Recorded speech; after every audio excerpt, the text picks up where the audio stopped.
À, mình lại lên. Dogma.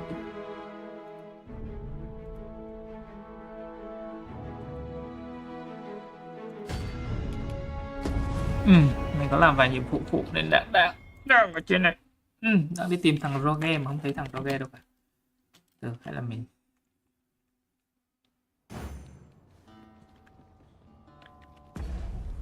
tí nha, mình đi Rogue.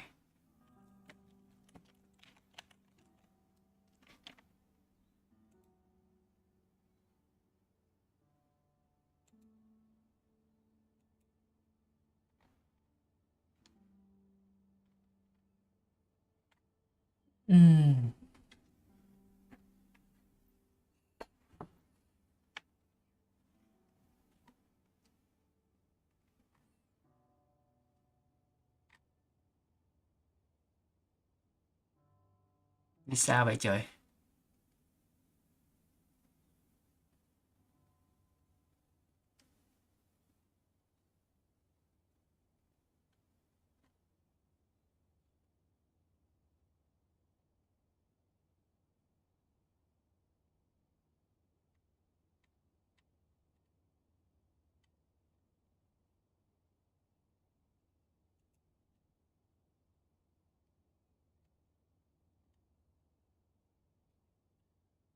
Vãi.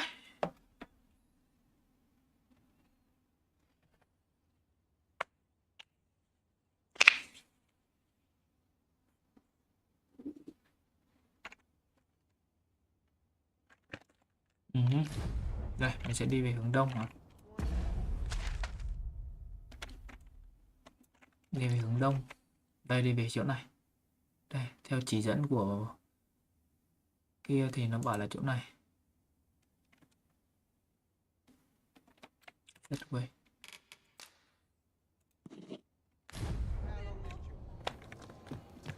Về hướng đông.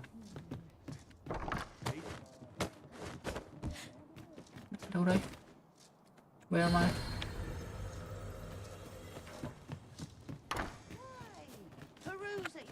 Đi nhanh không thằng kia nó chết đấy.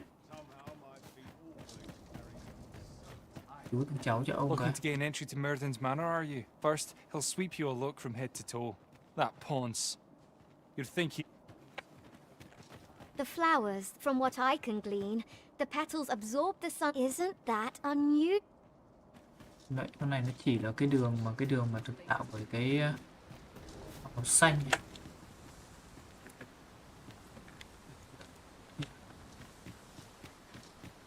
Số 1. We could obtain some rare materials here, if it pleases you, Master. Well, well, Vãi. that's quite a discovery. Giờ mới chú ý hai đứa kia máu đuối vãi, quên vừa nãy không ngủ phát. Ô, đường này chứ, đường này. Này đúng rồi. Đúng rồi. Bắt từ. Đường này hay là đường kia nhỉ? Đường này hay đường kia hơn nhỉ? Ôi, bầu qua cầu. I'll hold on to this. After all, an ounce of prevention is worth a pound of cure. Kiếm cái trại này để ngủ thì ngon. I'd wager there's ought to be found here. We ought to take a closer look. I've just recalled. I found a treasure chest near here during my travels beyond the rift. May I show you to its location?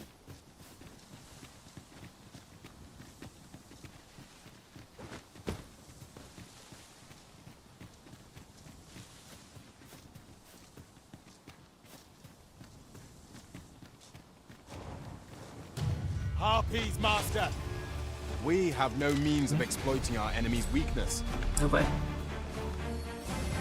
Đâu vậy? Hả?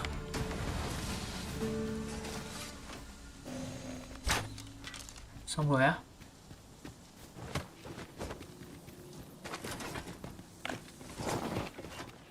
Come to think of it, different masters favoured different pawns. One whom I served preferred to have beastrons for allies. Each to their own. Đây có điểm trực trại này đúng không?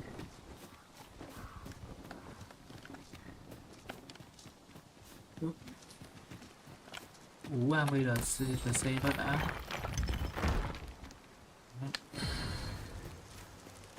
Chạy này. Đi cứu thằng kia chứ không nó chết ạ.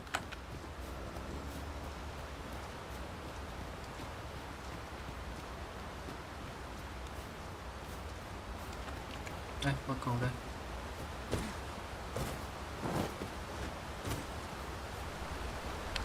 Cầu. À, đây cái đường đây đây. Cỏ đây.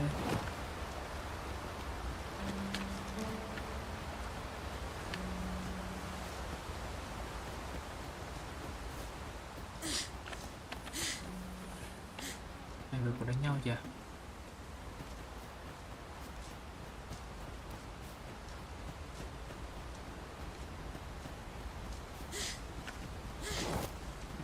Ghê thế. This is generally used as a material. I'm sure we'll find a purpose for it in due time. Nó như bản đồ thì nó bảo là ở đâu đó ở đây. Ôi em đừng đảo chết người đấy.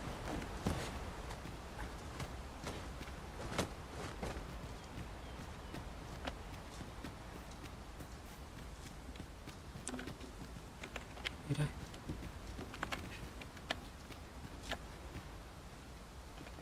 I'd wager our merry band can handle whatever comes. We ought to have no trouble on the journey ahead. There's no great shock to me. Xuống là chết đấy.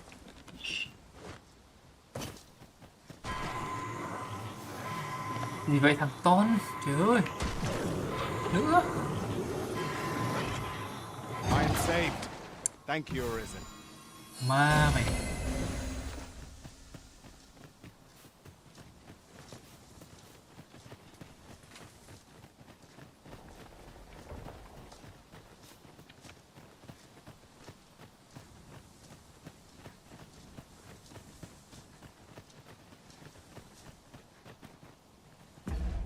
Ủa cái nhiệm vụ này sao? Bản đồ chỉ phết à?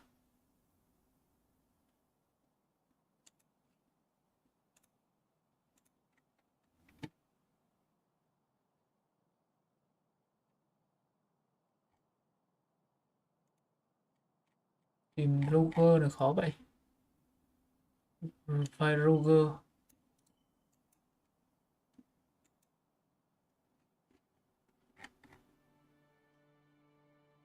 À, có một cái KV ở đây hả? À, có một cái KV ở đây. Bookmaster. Ừ, A treasure đấy rồi, chest. mình vừa nhìn thấy You'll trong have cái to KV find a ở way đây. to reach it. Nằm ở cuối con đường nhỏ. Cuối con đường nhỏ. Ủa, xa thế. Nằm ở đâu là chỗ này này. Cầu này bác mặt đây chỗ này. Chỗ này. Nó sẽ quay ở đây. Ô, từ. Có một cái rương ở đây nhỉ. Chắc là tên cả lô đàn kia. Mình đi cứu thằng Roger trước, tí nữa quay lại đây sau. Đi dọc con đường lớn.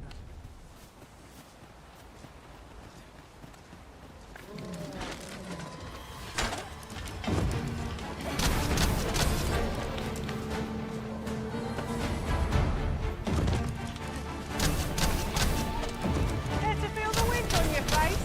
Jump up and I'll send you flying. Sư vãi trưởng hai bọn này phối hợp bài phối hợp kinh thế. Thằng nhảy lên thằng kia xong thằng búng lên. Như thật vậy.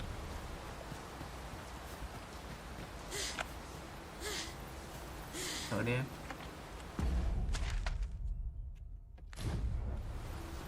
À, biết thấy vừa nãy dựng trại ở kia rồi. Giờ vào KV là hơi liều đấy.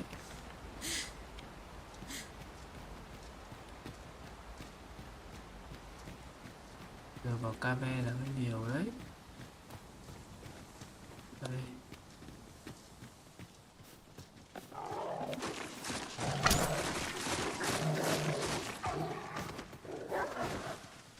Đâu vậy? Đâu vậy?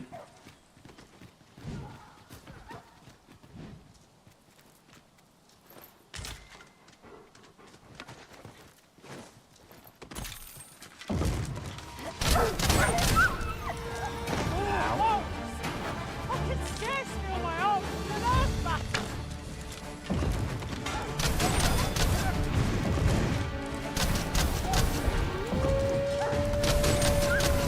Sao? Áo. Quên. UC kia để tăng cái lượng thị trường hư.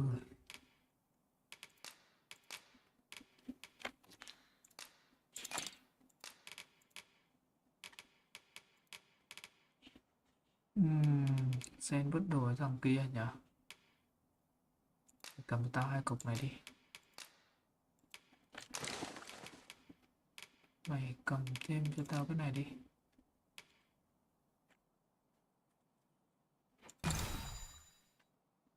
Ôm. Ôm.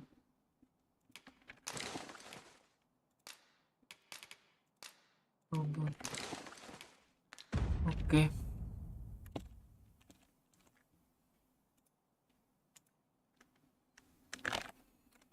Rồi.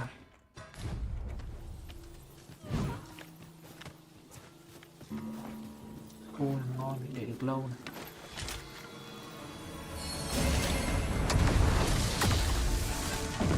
Gì đây?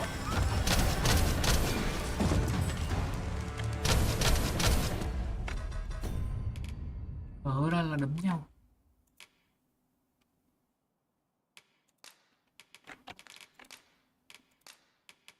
Này cái đầu với táo được cái gì? Ở đây.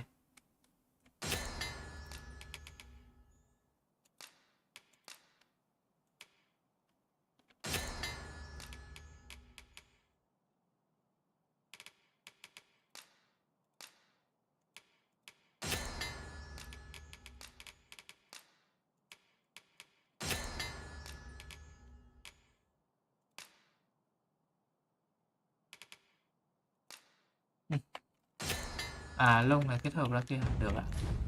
There I see it. We trounced our foe well and true. Overconfidence is an enemy in and of itself. Let us instead strive to better ourselves with every battle. Giữ lực. Đây, cái KB đây. Vào thôi.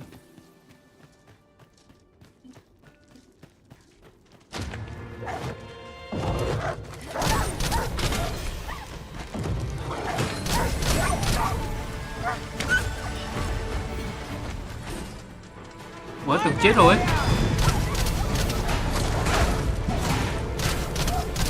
Tử à?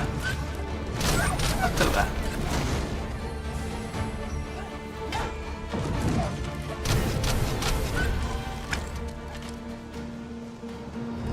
Đây rồi, thằng nhóc đây rồi. What's going on? I remember. The war. You saved me. Rồi, How cháu did yên you tâm, know where có I chú ở đây rồi. suppose he must Quên, be? có If cô ở đây it's rồi. all the same to you, sir. I suppose we'll be wanting to report back now. Rồi, đưa mày về lại, Morin lại thôi.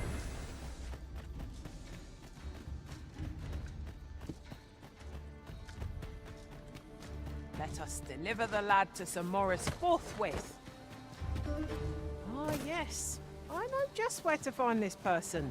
Follow me.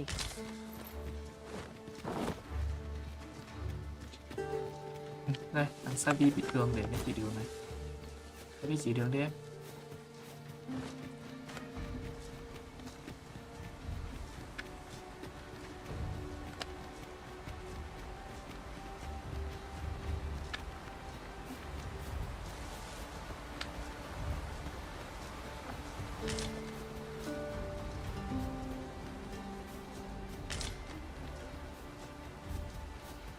Right, just follow me. Đâu, họ. Bên kia à? Con bên kia là bố kia.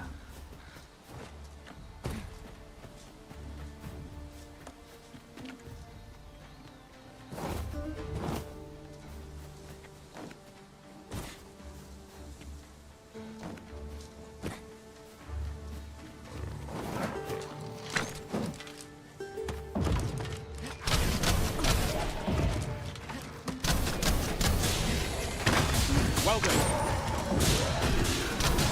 Your rift has been drenched.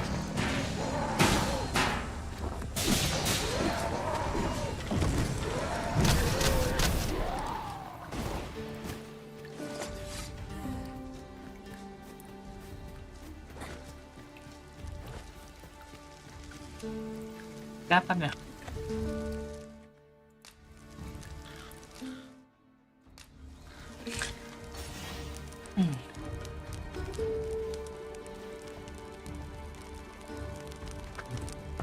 Cứu được thằng cháu rồi.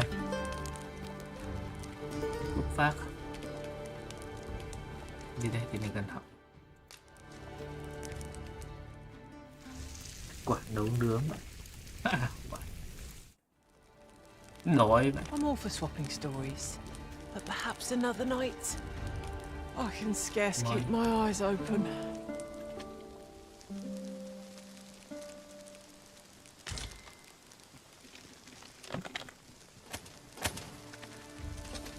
Mày ngu thế. Tao tắt điện bằng mày tắt điện à? Tại vì chỉ đường đi xa vi. Let us deliver the lad to Sir Morris forthwith. Đi đi em. I know where that person can be found, Master. This way.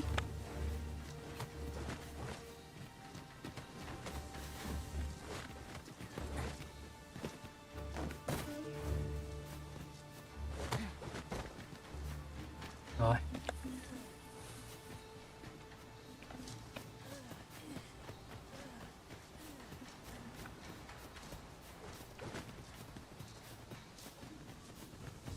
Tôi không có chạy. Cái dương thì không thấy các bạn. Follow me. Hello me.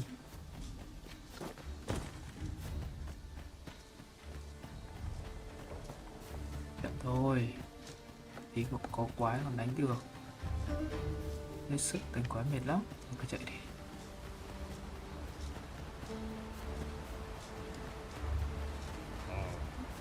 Ồ.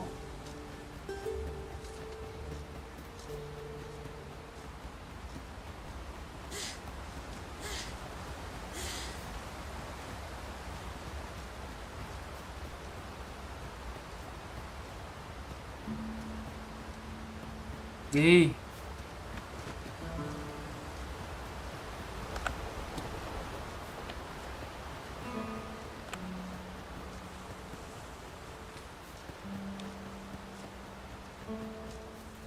This way, if you please, Master. Cứ cứ chạy đi, anh đi đằng sau lưng rồi, đừng lo. Hả? Đâu rồi?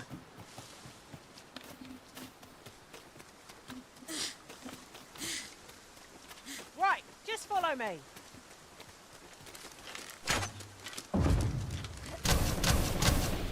No sense letting the enemy gain the upper hand.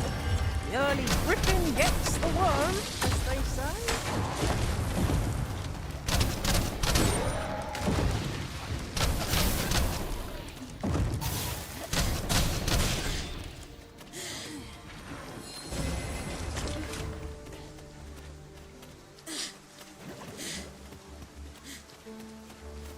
Phía trước có gì đấy?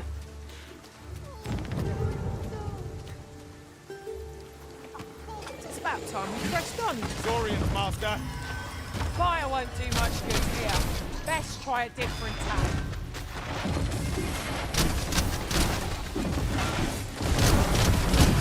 Mày không chết ở dưới đây được mà. Tao không xuống để cứu được đâu. Trước ở đây.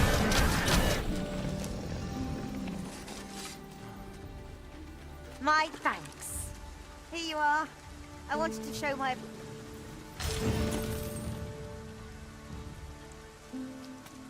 Đi đâu? Just yonder.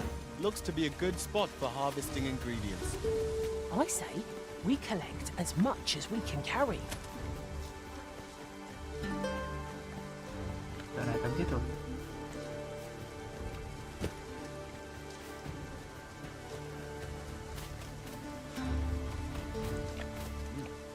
You can count on me to fly to your aid in your hour of need. Level 22. Knowing when to use curatives is my specialty.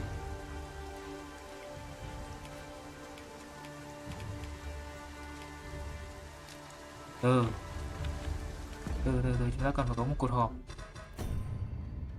Savi level 21 à? Đồ thì rồi đuổi Savi là đẹp. Anh sai chưa? Anh sai. I'll carefully conserve my Ui, đuổi Savi đi chứ.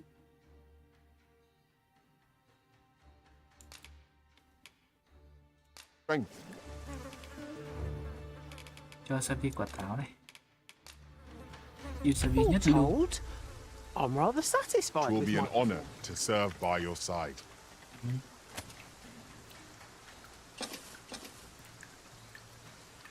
Let us deliver the lad to Sir Morris forthwith. Đây, thằng này tôi biết đường mà. Methinks Ừ, I mày know xin. where to find the person you're Mưa mình looking sẽ bị for. ướt thì vào. Đây có chỉ số giảm đi này, có debuff này. Pray, follow Right. me. Ok, đi.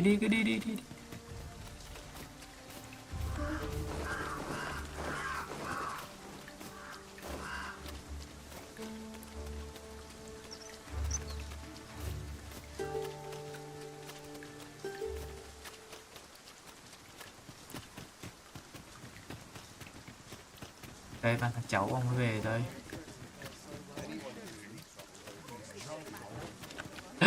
Thằng lừa tao. Đập đầu xuống dưới kia. Lừa thật. Thằng đôn. We're here. Worth need anything? Times change, but there's always coin to be made. Stop by again soon.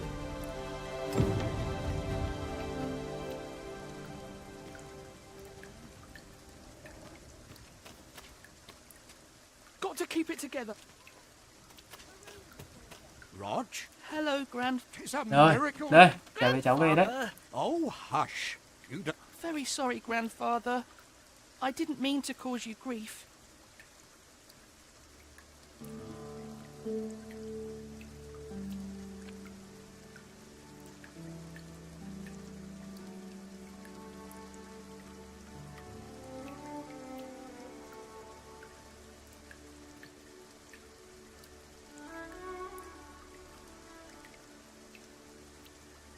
And you, pray take this. Thank you, sir. À, cho gì đây? Thank you for saving me.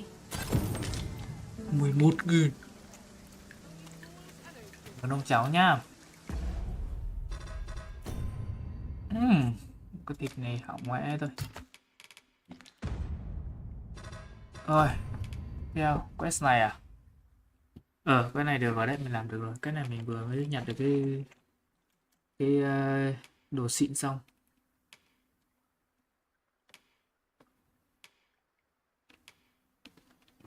Cái kép này mình đang định làm đi sao á? Với lại đồ mình hiện tại đi vào đây mình đổ thêm. Sir Fulvio, the artist whose service Sir Clark commissioned, is Vũ khí residing cho in the thằng tower. kia. Ở đây, Shall we go mình meet bán hết. him? Đây. If you wish to meet with this person, I would Well, there's always demand for weapons. Particularly... Đeo quả táo này đi.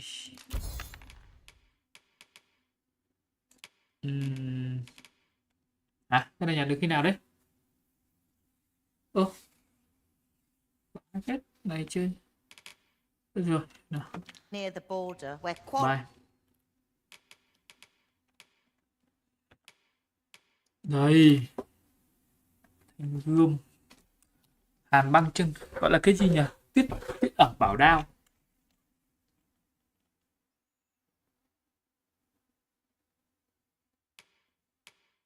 Chỉ có thanh gươm này mới xứng với mày thôi. Tuyết ẩm bảo đao. Cút chạc luôn. rules occur every other day. Bán thanh cũ đi. Bán thanh cũ đi. Có thanh tuyết ẩm bảo đao thôi. Mày vẫn còn một con này à? Do you come again? Chuyển cho tao con kia đi để tao tăng.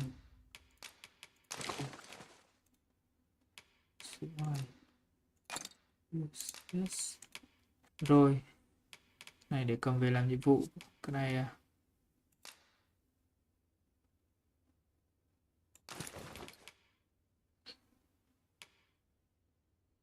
Cái báo là đẹp hơn. Come, I'll lead the way. Nhầm bạn, nhầm. Ta xem là đẹp trai chưa nào.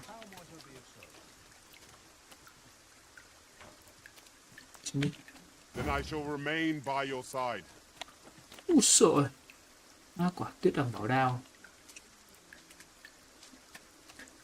Giờ mình làm gì? Bán vứt đồ đi nhỉ? Ô, đây, nó đây. Well, there's always demand for weapons.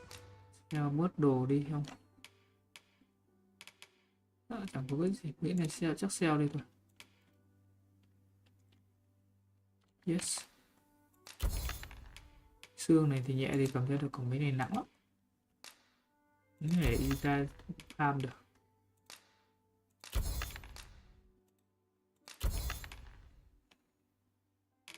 Gì đây? Hồi máu à?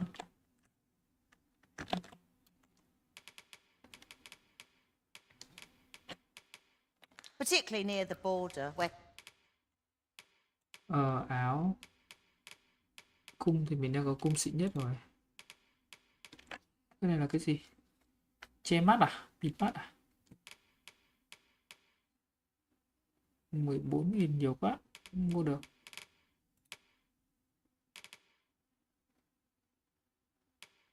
Uầy. 20.000.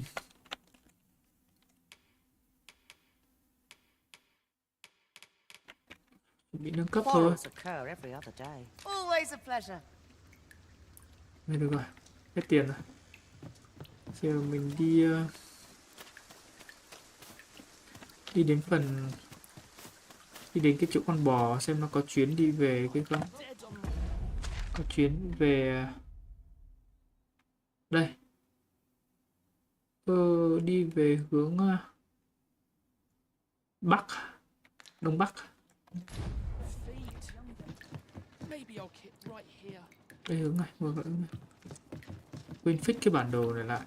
Cái bản đồ này không có gì nhỉ? Xong chạy nhảy vào đây mẹ thôi. Sửa ông già nhá.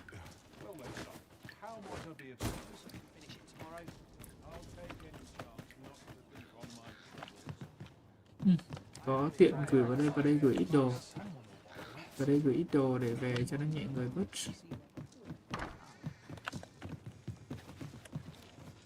Reckon your trade towns can make you right sick of crowds, but here, at least, you'll find...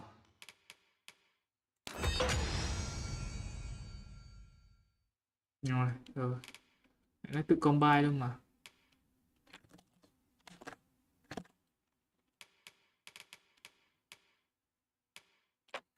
a bit of peace and quiet. Many thanks. Interested in my wares? Oh, Đây, what does this say? bỏ phía này. Let's have a look then. Đây. Chỗ này có cho thuê bò về. Đợi thôi. Đợi bò về cho khỏe. Cô, bò đến chưa? This ox cart's bound for Vernworth. Venom hả? I'll need to see some coin before I let you on. Mình cần về Venom đúng không?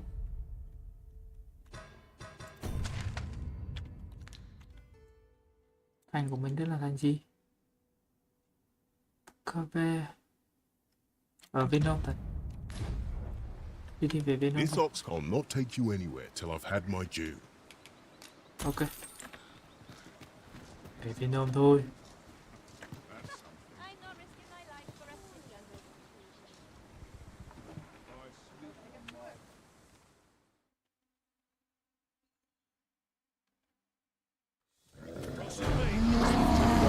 Hả?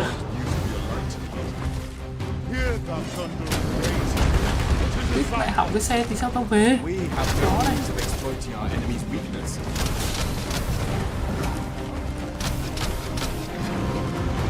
Lên. Cái sáng cái.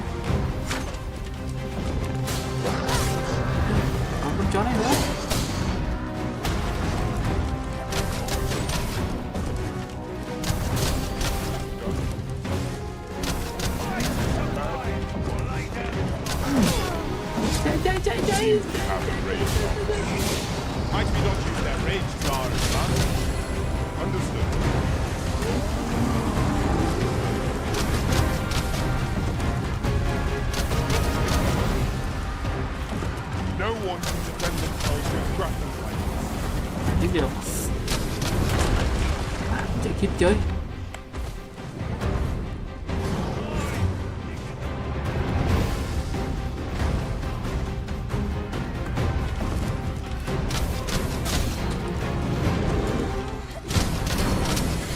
chạy em ơi, chạy em ơi.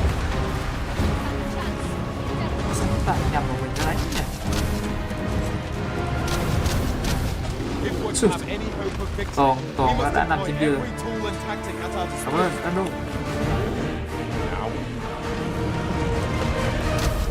Nó toàn rồi có cây tiết ẩm màu đao này mà ác thế.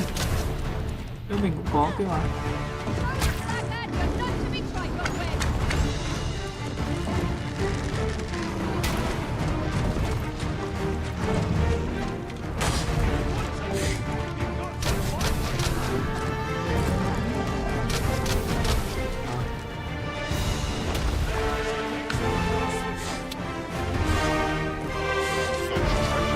Xin.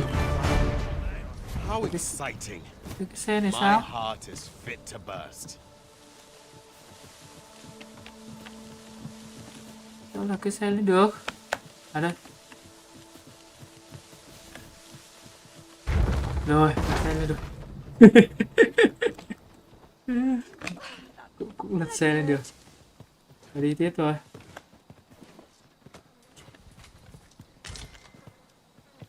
If our destination is a distant one, travel by ox cart might be worth considering. It would allow us to save our strength, assuming we are not attacked, that is.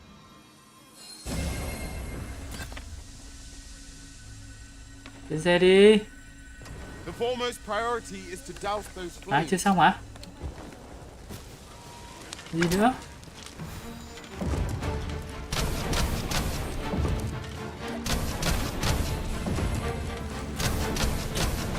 Ra đâu lại đây hồi báo đi. Command, so must we abide. Show some haste.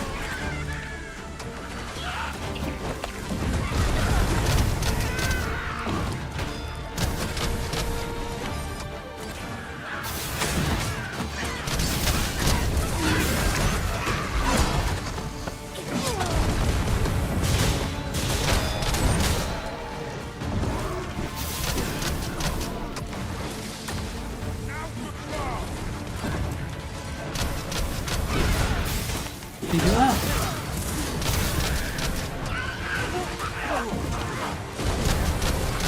Thằng ổ à? Cái con kia. That was hard won. We ought to consider this a lesson. This is what befalls one who lets down their guard. Master, I discovered a treasure chest hereabouts during my last journey beyond the rift. Shall I guide you to it? Mình chỉ đâu, cho tao cũng về cái kia đã.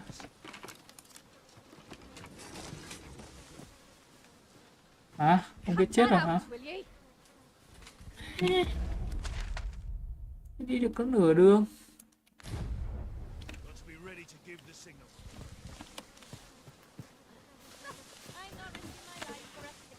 Let me get that. Watch yourself.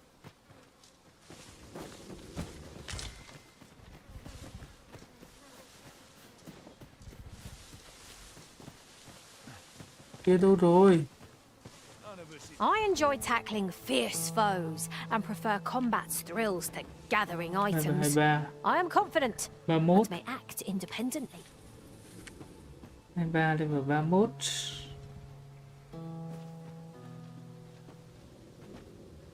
Vệ phép.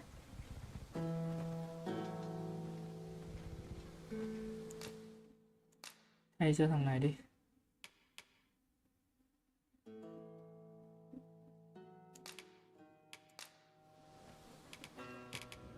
Trồng cái cây đấy.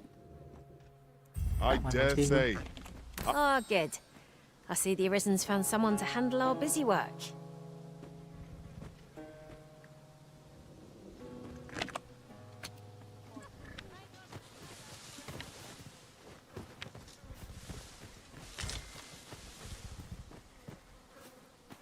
For now, I must bid you farewell and return beyond the rift. Mày trở về lại Beyond the Rift của mình đi. Consane. Mai. Got some business with me. If I don't have enough to do. Đi được nửa đường giờ không ai chở mình đi vậy. dịch vụ. Buồn cái dịch vụ vãi luôn.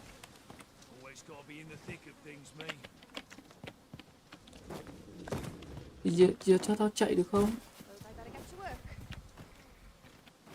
You!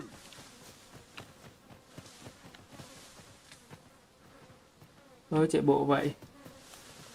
Em nói chứ. Đây vãi nầu, cái vãi lồng.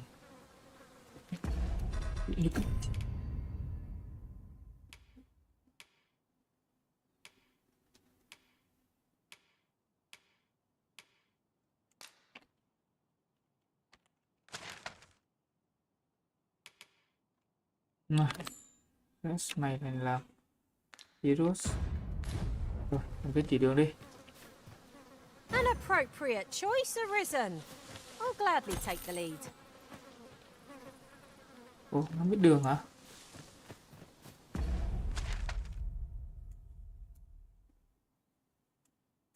Ồ, sao nhớ đoạn này mình đi về trước mà giờ đường nó lạ vậy ta?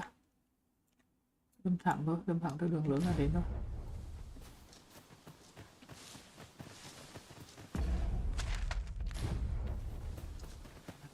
Xe ngựa để đi. Hả? Có mình là thôn ở đây nữa.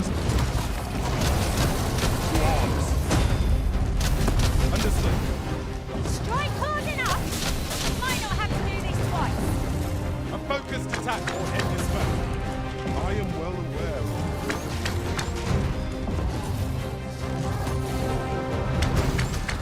It was most effective.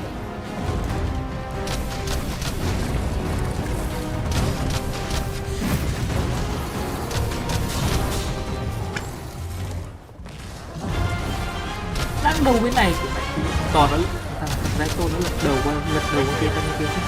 You must regain your footing.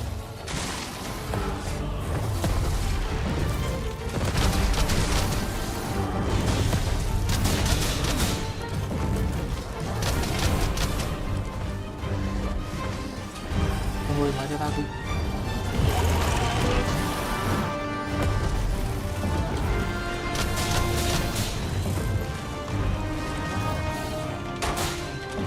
Seems we haven't raised our boat. Might we not use their range to our advantage? By your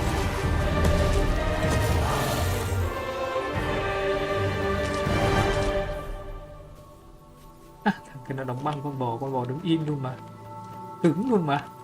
Tượng luôn mà.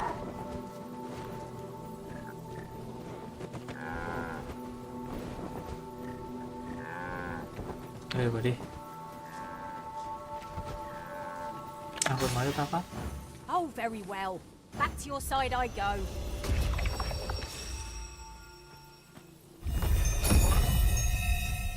Được, này hồi món ngon ta. Có quả xe rùa đang ngon. We should be able to move this boulder with our combined might.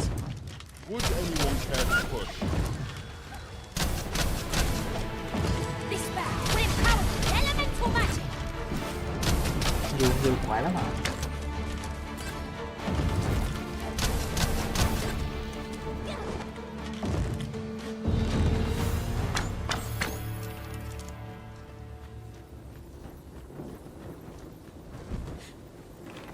I expect you'll be wanting my assistance.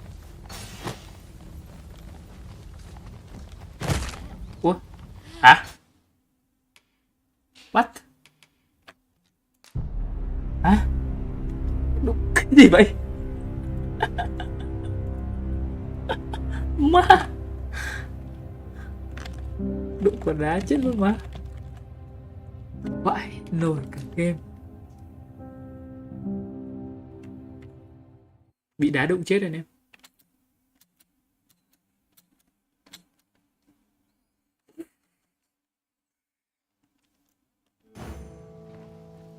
Methinks we could move this boulder if we work together. Would Đá đụng anyone chết care mới to buồn push? cười chứ. À là mất một đoạn máu củaเรา. We are under attack.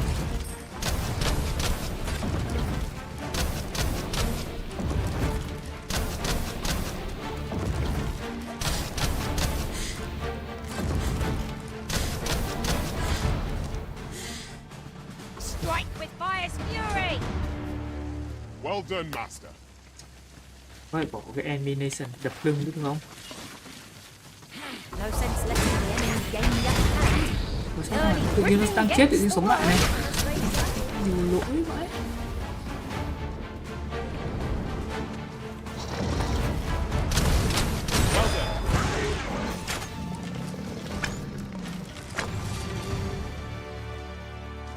Game nhiều lỗi vãi, tự nhiên nó chết tự nhiên sống lại chứ.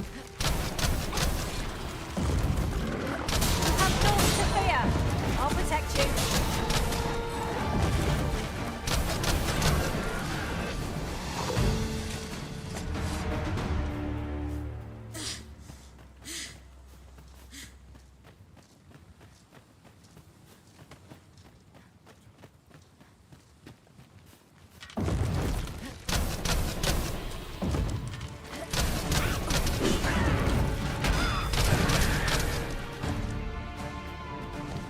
Magics are at your disposal.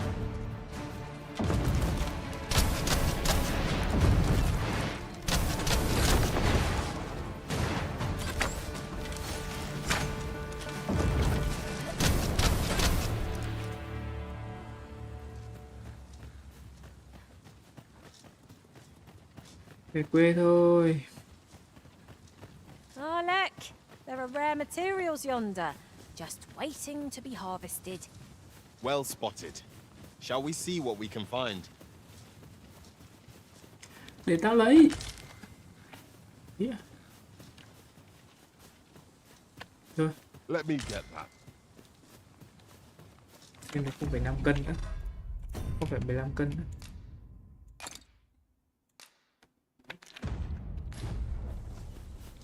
Siêu gánh tim. Cả nghĩa đen nghĩa bóng.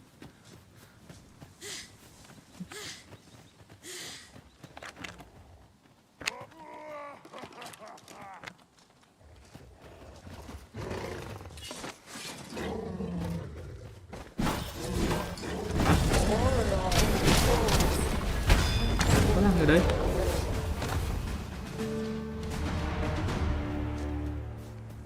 Over so soon?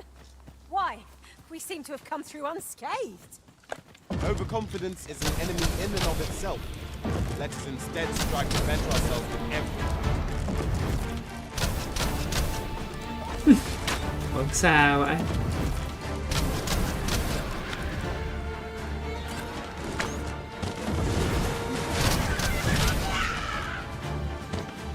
Rồi hết rồi.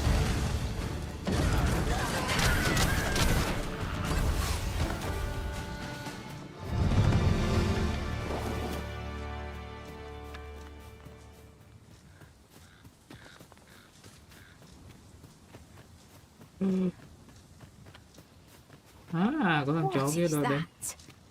A Đến làng tower? của tao à? Nay, a statue? You ought to take a closer look.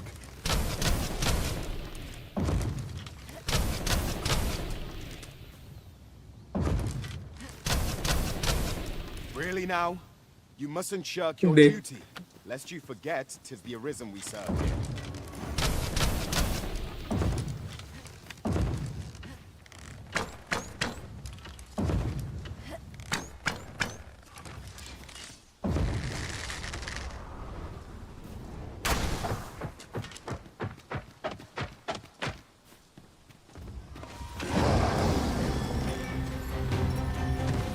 Bear in mind that the police will seek out women with Sao unwavering vừa nãy bán tướng máy tính á, tội anh vãi. Such single-mindedness makes our enemy predictable, but not necessarily easier to counter. Vãi, mạnh vậy.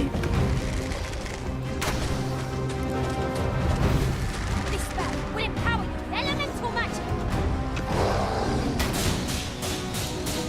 Vãi, đòn này được đấy.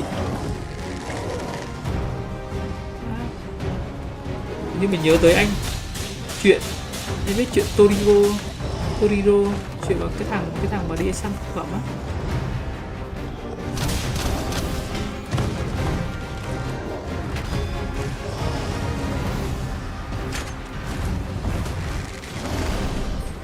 Magics are at your disposal. Nào bơm cho tao ít kia lại bơm. seems we have the rain. Might we not use their Rồi. range guard, huh?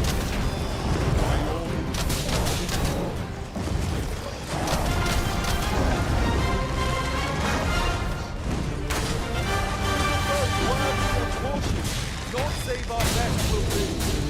I understand.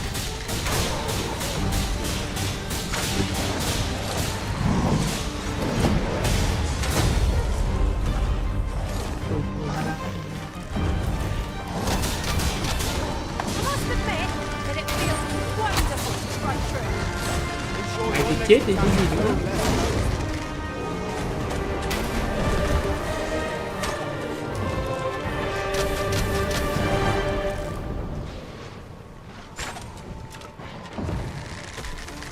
Mũi tên chọc xoáy.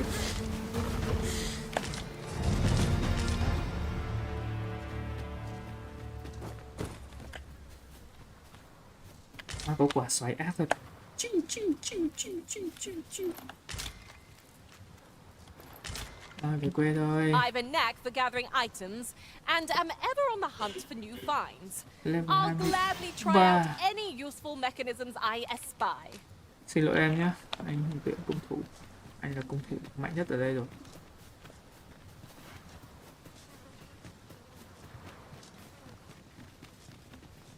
We are none of us alike in vocation.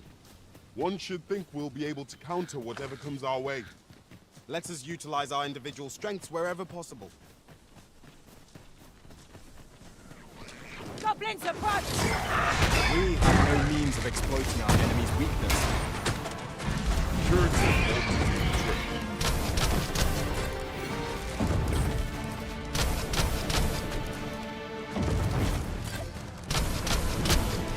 Here, use this fire to ignite our foes.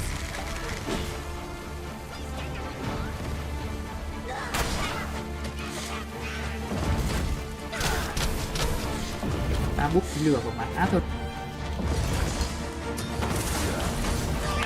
Được rồi. Còn à? Để đập tay phát nào. Ok à, lúc cần đập tay bếp cập.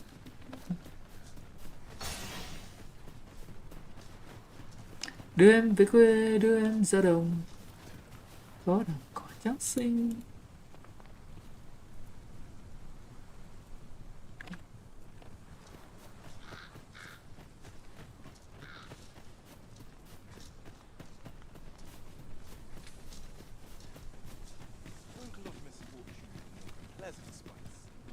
Tao về quê rồi, sợ thiếu mana nữa. Ướp kia. Làm quê mình sau giờ này chuyện này lắm rồi.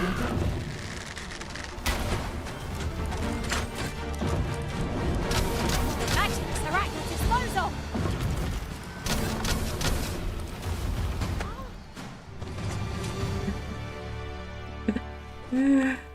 Còn lại hết. Quả gá là buồn cười vậy.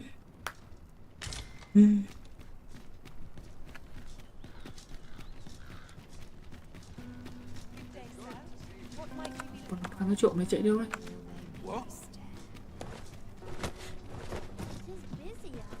À, thằng nó trộm này, thằng này nó có vấn đề. This ladder can take us to new heights. We ought to put it to good use. Mày điêu đây. Chạy. Thằng có vấn đề, thằng có vấn đề. Thằng có vấn đề. This looks like trouble.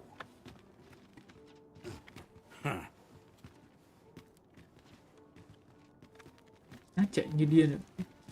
Cùng hỏi. Heh. Gather round. Treat your ears to it. Aye, got some coin to spare your humble? Cho mình Much trong đô này. appreciated.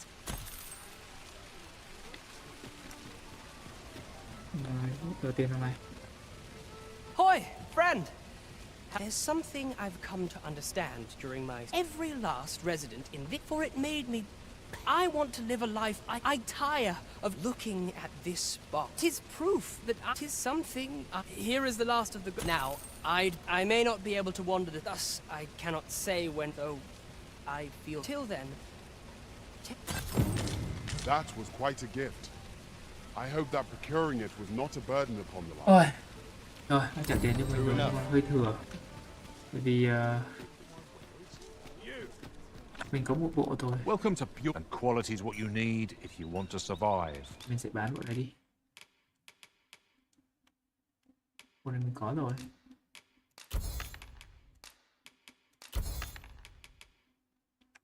Mất phải bán đi. Trong vàng này để lại. Nặng. Bán luôn.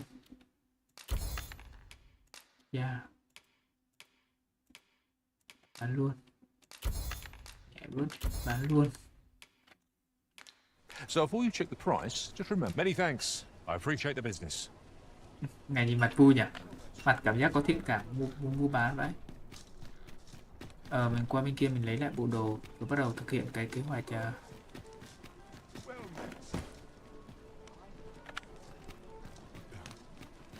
This looks as good a place as any. lấy lại bộ đồ vắt. Well, you will soon forget the fatigue of a long journey when treated to... Ô, thịt đến đây là tươi bất tử luôn à.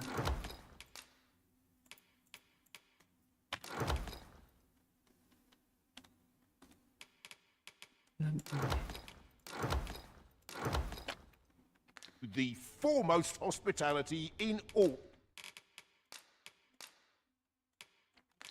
Bộ đồ này đi, đồ này nó khô rồi.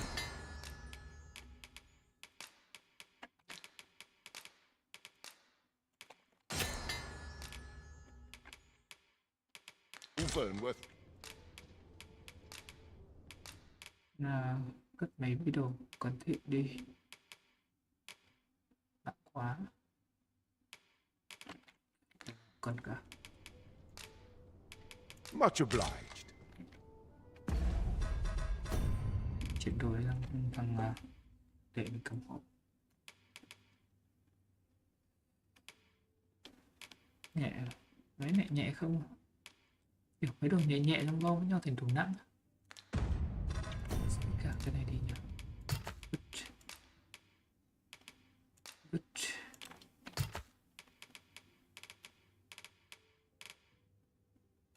Gần một cư luôn ạ. Đi về cho tôi.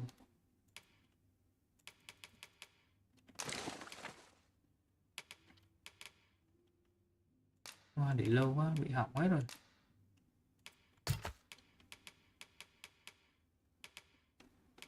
Bộ đồ này nặng nè, nặng cho đem mấy bộ đồ này.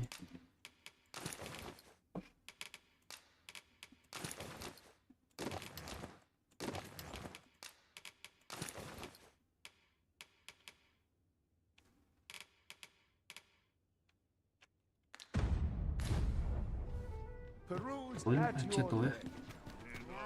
Rồi đấy. Cho mình qua cung điện.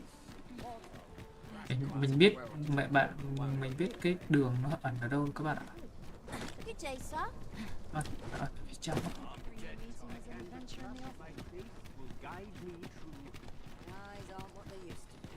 Fancy some vegetables?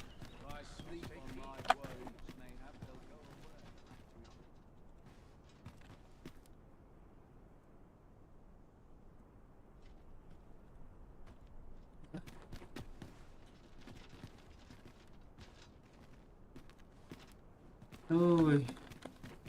Nope.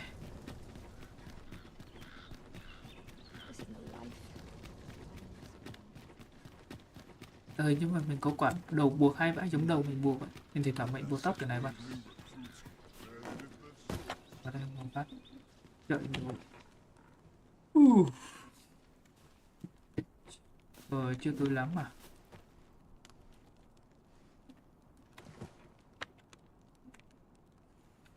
Này đó.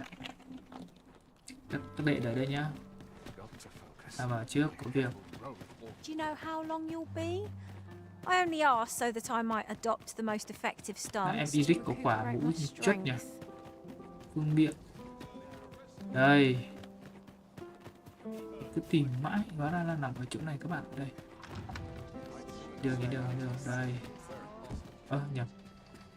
Nhầm. Đây. Làm cái hành lang à đây chứ. Đây này. Đây.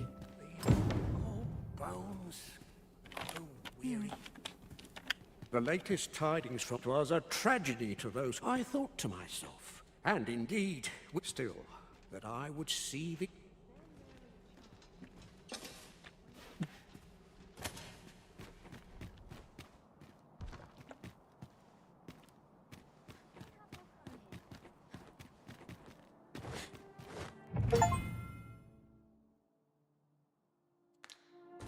Đây, phòng thằng đấy đây. À, lại là em à? What is it? Has something happened? Chuyện gì We đang have xảy it ra? on good authority that a suspicious individual passed through here. Có một vài kiểu cái đã vượt qua cái khu vực này. Chúng ta cần phải khảo sát, cái kiểu phải đi Open up. đi điều tra cái khu vực này. Mở cửa ngay.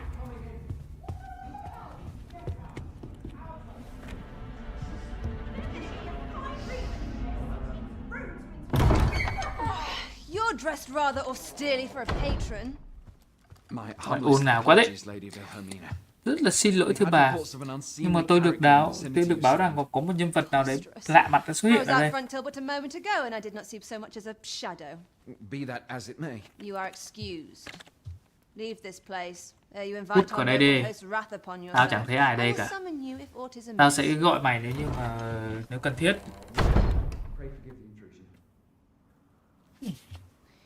And what business have you here? Mày có vấn đề. In the nobles' playground. Có chuyện gì ở đây thế hả cô gái? You've the face of someone in search of a juicy morsel. Của You'd mày be looking for có khuôn mặt nó tìm kiếm cái gì đấy à? this. Perchance. Con này hình như cũng là gián điệp à? Có cái lỗ để nhìn này. Come on then, keep pouring. Do you take me for some green lad who can't handle his cups? I'm your damned king, and a king. Ôi. Of course, Your Majesty. Đây đưa đúng rồi. Thằng Sovan tả đấy. Would you prefer more drink, or shall we find some other way to amuse ourselves? Aye. Let's change things up. Bà kia là Tú bà, mama tổng quản này. Tập cho em 18 cộng nha. I believe I cautioned you to keep your drunken revelry in check. Cái sẹo kia nào. Lest you forget, these celebrations of your valor are but a pretense for more serious matters. I know. Bạn quên là lễ kỷ niệm dũng cảm của bạn chỉ giả vờ cho vấn đề của bạn nghiêm trọng hơn đấy. Đang có chất độc trong người hả? Till then, however, Bà này đang luyện. Đây là bà nữ hoàng đấy đúng không? well to remember that your role demands a certain degree of dignity. I trust you Nhớ là vai trò của understand mày đấy thì cần phải Your mày cần phải hiểu vị trí của mày đang ở đâu. Biết sẹo trên cửa kia đúng không? As you say. Tự nhiên rồi. Tôi hiểu mà. Giống y như bà nói. Bà này đây đúng không? Bà nữ hoàng. Tinh không? Ôi xấu. Why not remove yours as well? Mày không xóa, mày không bỏ cái mặt nạ của bạn. Sao anh không có bỏ mặt nạ của anh xuống đi nhỉ? Và chỗ này là chỗ. Ủa, bà nữ hoàng lại giang díu với ông kia à? Lord Phases. Dù sao chúng ta cũng nên cởi mở với nhau. Ông nào đấy? Ông này mình gặp ở ngoài kia. That will do. If you're discovered, yours won't be the only head that rolls. Cái này chỉ cho mình biết từ đấy thôi. Vai trò của mày ở đây là gì đấy? Ta tự hỏi. Nhớ bạn đến để điều tra về kia, về thằng Mandro á. Thì nó là một cái kẻ giả vờ thôi. Đang được hoàng hậu ủng hộ. Dĩ nhiên, hỏi sẽ là then where might our true arisen be? câu hỏi là ai là người Arisen thực sự? I'll do what I can to help you make your escape. Thứ nhất là bạn đi. Tôi sẽ giúp bạn trốn thoát. Ok. Come see me in my bordlery whene'er you're so inclined. Con này là cái gì ta? Đấy nhà thổ của tôi khi nào I'll bảo instruct my attendants to send you straight to me. là con này là ma tổng quản. Thực sự là người hầu của tôi đưa thẳng tới chỗ của tôi.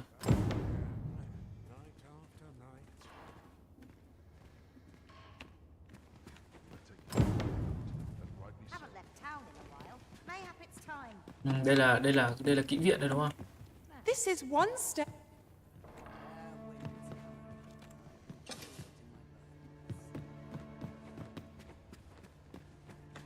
Come see me in my board. I'll instruct my attendants to send you.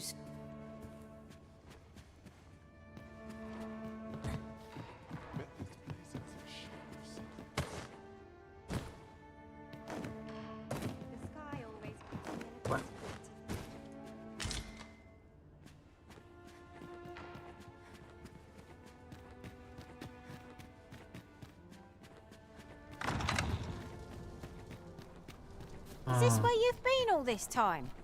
'Tis rather far from where we agreed to meet up. Do take care not to stray so far next time. Thế là chẳng lẽ là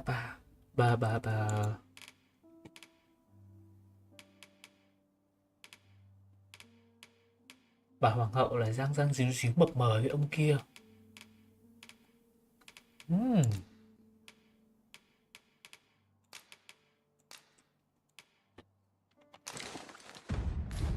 Răng díu díu mập mờ.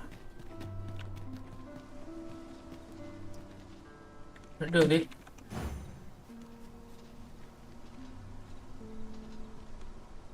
Bọn này ở khu khác nên không biết đường. Tưởng người trong thành kia thì biết đường nữa. Tưởng người khu khác biết đường à.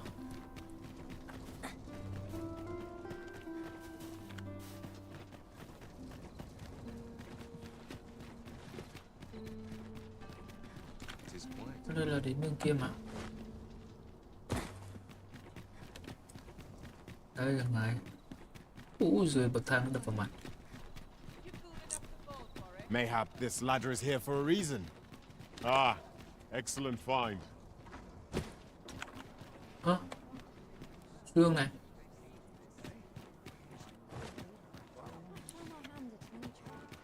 Thôi thôi, chính trước đã. Ngươi còn đấy không? Đây, báo cáo ông này về việc cái vụ đốt sơn giả. There is much we ought to tend to if we are to strengthen your Majesty's claim as a true. Nói về vụ thằng đấy đi. Well. Tốt rồi. He's merely Disa's puppet then. 'Tis likely that he knows naught of her schemes. Vậy là thằng đấy chỉ là con rối thôi đúng không? Nó có khả năng là chó đấy thì không biết về âm mưu của bà ta. I suspect some other would simply be made to take his place. Ngay cả khi anh ta bị lọt bỏ, tôi nghi ngờ rằng là sẽ có thằng khác lên thay. Aught that compels my attention. 'Tis this other man you mentioned. Phases, was it? Nên nếu có điều gì đó khiến thần phải chú ý thì đó là một người đàn ông khác mà bạn đã nhắc đến. Paus đúng không? Mà Paus là cái thằng mà đến xuất hiện lúc sau ấy. I have never heard of him. Đấy có thể là kiểu người nhập cảnh. Đây là người có, vậy là một người có uy tín. Được import tự nhập cảnh. Nhưng mà tôi chưa bao giờ nghe đến anh ta. Bí ẩn đấy.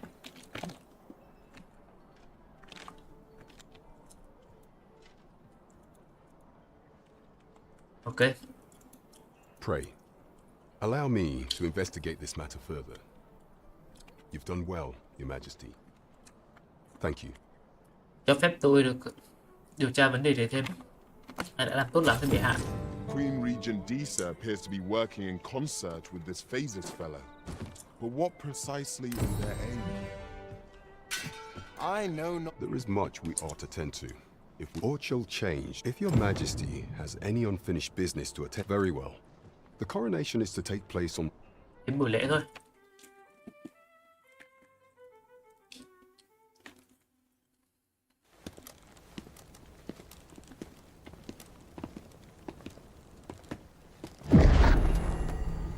Đây là em xem một bữa chơi đúng không?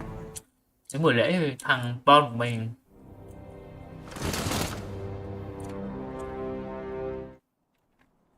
đến buổi lễ thì thằng Bon của mình gặp thằng lính của mình gặp gọi là cái gì nhỉ? The false sovereign commanded a bị pause at the kiểu bị coronation. điều khiển bởi cái Proved, according to vòng Regent cổ King mà cái thằng Spain, Pan nó đeo một cái vòng the cổ. pretender, I imagine this artifact charged is a tool that alas. I pray, allow me time to search for a way. Là mình ông này sẽ điều tra tiếp cái vòng cổ đấy là cái gì. Manner of artifact is this God's way?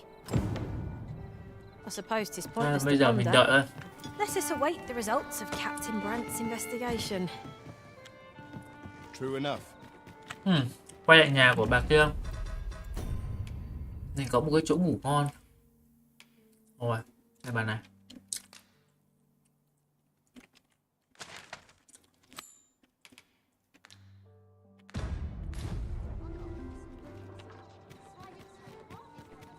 Có một bà nhờ mình tới ngủ nhờ. Này kiểu chị em với nhau nên bà tin tưởng mình. Cho mình ngủ nhờ phát.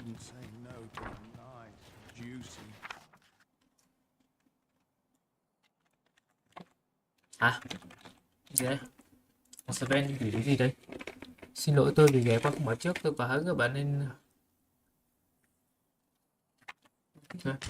không có gì rồi.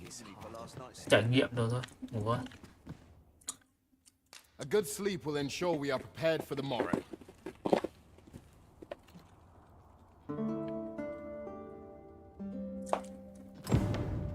Now we've the vim to tackle the day ahead. Come. We've much to be getting on with. I hope you slept well. Ủa? Thằng đấy là có kế hoạch rồi à? Ok. Đó, như thế. Good tidings, friend. À, bà này How à. have you been? As for me, I made the most of my week-long Bà này quay sojourn. trở lại rồi. One mighty. You see, I grew so fond of the destination my feet carried me off to. Methinks I should like to live there.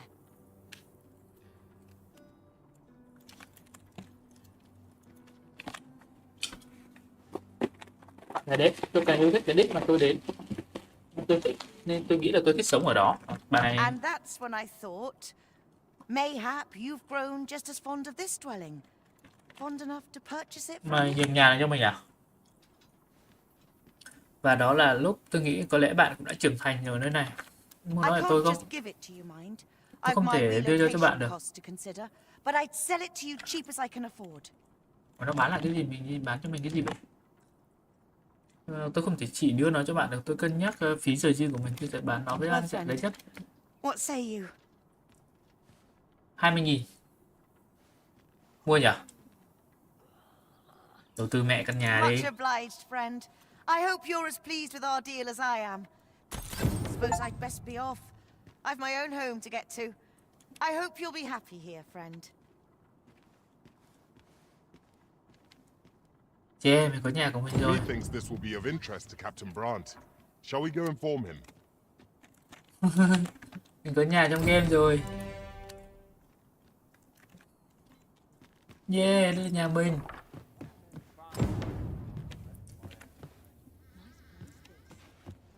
Hơi tồi tàn tí nhưng mà cũng được. Ngủ miễn phí nữa. Làm gì bằng.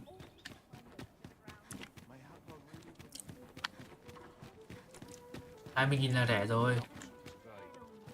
Đòi hỏi gì nữa. 20.000 bằng bộ quần áo sang chảnh ở trong này, trong game này. Đâu nhỉ?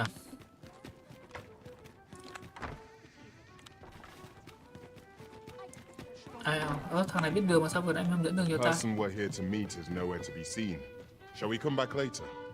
The current hour ill suits our progress. Ngồi đợi thôi. Let us visit an inn or make camp and set out again later. Em có cái quét thì mình cần làm đây không ạ?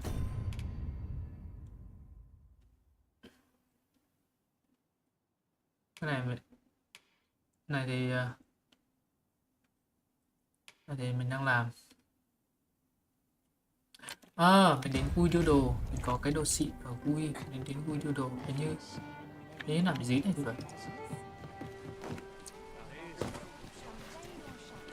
ở đâu nhỉ? Chỗ đó ở dưới tầng.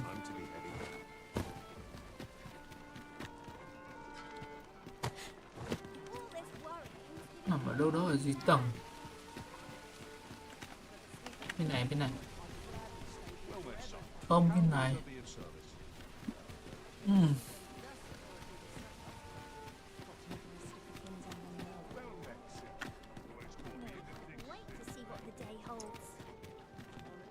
Đây là cái có cái kia đâu nhỉ?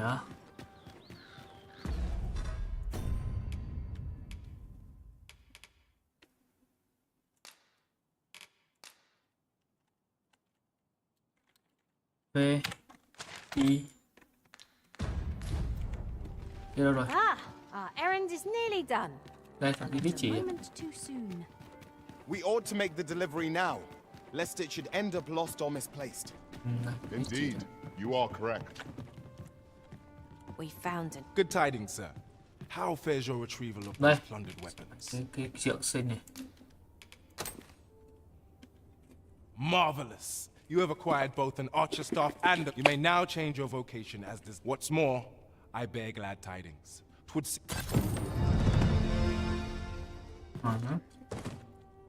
Have you come to be? While 'tis admirable to devote, particularly if you are eligible for a special vocation. Đây à?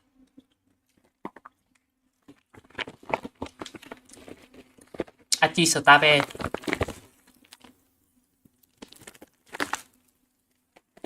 Nhưng mà cái Ache của mình sắp lên cấp rồi. Đổi cấp thì hơi phí. Này có tất nhiên gì?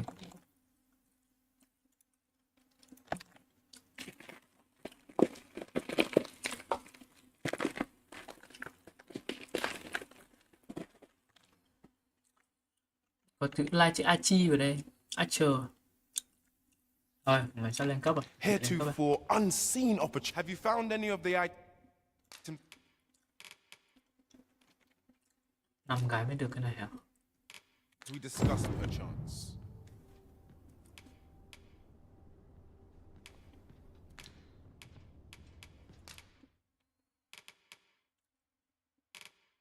Nâng cấp.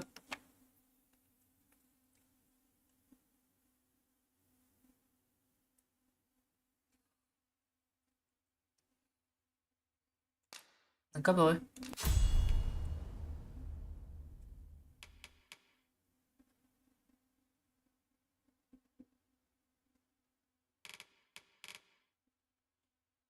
Cái này các bạn ngon hơn này. Đam. Quýt luôn.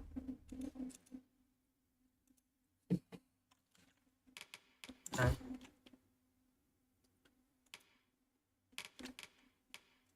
Skill 2.500 Blinding Shot.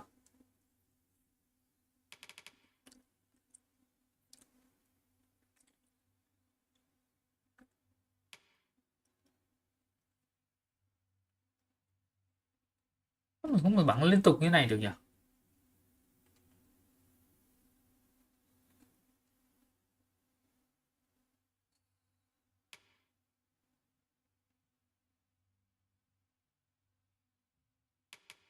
Cái gì torrent shot là gì?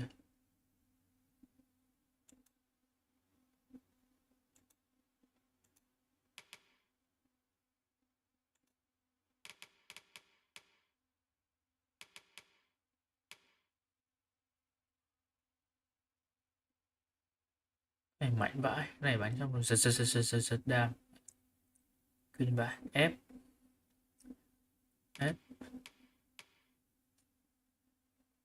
Chắc mình thay cái này bằng cái temper shot quá.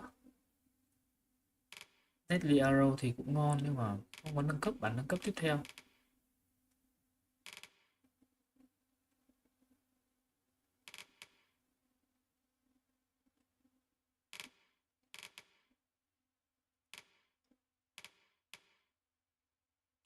Cái đấy bằng cái này.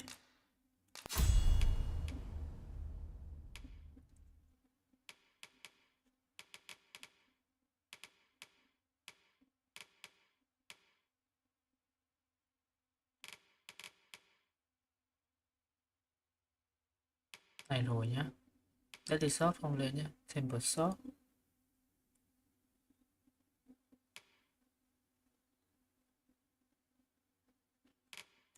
À. Còn Honorable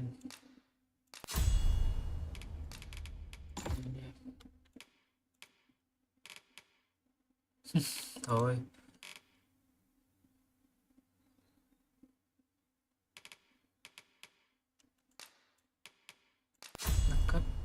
Cut the flash lên. Always a pleasure. Pray, follow me. Đi đâu?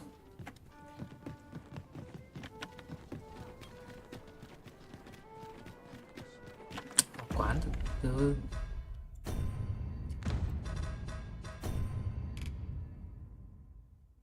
Cái này à? Mày đeo nhẫn 2 tay chưa? Đó rồi. Một Black Crystal này ngon đấy nhá. Rồi, vào quán ngồi đợi kia đi, tạm biệt các bạn.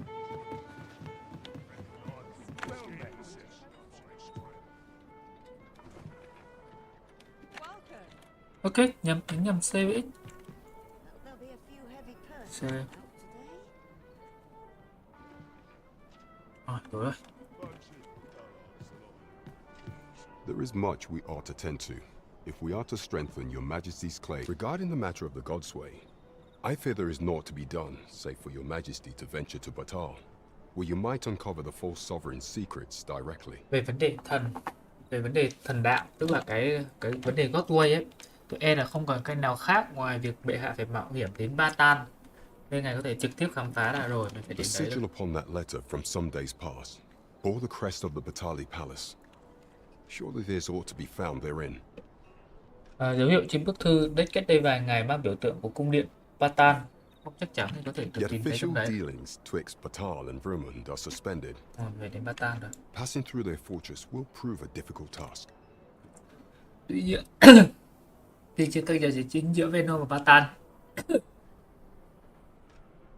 bị đình chỉ khi qua pháo đài sẽ là một nhiệm vụ khó khăn đấy. With such hindrances tức là in không đi mind, qua được. I thought to prepare this. Cho mình cái gì đây? Take it. Với những trở ngại như vậy, ta chuẩn bị thứ này cho ngài. Few may pass through Batal's fortress, save Beastren merchants. Rất ít người có thể qua khóa đài Batan để cứu chữa những With tù some nhân đấy. coin, Đây là I một was able vài to convince one coin. such merchant to grant us that entry permit. Với một vài cái đồng kiểu đồng coin này thì bạn có thể thuyết phục được thương gia cung cấp cho giấy phép nhập cảnh. Guaranteed passage through the border Đây cái đấy checkpoint. này. But alas, 'tis intended for a Beastren. Đảm bảo rằng việc đi qua kiểm soát biên giới, nhưng mà than đôi nó không You giống shall như have thú to nhân. act the part. But as to how that should be done, Tức là khu I'm đấy chỉ cho ashamed to thú say nhân thôi. I do not know. It will depend upon your Majesty's ingenuity. Bạn sẽ phải diễn bạn phải diễn là mình sẽ phải giả vờ làm thú nhân, nhưng mà việc thực hiện đó tôi xấu hổ mà nói là tôi không thể. Điều này phụ thuộc vào khả năng khéo léo của ngài.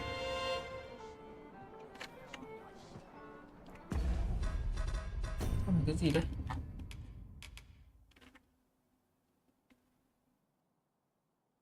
À, The Maker.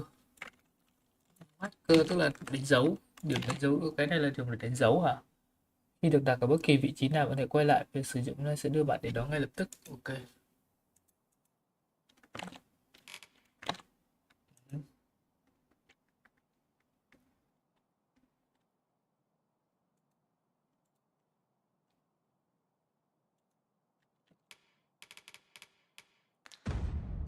Đưa thằng này cho kia đi, nặng quá, cái này nặng quá.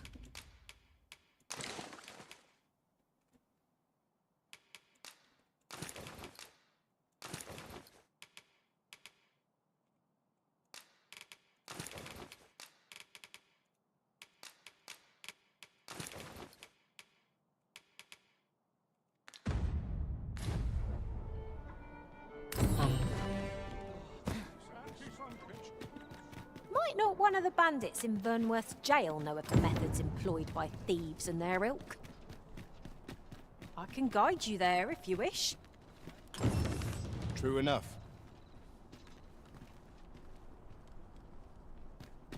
Trước tiên thì mình nghĩ là mình sẽ cất một ít đồ đã.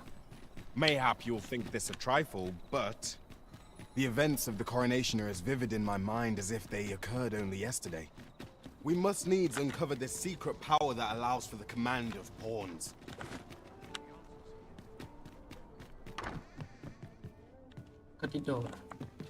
Cất đồ sang chảnh Do đã. take care on the road, sir. These are dangerous times we live in. Cất mấy cái này đi đã. Tiền lắm đấy. Ở đâu?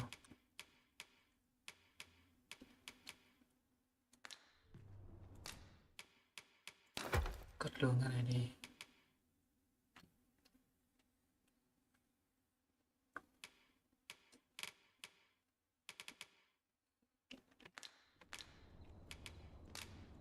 Much obliged. You the Arisen? Sven wants to meet with you. Says he'll be waiting in his quarters. Sven muốn gặp mình nhá.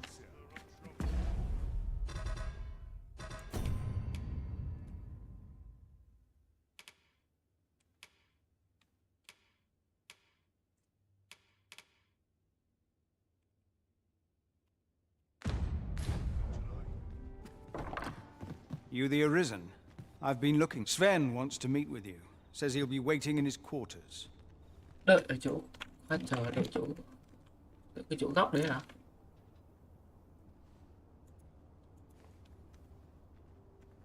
Đợi ở phòng của mình. Phòng thằng ấy đâu nhỉ?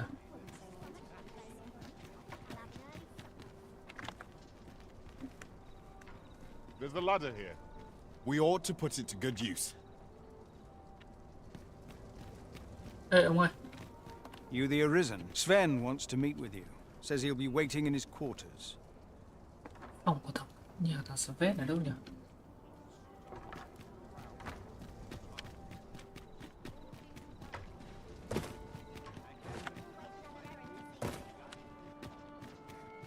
Phòng nó ở đâu nhỉ? Quên phòng của thằng Sven ở đâu rồi? Hay là nó lại đợi mình ở chỗ kia? Quảng trường. Ta gặp nó quảng trường thôi. Hẹn đến phòng con nữa. Giờ thì đang khuya, hẹn cái con thứ người ta đến phòng làm gì?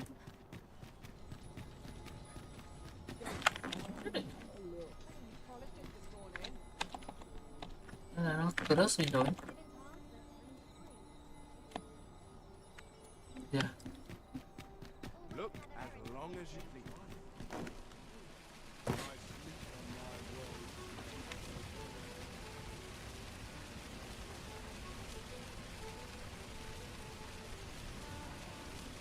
Wish I'd been born a nobleman's son. Wonder if there's any.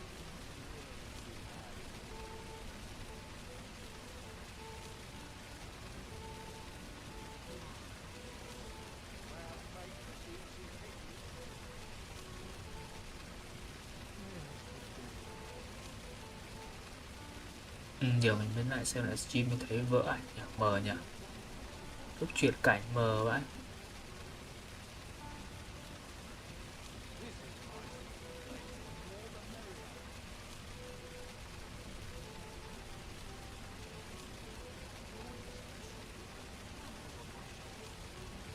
Được, hơi mờ.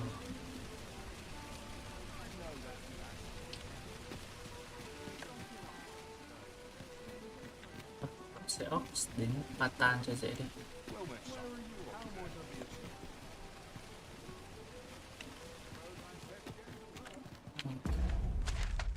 Đây, nằm ở bên cánh này cơ. Đây.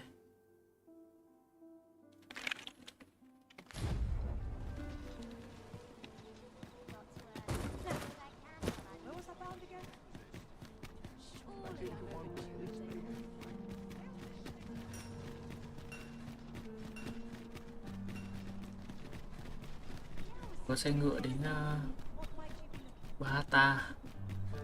Có nhầm này. Đường này. Còn bên đây. We have found a material. I'm sure we'll find a purpose for it in due time.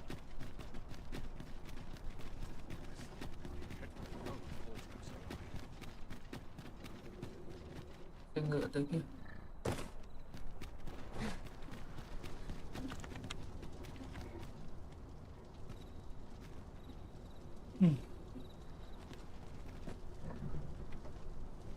If our destination is a distant one, travel by ox cart might be worth considering. Could allow us. The roads aren't as safe. What brings you here? This ox cart's bound. I'll need to see some coin before I let you on. Đi thôi. We're not to talk during missions, sir.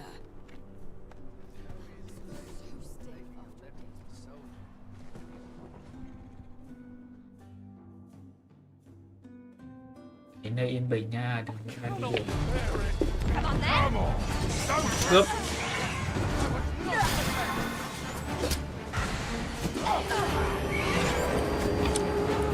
Mày ơi. Ôi chết. Chế cuối cùng. My own master must hear of this tactic. This is not what I expected.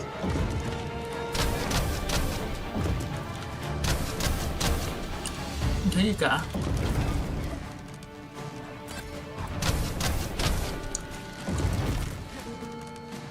My magics are at your disposal. It was most effective.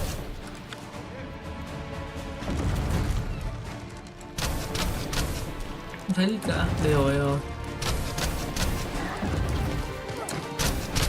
It's a glad thing we rested them. We must not let down our guard.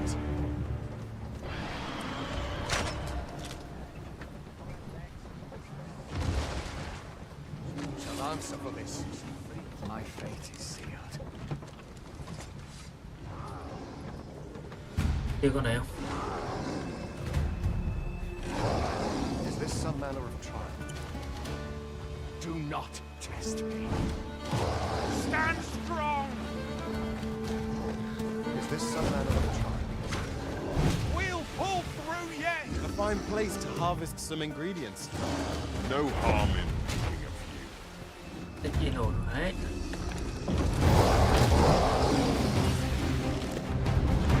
Let the elements power strikes.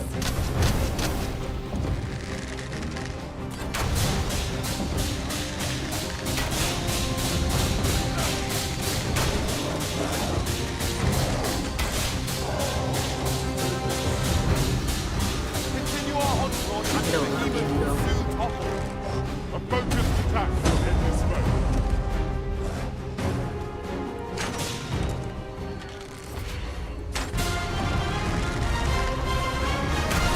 You have my protection. Kìa, ngã kìa.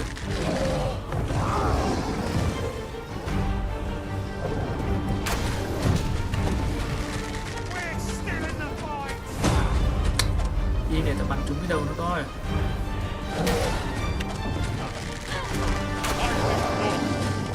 Allow me, master. His foes shall fall by my hand.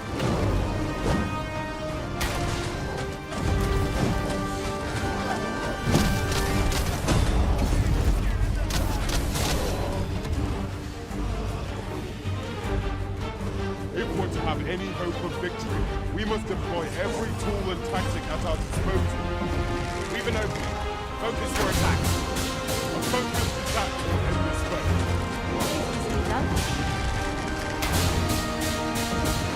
Con này bè xuống, quang xuống. First and foremost, we want to knock them off balance. The much easier time for lying prone. All our strength. We must stand together if we are to seize victory.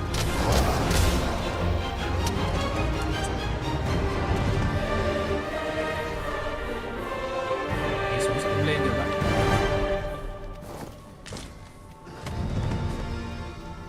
It's this way.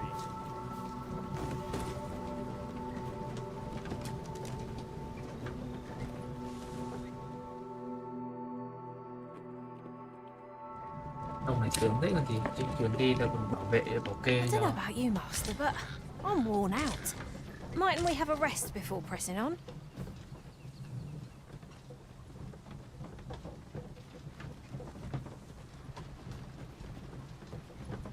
Apologies, but I can't offer you a ride, sir. Where are you going?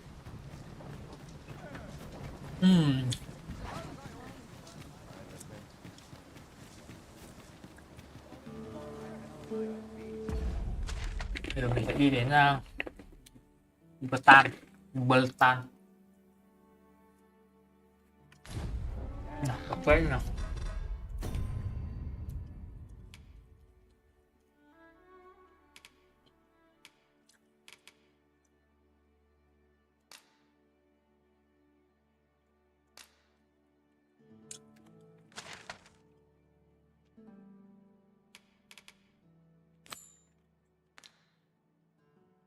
Em ở đâu á?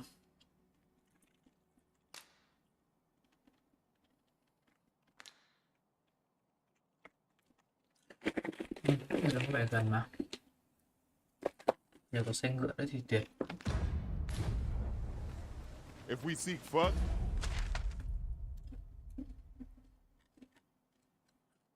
Trên đầu này có một the cái knowledge of the God's way, we ought to make for Batal. Follow me, Master. I shall guide you to the location.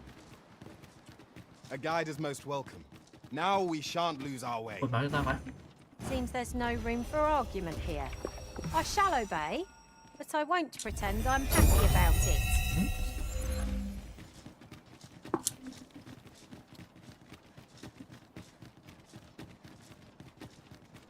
Dead on my feet. Maybe I'll keep right here. Đây nói chuyện cả làm phim. A merchant, eh? Have you an entry permit? Hold a moment. Dựa một tí. That cart has priority. Đây được ngựa được ưu tiên. Hai bên xe ngựa nhỉ? Jesus is come! Open the gates!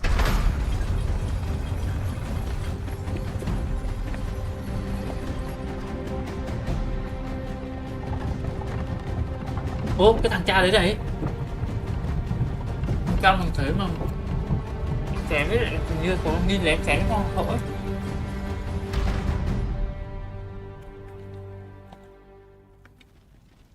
So, you seek to enter Batal, I presume? I'll have to check. Mày lên đâu mà? Mày đến Pahata à? Tao có thể kiểm tra cái giấy phép của mày được không? Được. Oi! This Nó isn't không phải là mày. yours. Anh nghĩ tao ngu à? Take me for a fool. Present your own Tao permit. gửi mày đến cái nhà ngục đấy. Sao ta?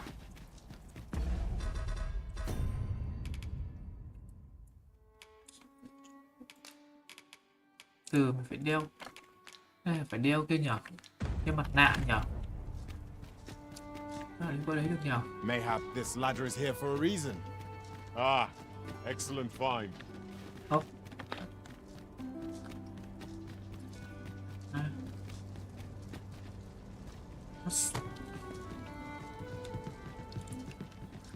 Còn xin tìm ladder thật.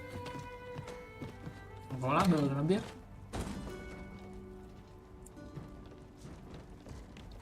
Có gì đâu Toàn.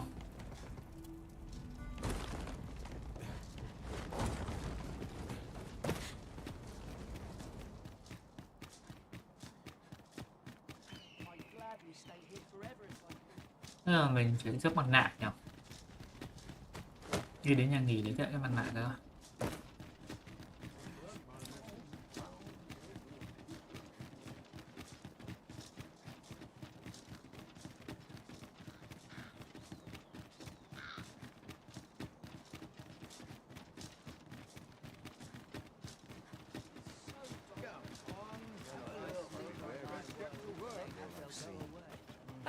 Things will sort themselves out. The Sovereign's retinue makes to fell the dragon at last. 'Twas a remarkable recovery. Many thanks.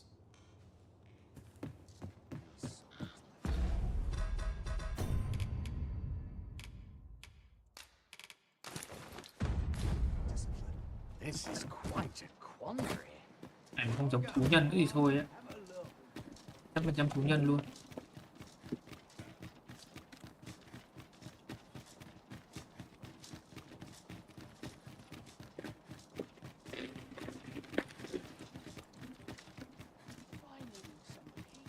Quỷ ơi, đang bận ăn chip suy. Nghe cho em qua coi. So, you seek to enter Batal, I presume? I'll have. Oi! This isn't yours. Sao vậy?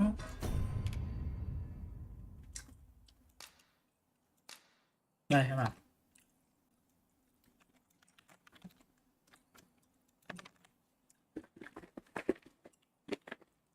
Aren giả nó thể hiện thực hiện sức điều khiển bằng những con rối trong lễ đăng quang. Và bờ Lan tin rằng là nguồn gốc đấy là đến từ Batan. Để Batan để tìm hiểu. Để Batan sử dụng giấy phép nhập cảnh và nên nhận từ thuyền trưởng để đi qua trạm kiểm soát biên giới. Đấy. Bây giờ không đi qua được.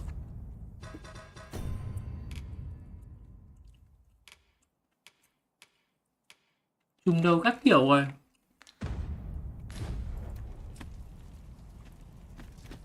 Này xe ngựa mới cho qua ra.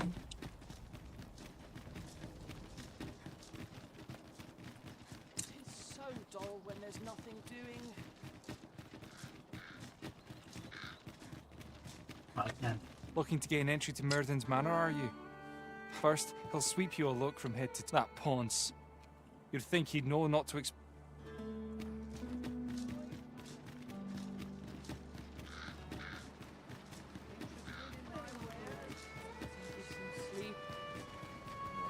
Pray, sir, as for where to look, you could try ask. Đây là phải thay đổi quần áo nhỉ?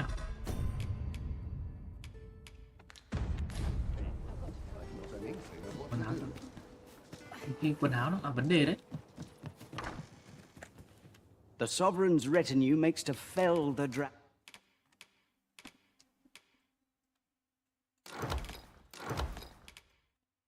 at last. 'Twas a remarkable pleasure doing business with you.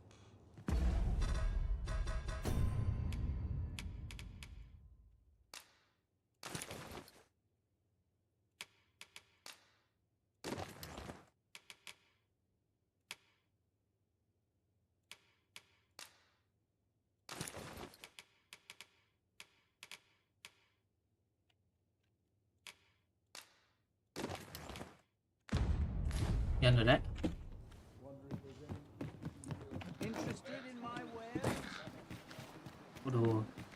Bộ đồ gián điệp của mình.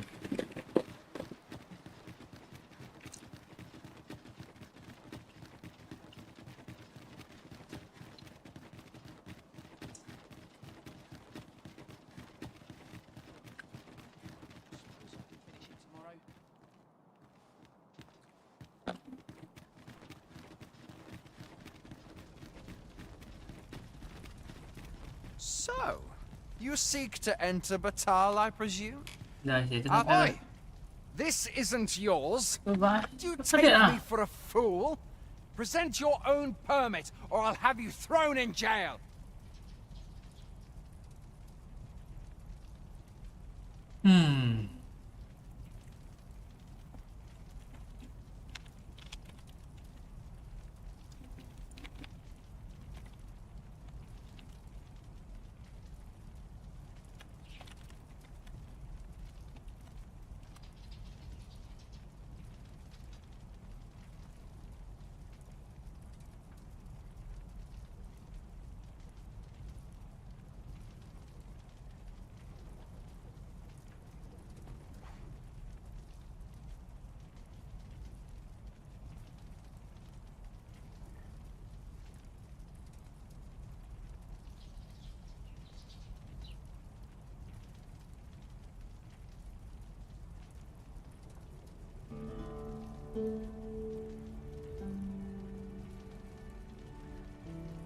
À.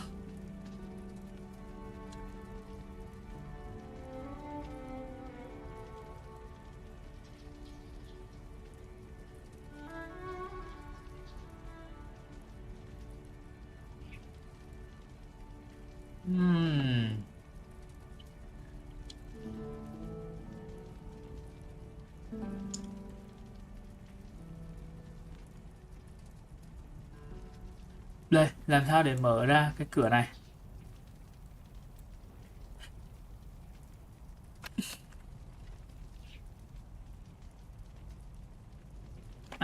Mình cần phải làm một cái mặt nạ.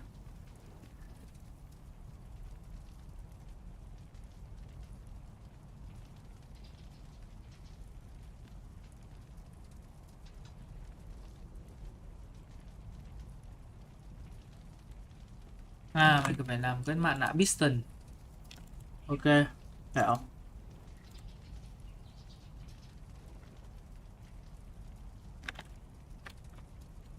Phải làm cái mặt nạ piston là được.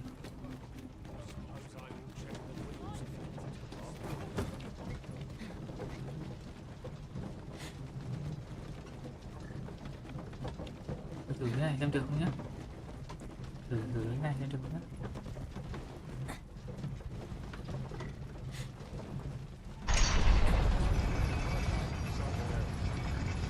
Fine.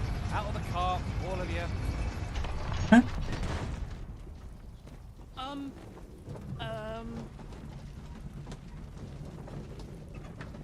Được này. Thằng nhỏ cái kiểu what the fuck gì xảy ra với tôi vậy?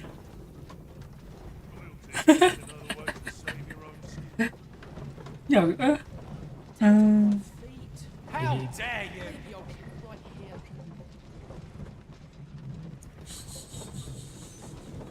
thằng nào chửi mình rồi ấy.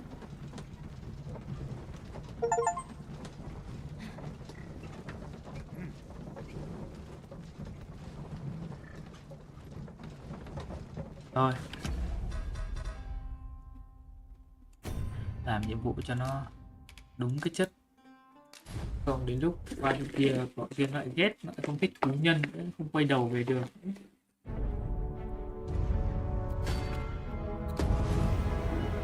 Đúng không?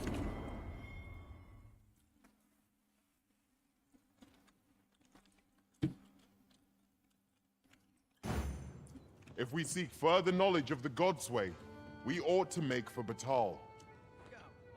Follow me. I will guide you to the location. A guide. Về. Đồ lại đã.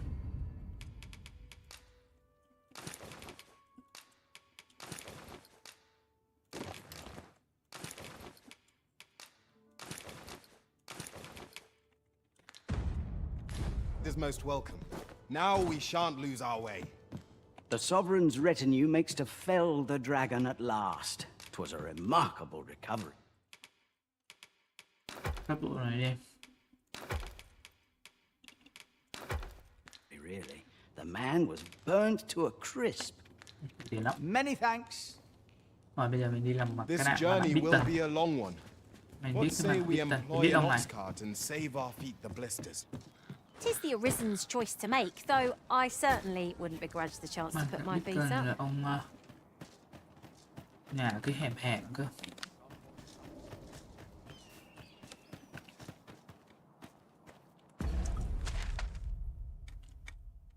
Nhà cái hẻm hẻm cơ.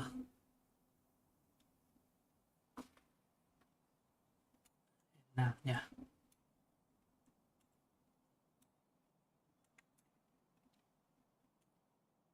Ở như hẻm này. Ngon lắm.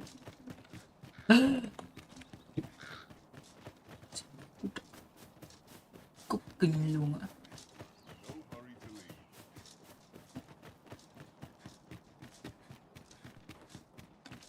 Đâu nhỉ?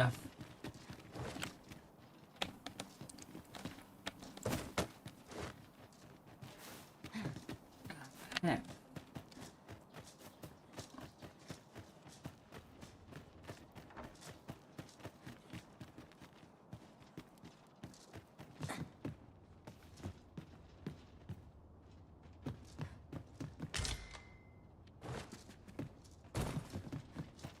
Hẹn cơ.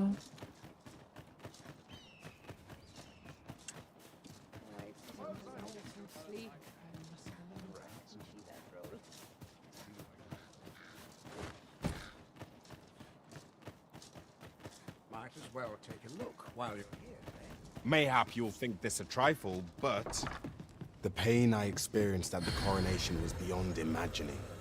'Tis most curious that a means of manipulating us should exist. and vexing that it should be in enemy hands. Ít vậy. Level 22, có level 23 này. Level 26. Được có tà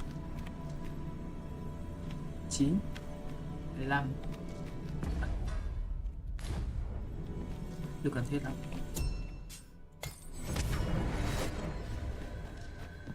There is a rumor whispered among pawns that I've oft pondered.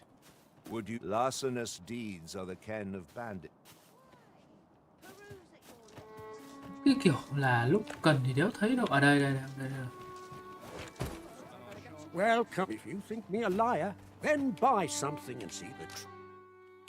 Đây, mặt nạ piston đây. Ui chà. Oof for yourself. Many thanks to you. Rồi xong rồi đấy.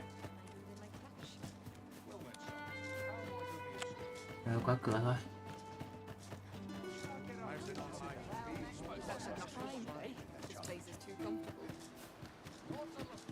Mình đi cái cửa đi kiểu chui ở trong kia được, nhưng mà đến lúc sợ đến lúc quay về đấy có mặt nạ. Không về được. Đi được không về được. Ôi quên cướp vũ khí. Điên nó sợ. Đây tao. What does this say? So, you seek to enter but go on through. Vào đây.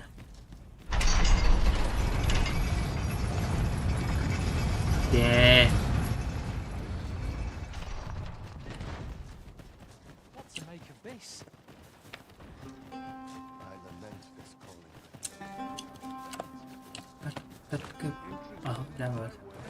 I'm starving, I am. Cất nhanh nhỉ.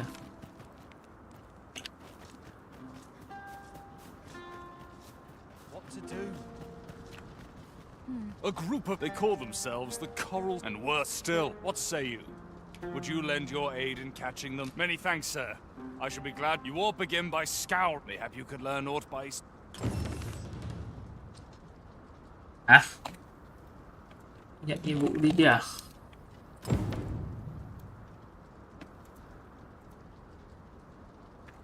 Hỏi về băng cướp à? Về.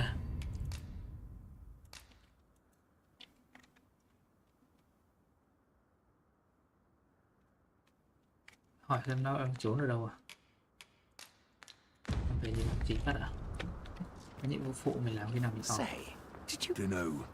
But I'd wager it's the Ủa, work tự of nhiên lại ra thông tin bandits. rồi này. Gotta be them Sir Lissandro's been iron hands in a... Well, if they're not caught soon, we'll be... You ever heard of... There's no lack of Nghe brigands về looking to make some easy coin out of the băng roads. băng But what's băng scary rắn about Cora these chưa? coral snakes is how damn organized they are. Talk is, they fall upon you all at once, and their guide thought only fool. Why not live honestly? At any rate, if you've a mind to catch them and make a name for yourself...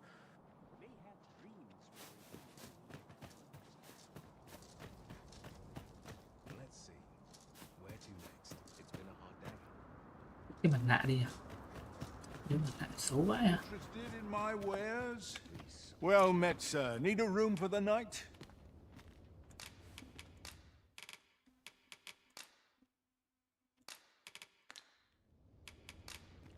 Many thanks. Nặng vãi. Mấy cân? Cứ để là đeo đậy được.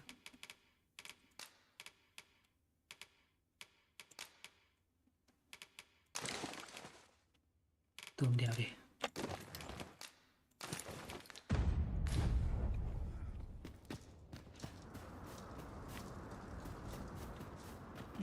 Xe ngựa đâu rồi? À, trên này. Ngựa đâu? Ngựa đâu? Xuống đây có báo có xe ngựa mà.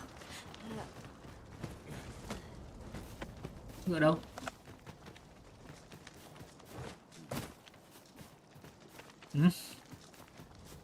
Cái màu báo ở đây có xe ngựa mà.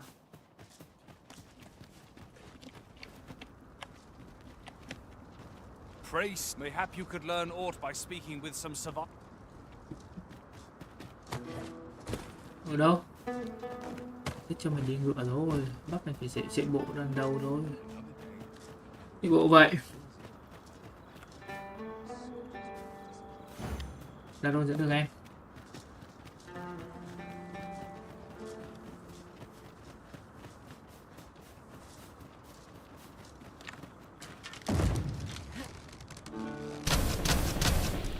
Perhaps this will seem of little consequence, but different masters favor different pawns. One whom I served preferred to have beastrons for allies. Each to now. What might that be? We ought to take a closer look.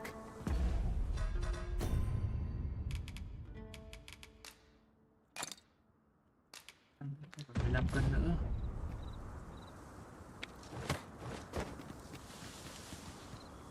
Ah, now here's a surprise. Our collection grows. Ha! I'll have to remember to tell my own master about this. Thôi Tôn ơi, mày lên đây mày ngã nữa thì thôi đấy. Ăn mèn đấy Tôn ạ. Điện đến phát nào. Đây.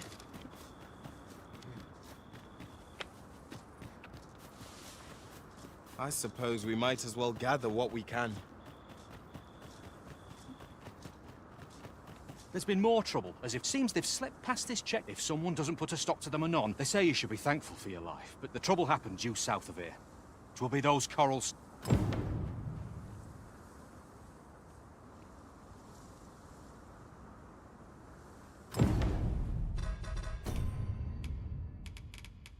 Kuman rồi. Really now? You mustn't shirk your duty, lest you forget This is the the style arisen we of served. Karai. I'm well aware of that.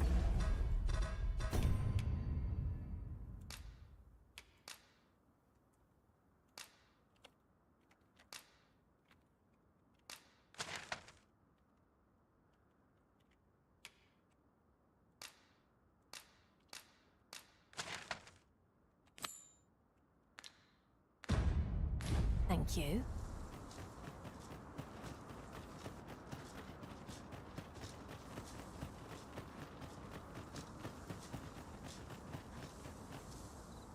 So, after breaking ai free đây? of the chains of slavery Kẻ that tìm once đường. bound you to this land, you return of your own volition.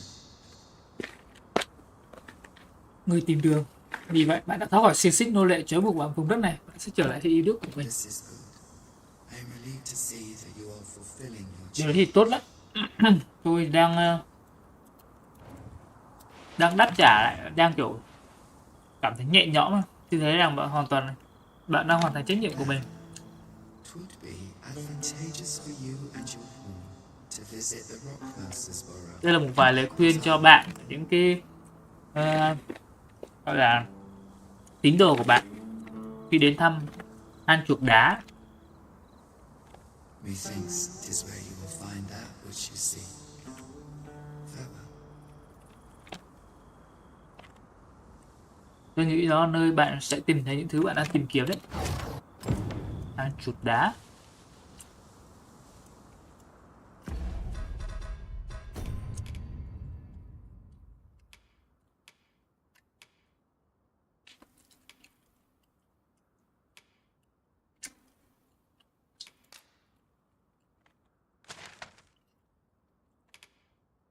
Ôi, hang chuột đá xa lắm.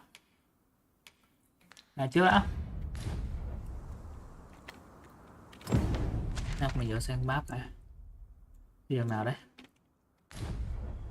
Thôi, cứ chụp đường lớn mà đi thôi.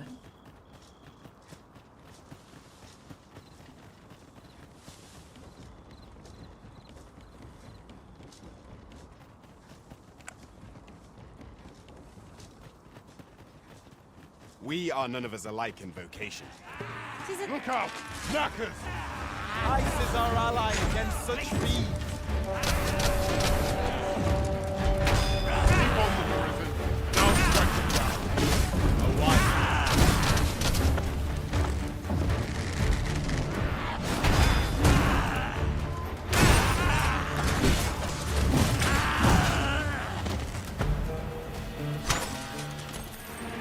Ui, 8 châm vàng rồi hết. Cuộc đời mình đổi mới là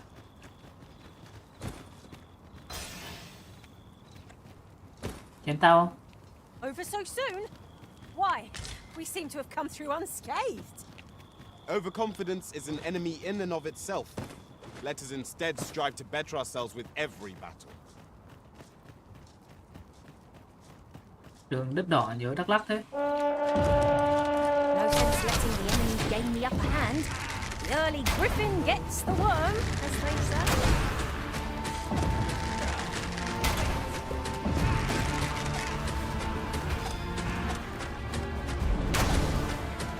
Arisen, are you all right? Bà cái đấy mệt phết nhỉ? Cái tí nó gãy rồi.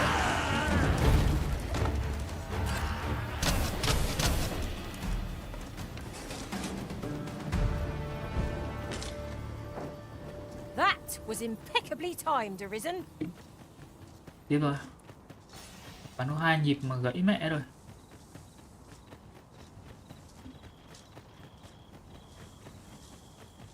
À không, vừa nãy mình đang chạy nữa.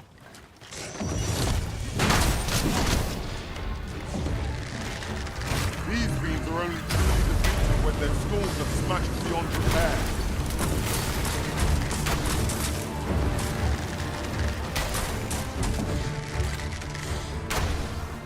Well done.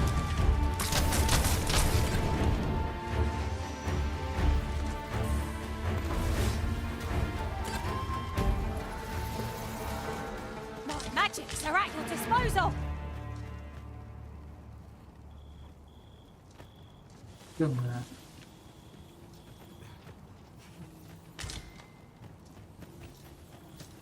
có quả sáng nhỉ? Rồi máu cho tao cái. Seems I've drawn the short straw. Of course, I wouldn't dream of complaining about it.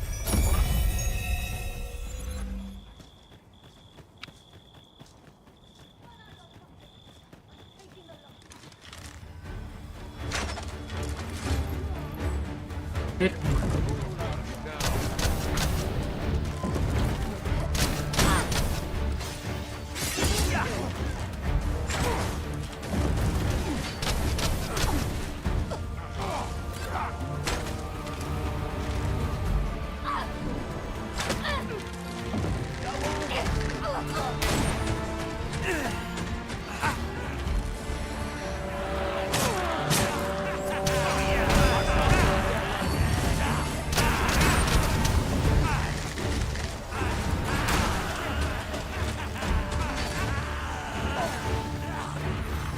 Chết à? Say, does this foe not remind you of a certain someone we know? What is the matter with you? We are under attack.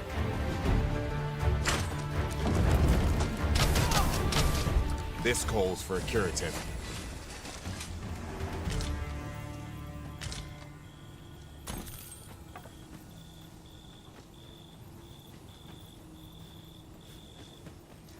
Tiếp.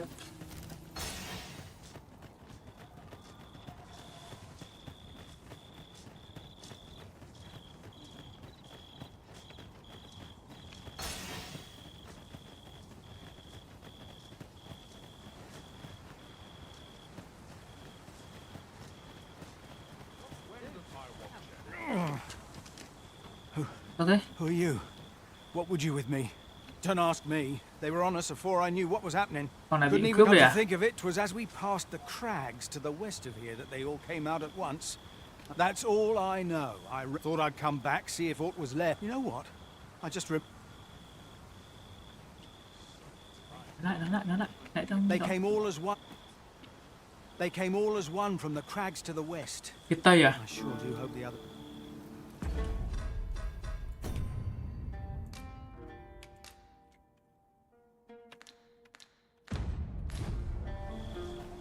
You can count on me to fly to your aid in your hour of need, Master.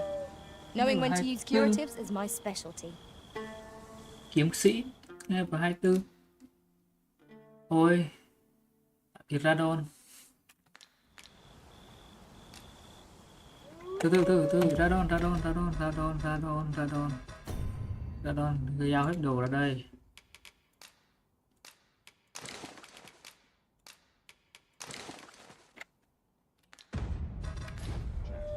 I'm attentive and loyal, and prefer to remain by your side. Đặc biệt là đòn nhé. Battle. Cho ra đang đi củi này. 'Twas a fine journey we shared. If ever you've need of an ear to listen. Ôi, hai cây gậy sáng. Chóe.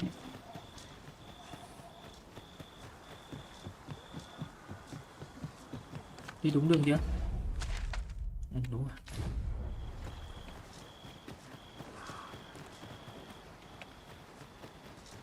The sky is radiant this night. I feel at peace to gaze upon it. Right you are.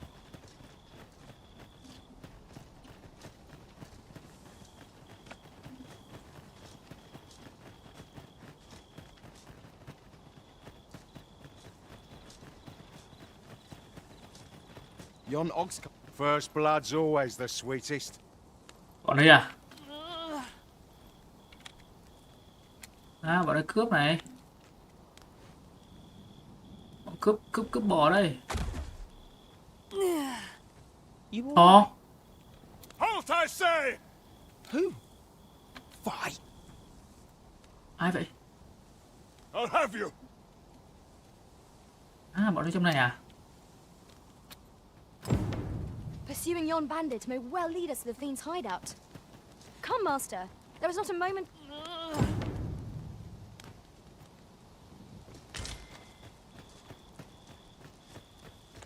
All's well, I trust.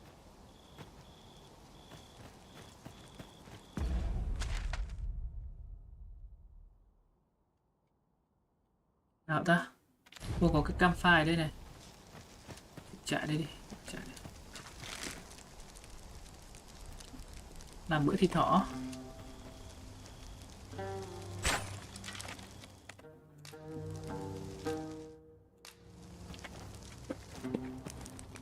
Thịt thỏ ăn rồi. Ủa? Mày sao vào ngồi cùng như vậy? Thịt hỏng vậy. Ui. Thịt đúng thịt hỏng có khác. Một đỏ lắm, hơi thâm tí. Well, we've eaten our fill. What say we settle our stomachs with a few hours sleep?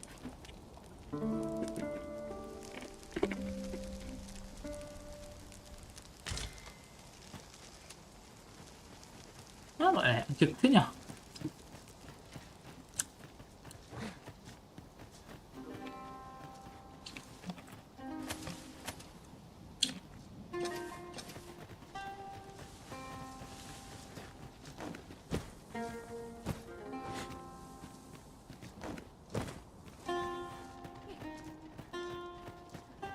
Món ở trong này à?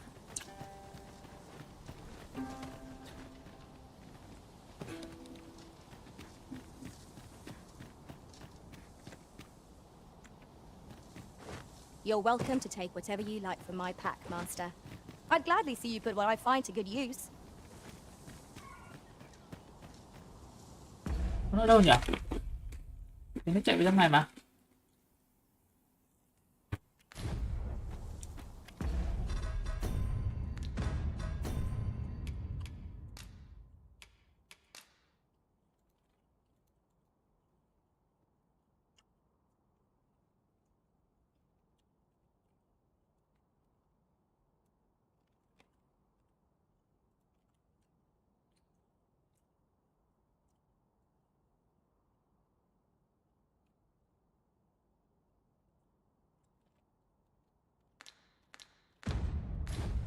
Đây, nó chạy vào đây. Khả năng là trong này rồi.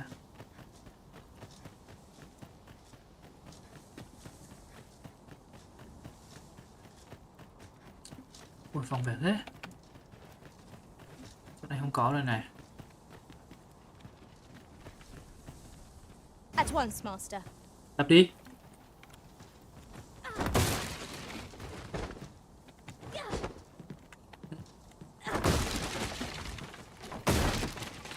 Cái gì kìa? Ra khỏi đây đã.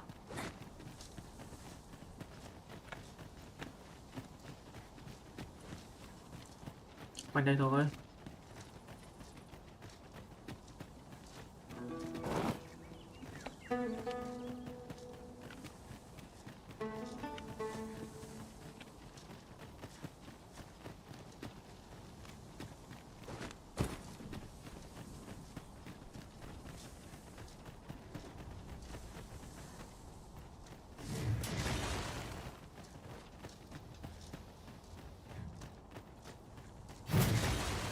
Oi! Have you lost đây it? à? A child was hurt during today's raid. Don't hurt children. That's the rule. Don't tell me you forgot. Thằng này chắc thằng cổ chủ đấy à? Trùm đấy à? Đừng làm tổn thương mấy thằng nhỏ. Đây là luật rồi đấy.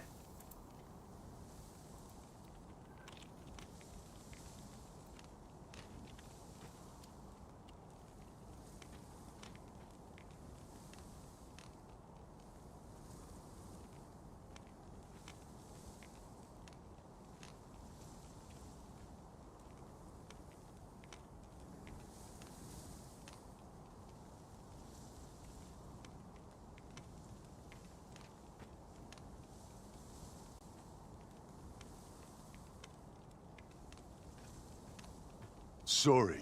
Must have slipped my mind. It's like that, is it? Huh? Xin lỗi, kiểu như tôi bị mất trí á. Hả? Chó này mày nói thế mà cũng nghe được à? Hả? Lúc này định nói gì tiếp ra đây? Don't hurt kids. So you better. Ông ấy nói là chúng ta không hại đứa trẻ nên là tốt nhất là mày. Who's this then? We've got an intruder. I'll go warn Lenzo. Thằng Lanzo à? Thằng Lanzo là thằng làm chủ à? Ok, được chưa rồi? Đây, nó sẽ bảo Lanzo. Coming here was the last mistake you'll ever. Nó gần báo là kiểu như đến lên. Freshly rested as we are, this battle ought to be in our favor. You must not let down our guard.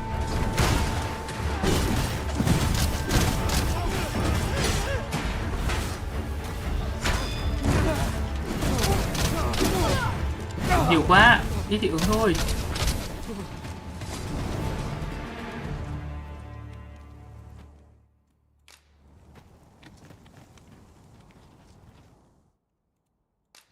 Không, mấy thằng này không phải NPC à? Có tên có tuổi đàng hoàng à? Rồi lên mấy cái ladder này xem có cái gì bú không đã. We ought to keep watch, lest we be set upon from behind. Remain alert, and naught shall catch us by surprise. À. Sáng lên phát. Diệt gọn băng này luôn đi.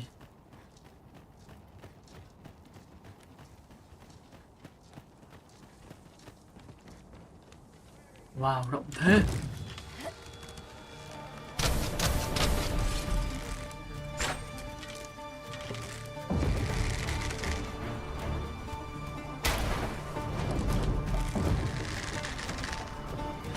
I will finish this here and now. Cái thằng giật vãi luôn.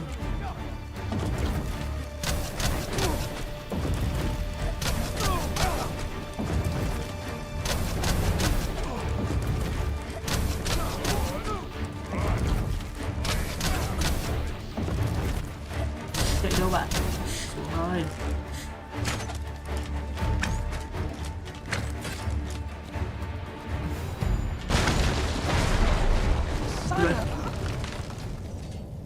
Son of a bitch.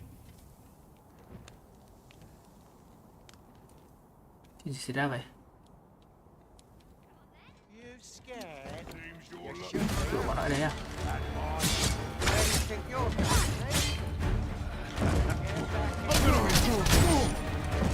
Curative ultimate.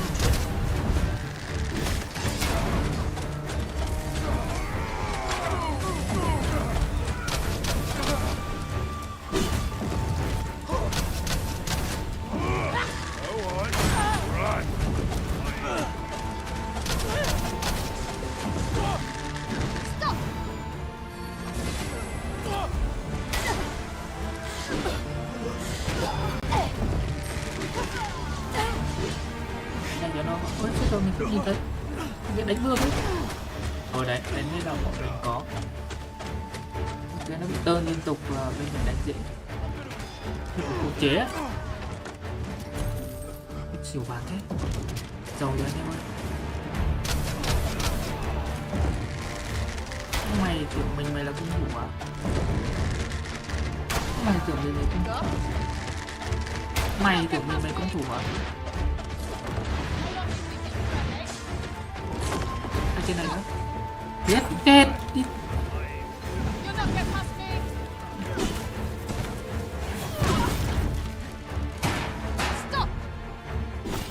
Đấy. Đi xem.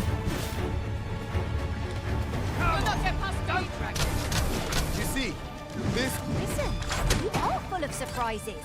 I look forward to informing my own master of that strategy. Now that is a surprise.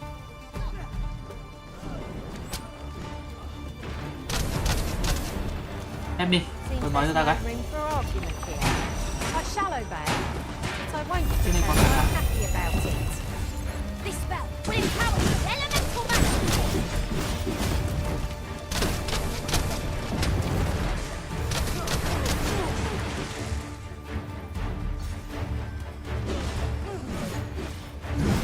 Đi, các bạn nhá.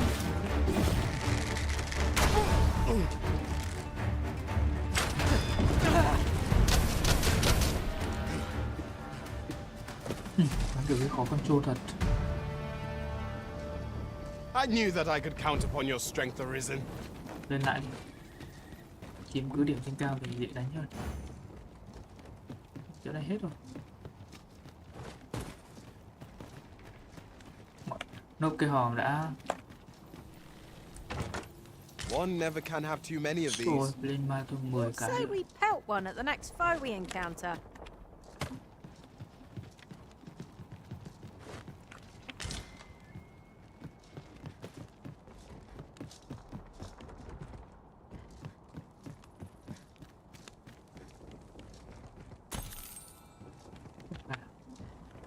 Cái cửa đâu nhỉ? It is of intricate construction, this place. We shall have to examine each area thoroughly. We mustn't lead the Arisen astray. Let us be mindful of our surroundings. Đây, từ từ. Đợi tim vào đã. Không. Đây, go, này, đi trước đi. Đi trước đi. À. Để con cung thủ đi trước. Được rồi. Heed your senses. If aught feels out of place, it could very well be a trap. No. Ủa, tiếng trẻ con. Going to... Come on, this way. I need to get you out of here before things. That's what Lenzo said to do. Tôi sẽ giúp bạn đi ra đây.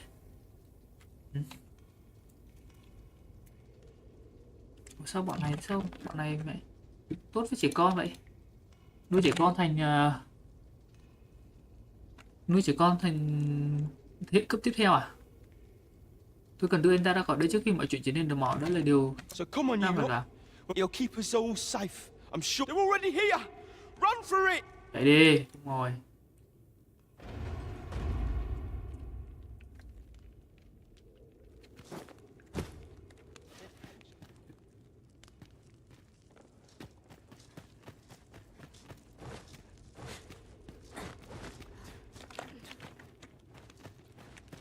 Cướp linh nghèo thế nhở?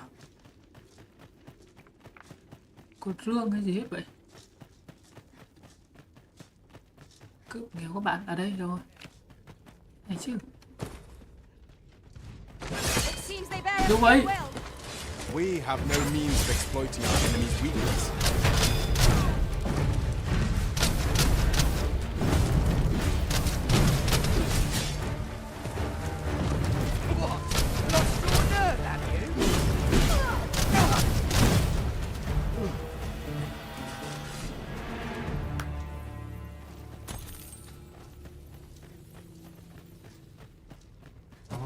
Kiếm tuyết ẩm bảo đao. Đếm.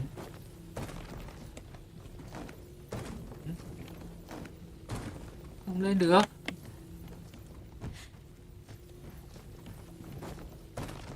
Very well. I shall go on ahead. Use me as your foothold to soar to greater heights.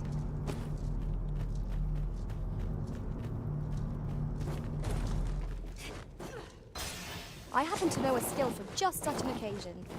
Might I be of assistance?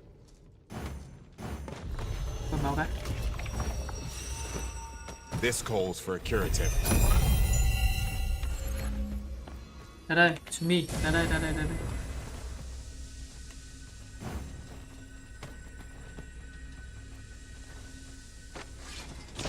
Không, góc đấy sao tao lên được? Be on your guard. There are innumerable corners where an enemy might conceal themselves here. Keep your voice low. It's my heart beats on my front. Strike with highest fury!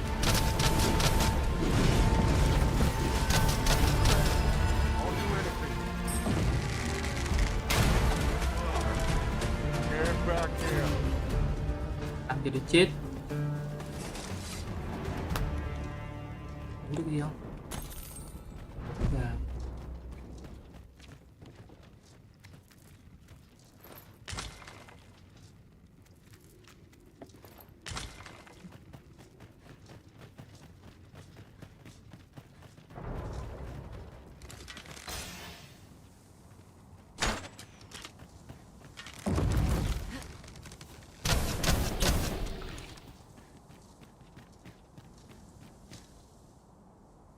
I don't stand a chance. Đây à? Trung tâm cướp đây.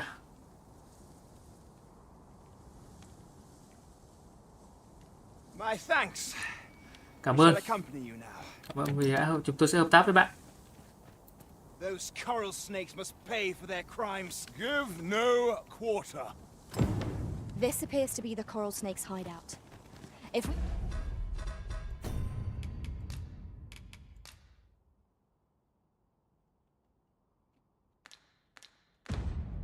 capture their leader, the other bandits might be brought to heel.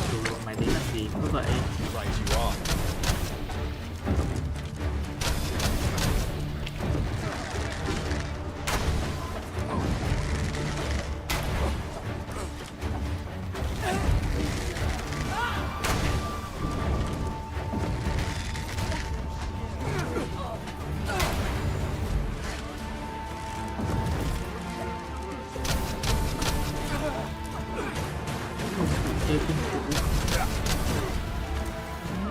Hợp lý chưa?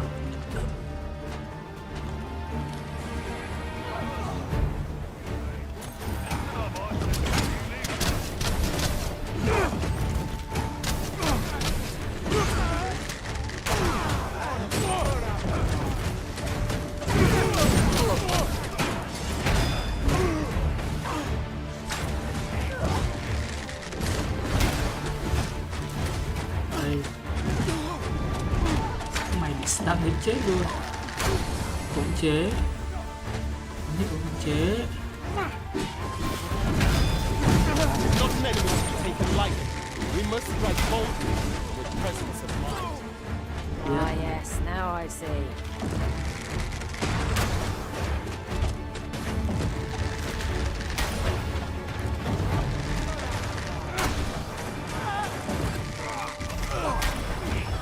Take care where you place your feet. A sharp incline is as light to throw us off balance as 'tis our enemy. You can count on me to keep you safe.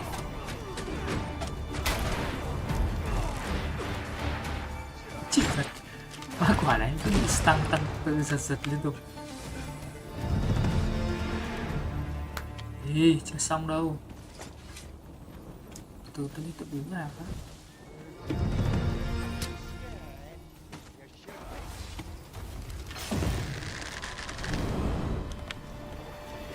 Mà cái hiệu của thằng này nó làm gì nhìn không rõ đường.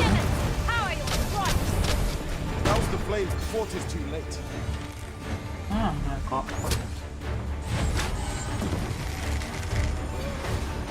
Tiếp được con ạ. Này sẽ bị slam liên tục đến chết.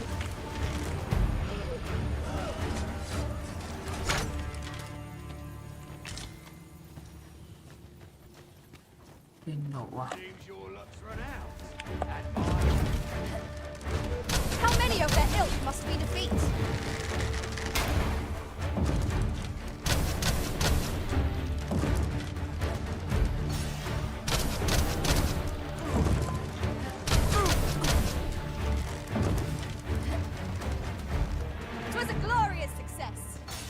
Let us try for the same result with our next attack.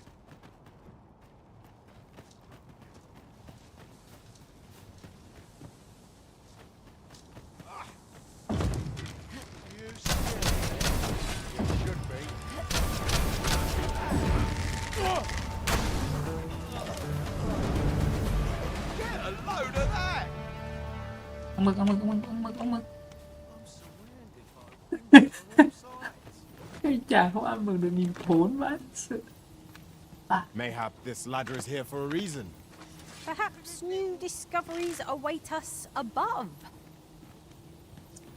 Suppose courage can only take you so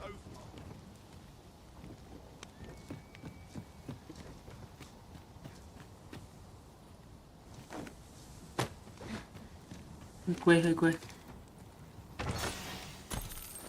Oh. Biển, đầm biển đúng không?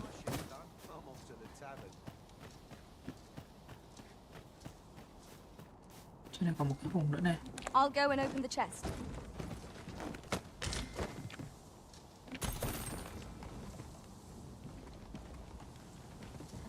Tôi đã hết rồi ta.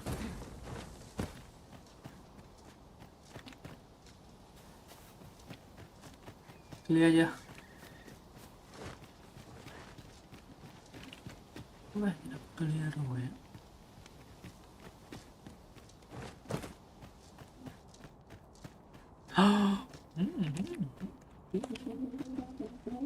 Sắc.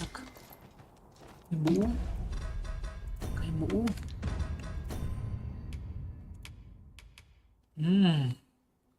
Hệ gì đây? Kiếm à?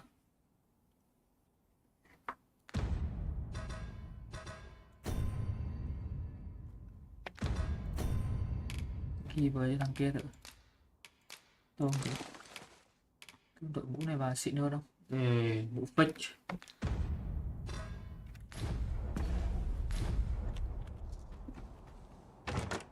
A common reward, frustratingly so. We'll find a use for it, I'm sure.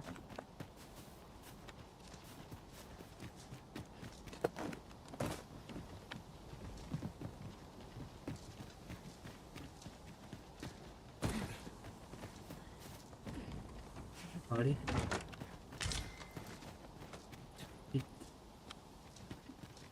Cứ lia khu này luôn, đừng thấy lúc này.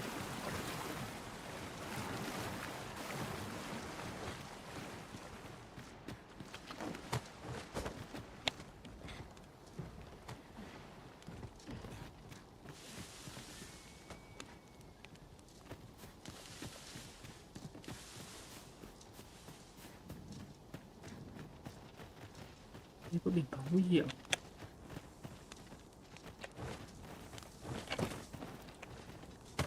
Water is nigh invisible in this gloom. No few times has an overconfident step soaked my boots. I expect that's a common occurrence in our line of work.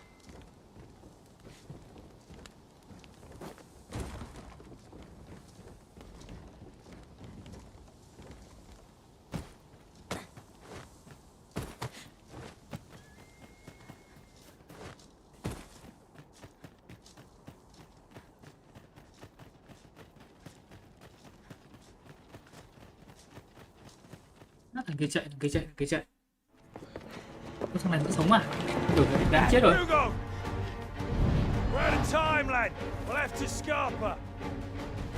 À? Under đi à?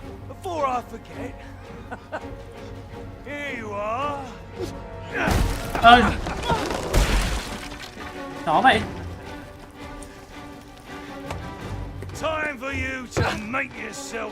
À, cúi để thằng này lại. Tisn't the first time I've taught an unseasoned whelp the meaning of betrayal. Nhân này lại để And it shall be the last. cúi lên giữ chân lại.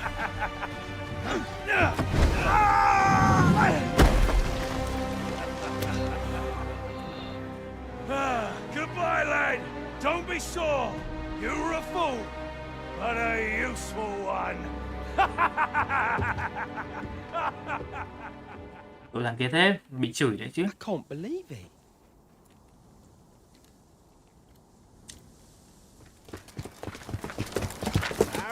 him. Lenzo. A Lenzo, tại sao? well done. It is unfortunate that their leader escaped, but I very much doubt the Corals will interrogate the lad. Thật là không may khi mà cái thằng được cướp nó bị trốn mất rồi. Mà tớ rất cũng dù sao thì cũng may vì kìm được cái nơi ẩn trốn của nó.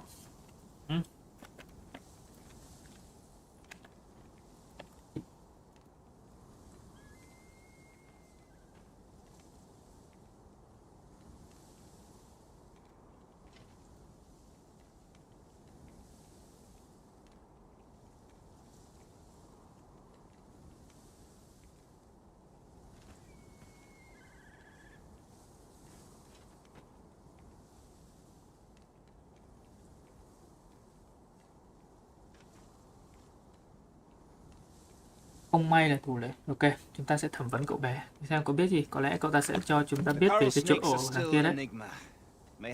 Bọn này thì vẫn đang ẩn giấu nên là may have the landmark. Có lẽ cậu bé có thể cho chúng ta biết nhiều hơn đấy. I'll hold on to this. After all, an ounce of prevention is worth a pound of cure.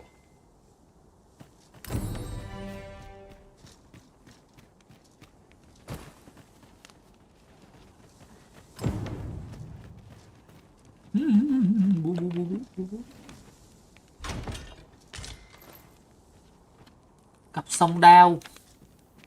Mẹ nó. Có dùng song đao đâu. Cho tao cái cung ngon đi. Cung nãy giờ chưa được cái chỗ nào ngon luôn á.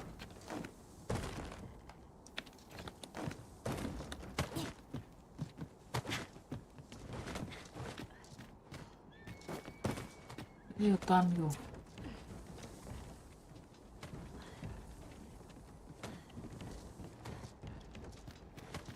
Cặp song đao, trong khi có dùng đao nữa.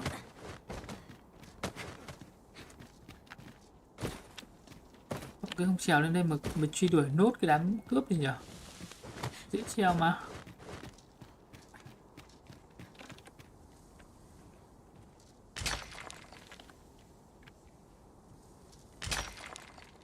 Cô vẫn còn đấy.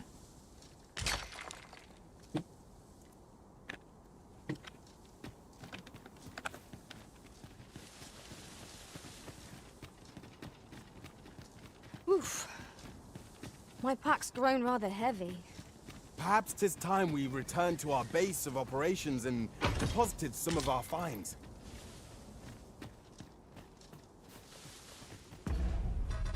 Quest.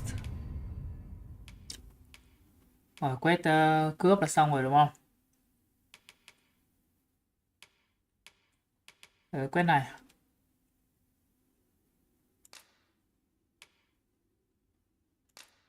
Định mệnh đang vẫy gọi mình ở đây hả?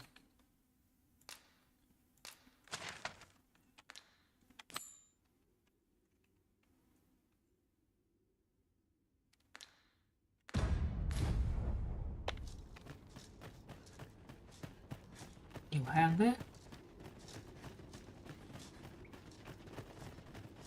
This narrow path would not be my first choice. Đường ra kia rồi. Is there no way around it? Let us proceed with due caution.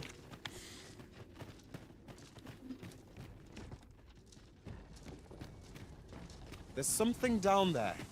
Is it safe to descend?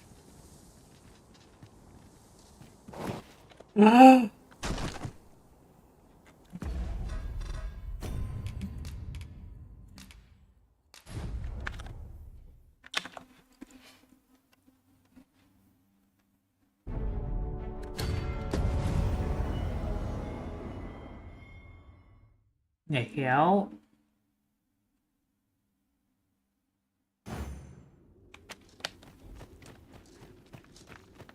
Mình nhảy khéo chắc thì cái thằng đệ mình đã chịu nhảy khéo cùng cho mình không biết.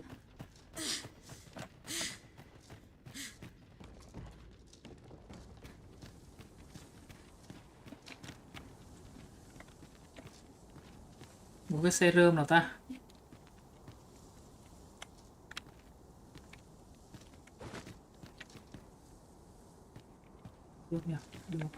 Lest my eyes deceive me, there's something down there.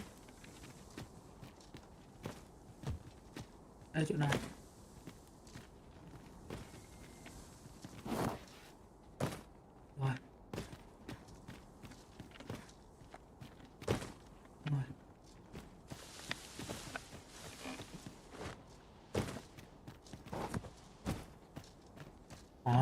gathering materials makes for dull work indeed. Ok.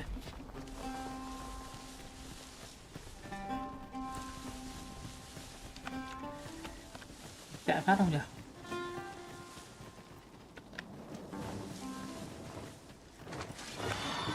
Hả? We are under attack.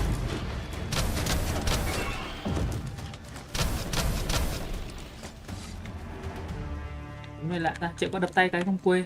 If we mastered that attack, we would be invincible. Chị quê. Hay là nướng thịt phát nhỉ? Cho nên nướng phát rồi đi. Để nướng thịt phát đi.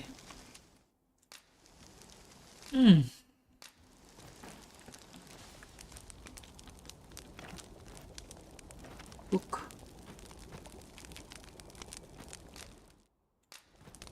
Yeah.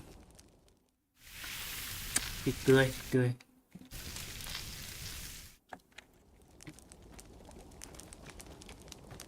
What say we get some rest? Làm sao Not đi? sure I could face a trek with my belly so full.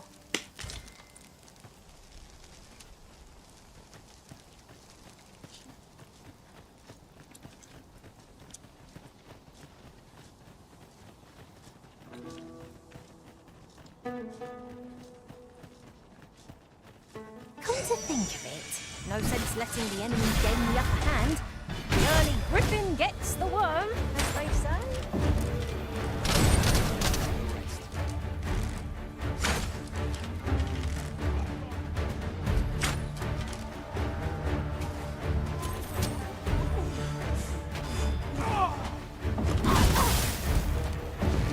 No one can defend themselves when grappled like this.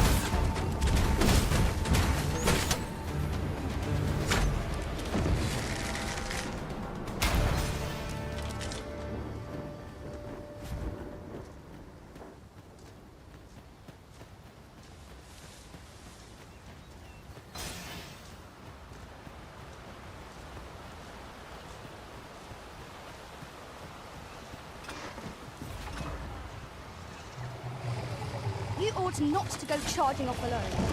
Don't be such a worry, Walt. I know what I'm doing.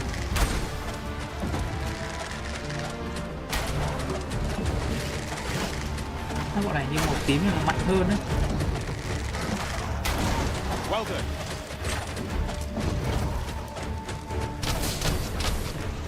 One of us has been poisoned.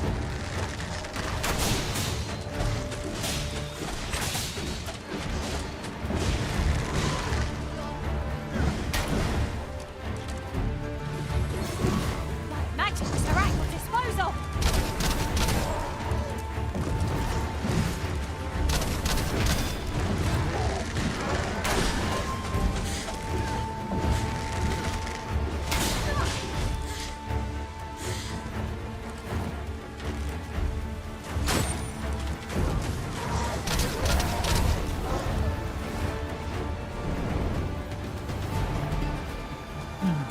Kéo vào bên này nó có một cái lớp gì ấy.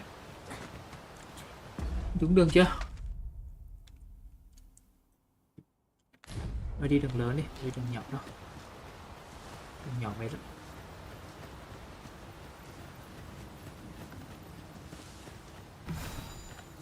Hả? This calls for a curative. Châu chấu không? Đâu khổng lồ à?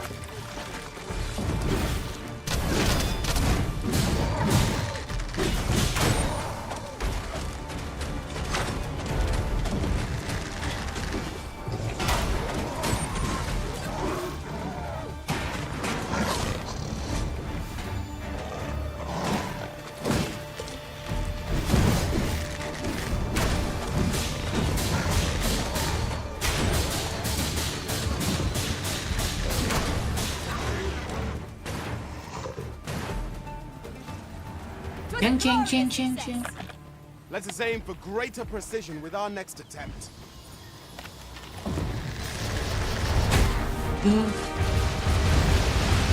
Gì vậy?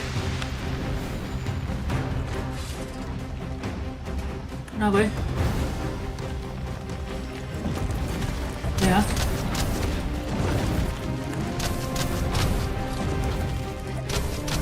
trên đầu nó rồi. Đấy, trên đầu nó.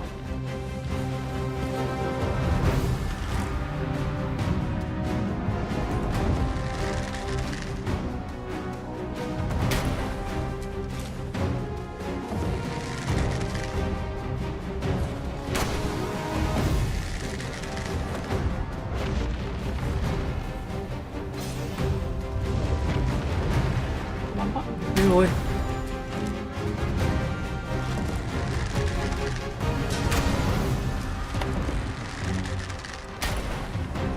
Bắn vào mấy chỗ đấy thì nó mới đưa đam.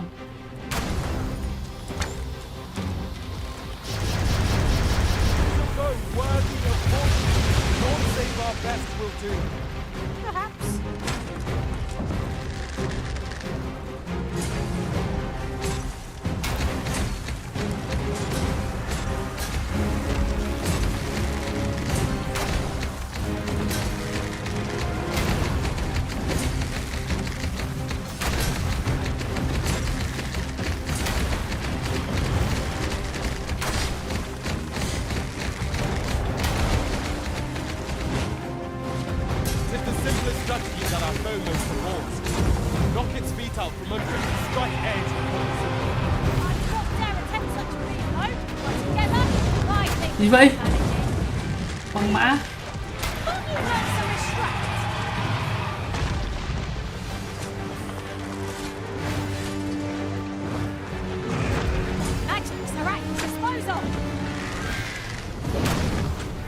Không, em không cố cái băng chúng anh nha, băng mã ơi.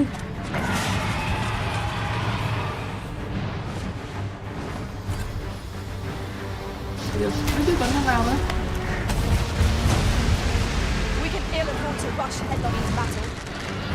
We've an opening. Focus your attacks. Hả?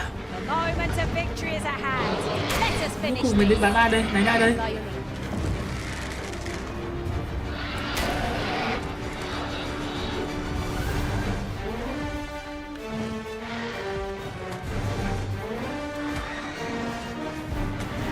Điểm bắn tốt hơn à? Em có đứng đấy được không? We would do well to seek the high ground and fight for the victory. Make overpowering our foes. Here, use this fight to unite our foes.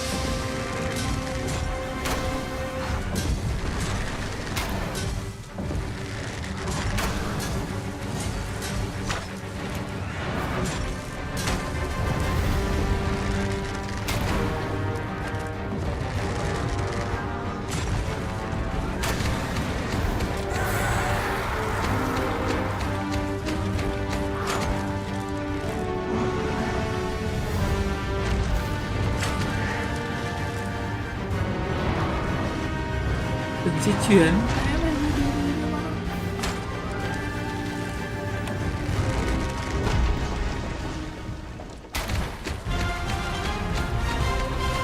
Phải chạy được.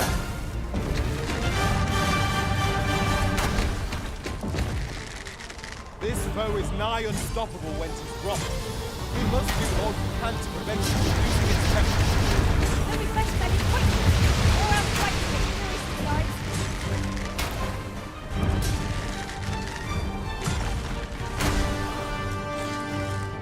I must admit that it feels wonderful to strike true. Thằng mãi chạy rồi.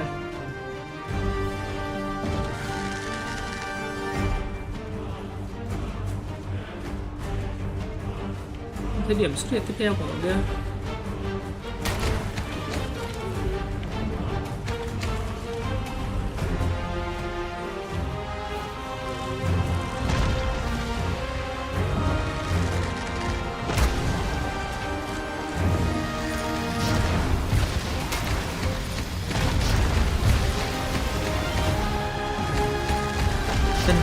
Chân nó có khe hở là được. Chứ không bằng chân nó.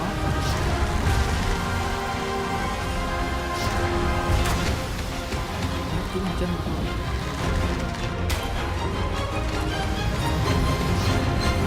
Ai chết rồi kìa.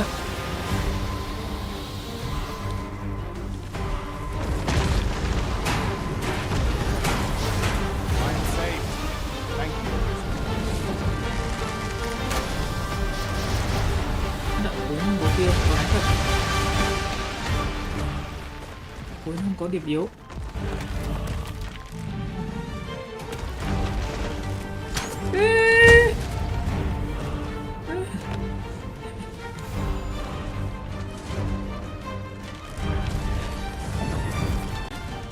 Magic's are at your disposal.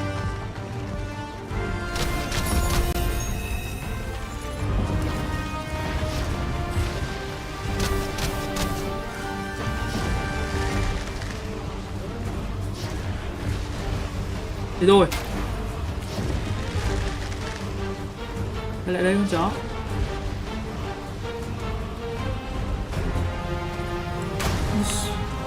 Đánh quá. Quá. Có vào đây, có vào đây. Đây rồi.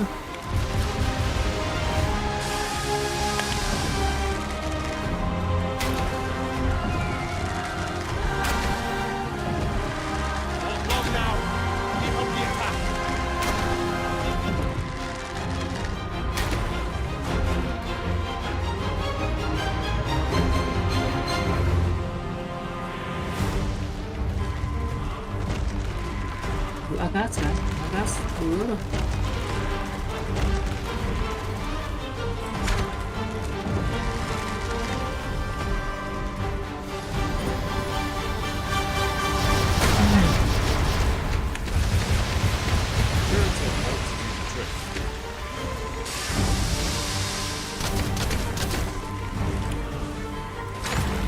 Rồi.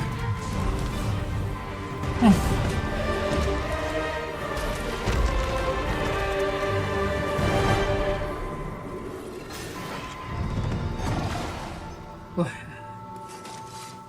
Ôi. Đá, giết này nhiều đá rồi. Cái gì đây? Cái medan. I'll pick that up. We might have need of it.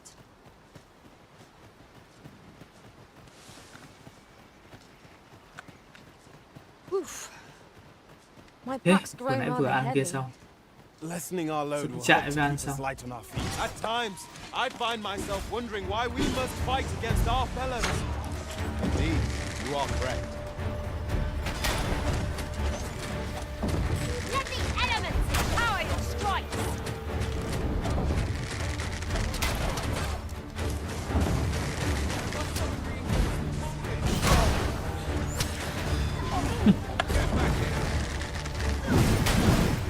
Climb on and I'll send you soaring.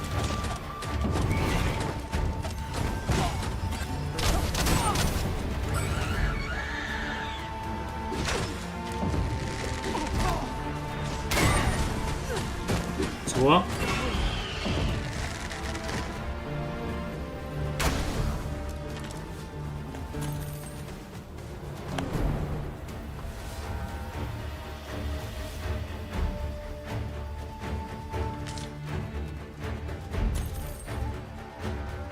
Không bị đứa kia đến đi xa vậy. Về về đây. Mà chị ác vậy, về đây. Tao hỗ trợ cho anh chịu. Cái này khó cơ.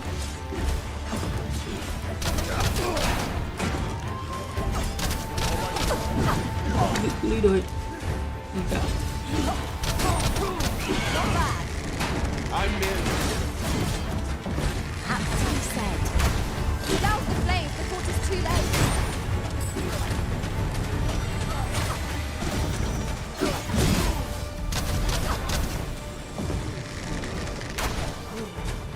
Tide of battle is like to overwhelm us.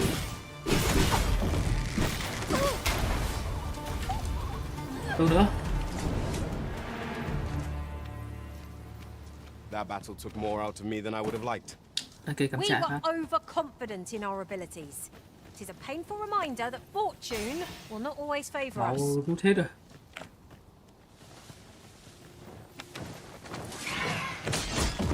Nữa.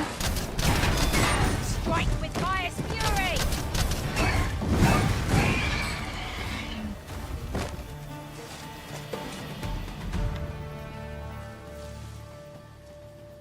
Đi ngược lại, đi đây bên này.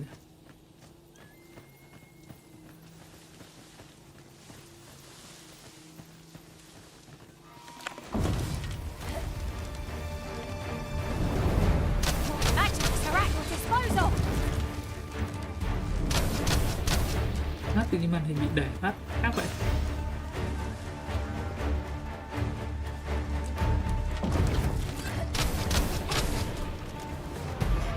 Mãi chưa thấy lên rank của kia ta, lên rank của Archer ta.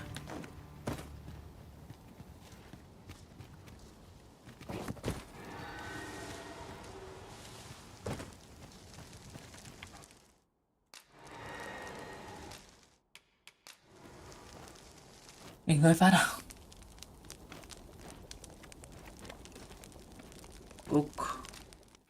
Úc được. Họ đói đấy. Not like a feast to get you ready for bed. Agreed. We ought to give ourselves a chance to recover ere Rồi, we sáng mai đi continue tiếp. on our journey.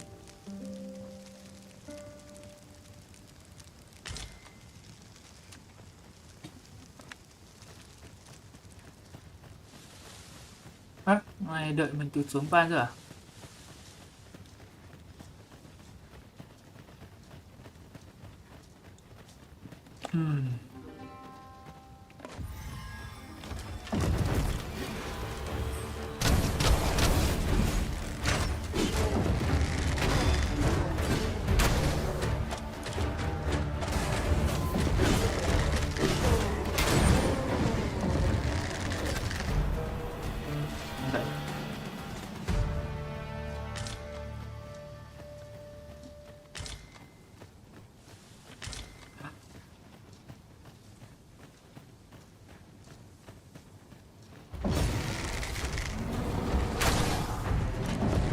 Hai con lợn. Ui, phải.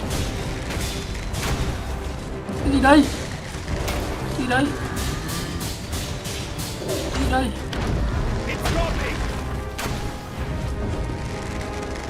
On my way. Seems we have been raided our way. Break this opponent makes me easy prey. À. I am well aware.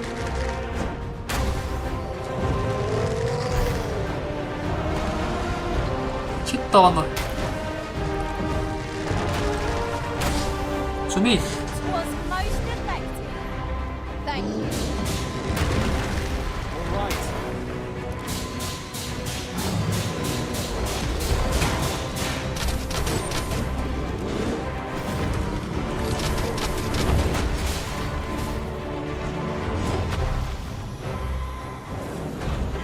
This foe is beyond our strength. I recommend a swift retreat. Well now, I'm not sure.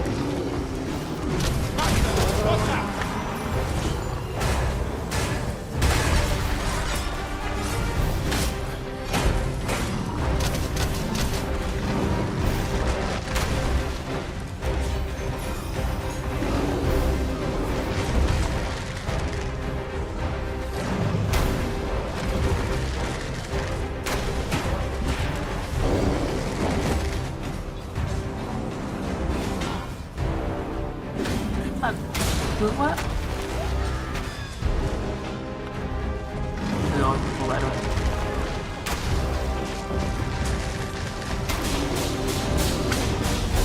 Có ai hai con chứ? They don't stand a chance against us now. A focused attack will end this foe. Một con chưa đủ vui à? Chúng giết con này trước đi.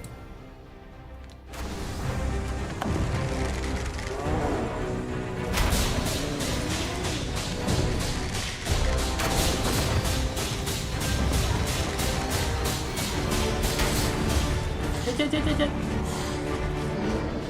Use me as your foothold to soar to greater heights.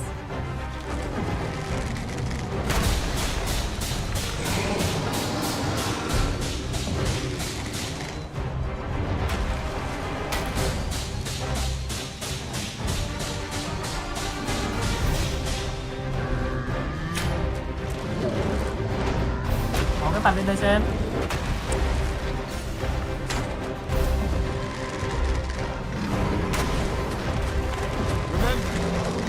strike down. Step closer to our client. Not the simplest tasks that test our metal most. Now I am on my way. Mang bác thằng kia đến đây. Look out for it. We're under attack.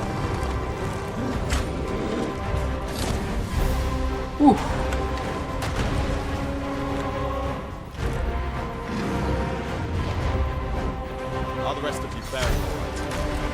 Main car Song is song fruit rồi. has quite the temper.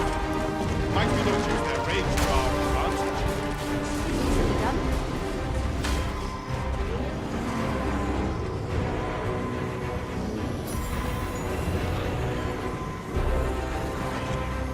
I'm saved. Thank you. Đi mày.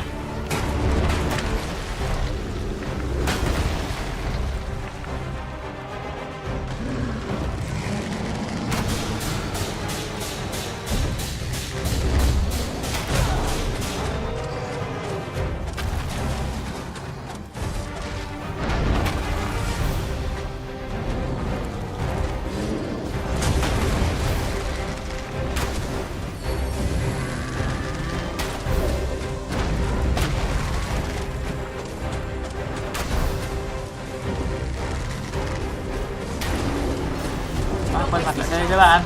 Press home our Đây advantage. rồi. Strike fast and true, and our quarry shall fall. Cái chưa chết à?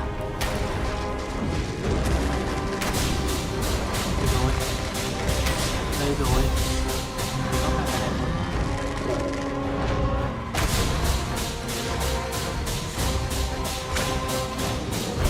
Đi vào áo mày nè.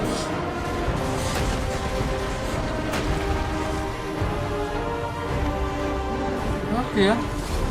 First and foremost, we'll want to look at our balance. Rồi. She'll prove a much easier target than our approach. Nó cũng đập. Đập áp quá, đập quá. We must stand together if we are to seize them. I will protect you.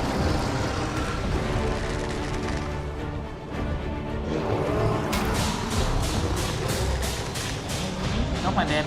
Nó mày đang đẹp. Continue our onslaught and the behemoth will soon topple. The moment of victory is at hand. Siêu tăng được không? Let us finish this. Cho ta xin ít phép lửa được không? Rồi thằng Agat lại gặp gãy rồi. This spell will empower elemental magic.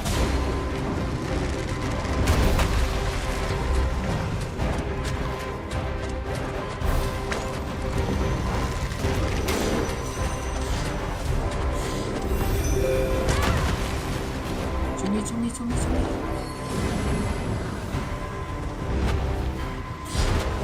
Agat gãy quá ta.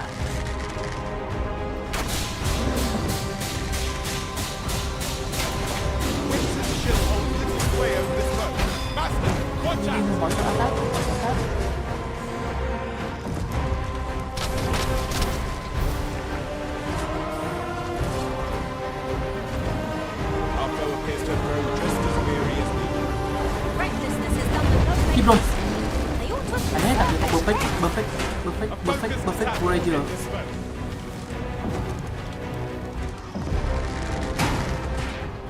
Này con. Đỡ đi em.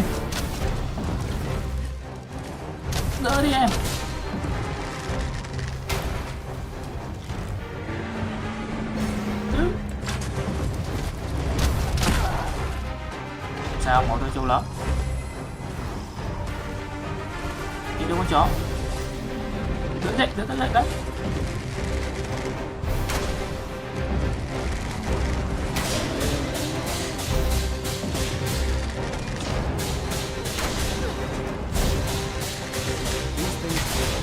Matching one's movement with another are not so simple as it sounds.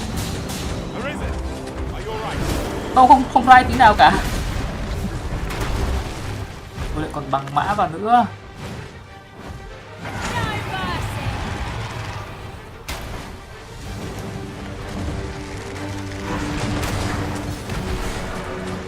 Đi bằng mã với con này này, táo quá. Seems we have enraged our foe. Reckless opponent makes for easy prey. I am well aware.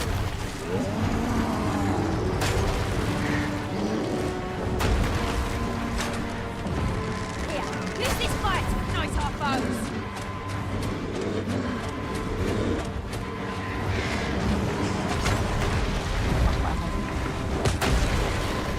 Sao? Chóng quá bạn ơi. Này, gần chết rồi.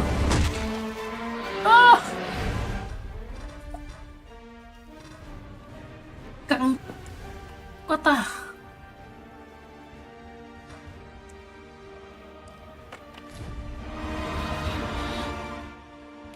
Rồi tiếp. We were unprepared for such a struggle.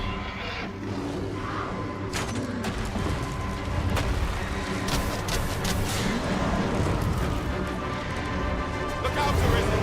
We're under attack!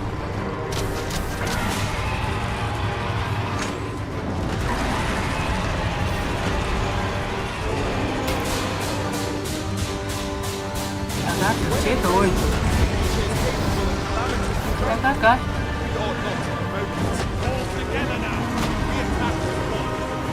Moment of victory is at hand. Let us finish this. Forgive me for being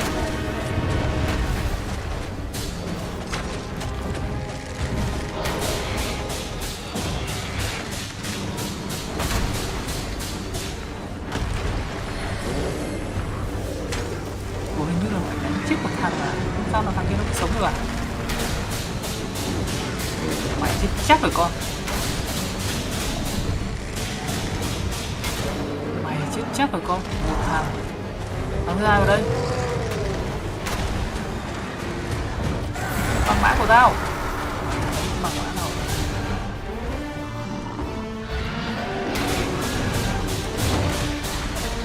That was careless.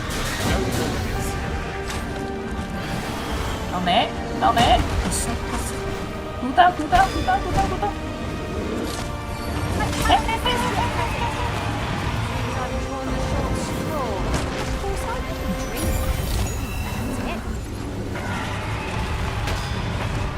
Bạn xấu đi. Mình loạn quá, không đi được. Đấy rồi. Con chó này. Chạy đi con. Slow down lại con. Chạy đi con. Chạy đi con. Vào mắt đi con. Thế rồi. Thôi. Xin đi lửa cái. Interesting. I suppose we can try to tip the odds in our favor. Mày.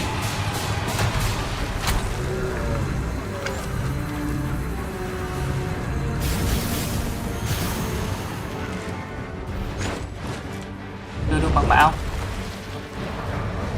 Bằng bão bạn mình. Cái bằng bão có đánh mình không? Đi bằng mã đánh thằng Agat kìa. Còn bằng mã này. Bảo mũi chủ hả?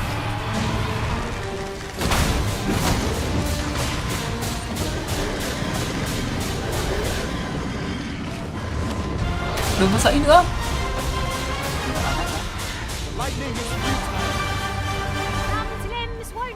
Họa vô đơn chí. Đánh lần 3 đứa.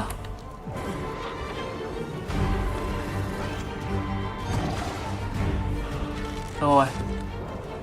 Quay vòng mã. Ở đây. Đi ra mọi người đó.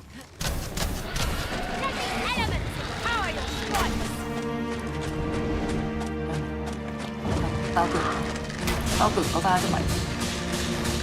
Mày đã lợi dụng cơ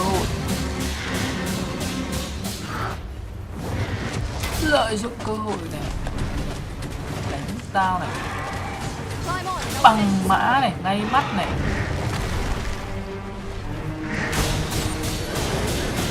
Ba màu hả?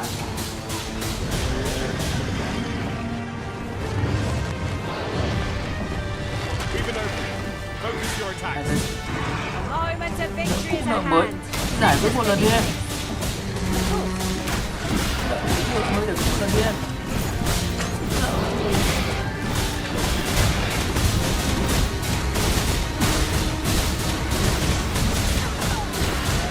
Đạp.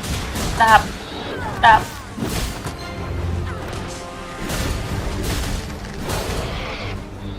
Ôi, bắt đầu. Đạp. Đạp.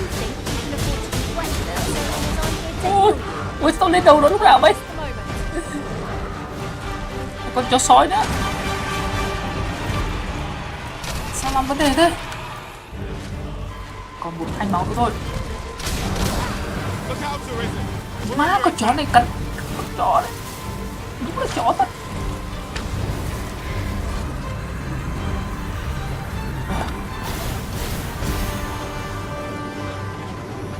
Hồi máu đi bạn. Chiến còn chưa kết thúc. Ôi, còn có tí máu á.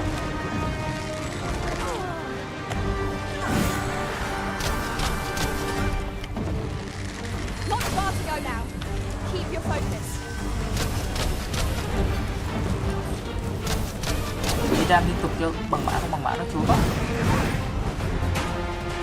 Nó trốn rồi. Đây. Má cày tê.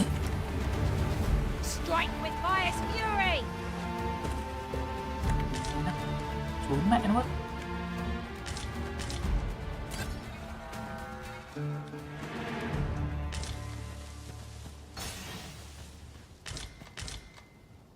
Con bằng mã đánh gần xong rồi để trốn mất.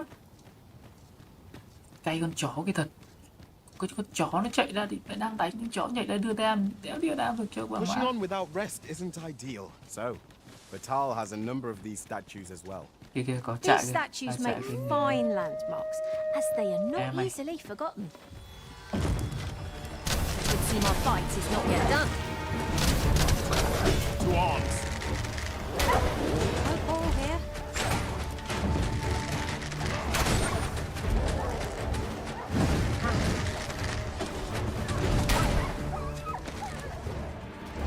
Tại bộ máy của nó không giết được con bằng bạn. Mày.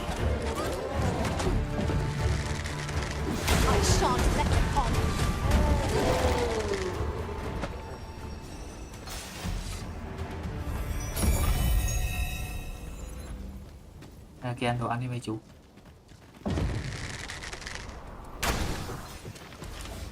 Đánh đi, tao sẽ tao nó rồi đấy.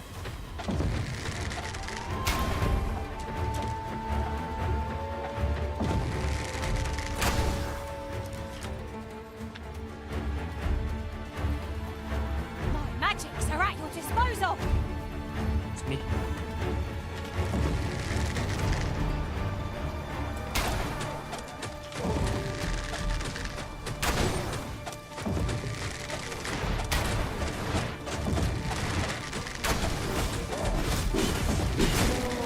This seems a decent spot for a campsite. A glad sight. I'm exhausted, I must say.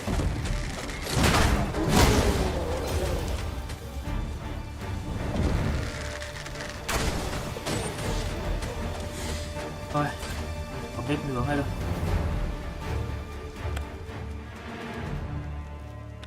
That was hard won. What fails to destroy us only enhances our chances against future adversity.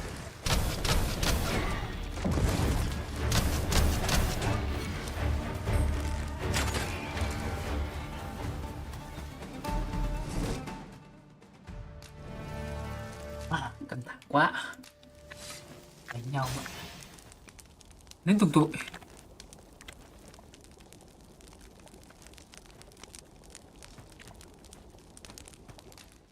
Còn có tí thịt khô này thôi. Ăn nốt đi.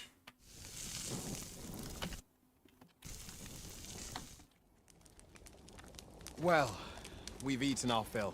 Ui. What say we settle our stomachs with a few Cái hours con bằng mã thật xịn nữa thì giết được rồi. Thanh máu nữa chứ mấy.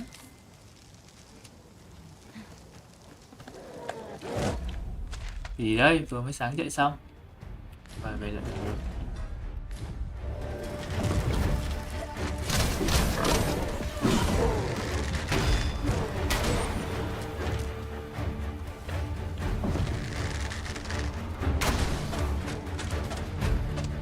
Trời ơi, cụt tụi em ơi.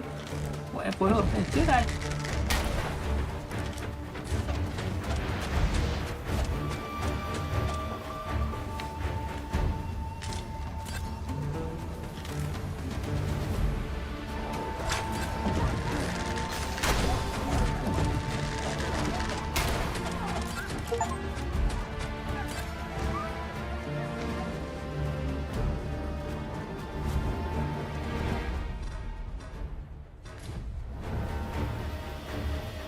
tối đa rồi, rank 8 rồi hả? We've got them on the run. I see no merit in hunting down such Xin cravens. thịt cái.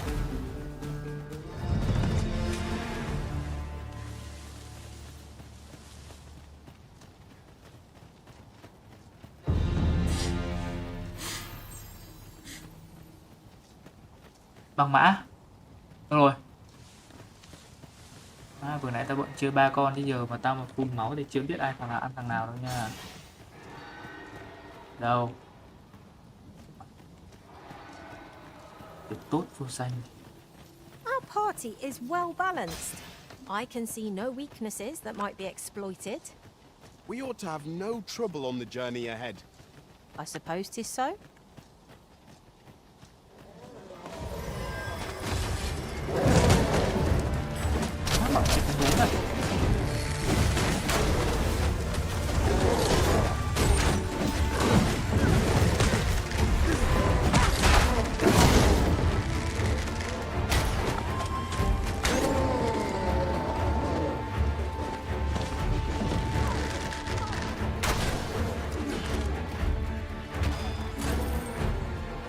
Chắc có trai, chiêu thì phải chạy cù lắm.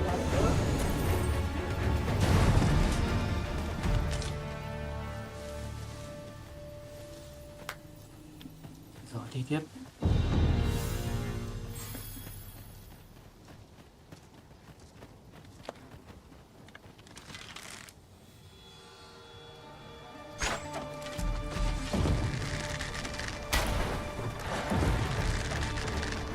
My magics are at your disposal.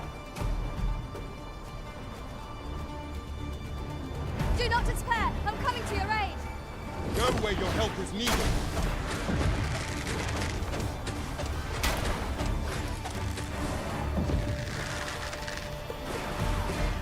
Khó đoán quá ta.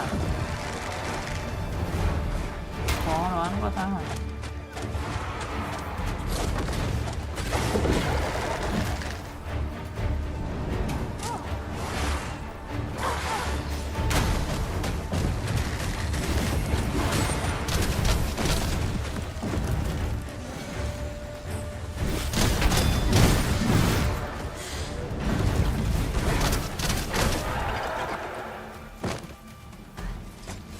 Tan lan thật.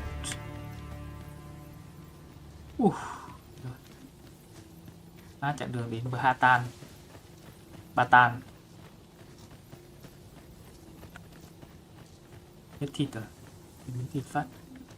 Bưu dê bò nai chỉ kiếm miếng thịt phát được còn ăn chứ.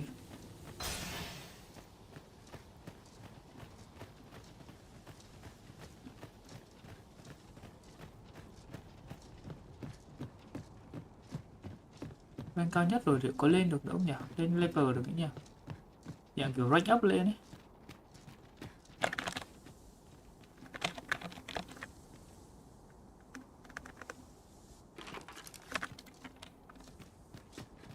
Xe điện thế.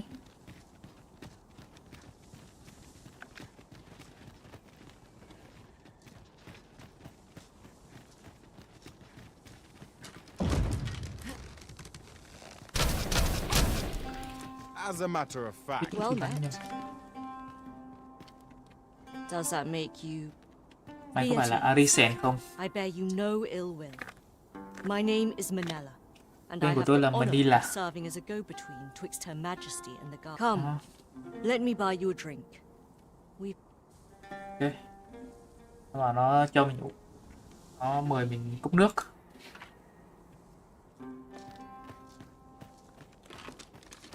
Chắc chỗ này an toàn rồi đấy. Oh, what does this say? It couldn't hurt to take a peek. Say, have you heard? Aye, they caught someone. Captain Benjamin's all bent. Tell is, he's... Đang tìm nói chuyện với cái bọn Koran Snack này.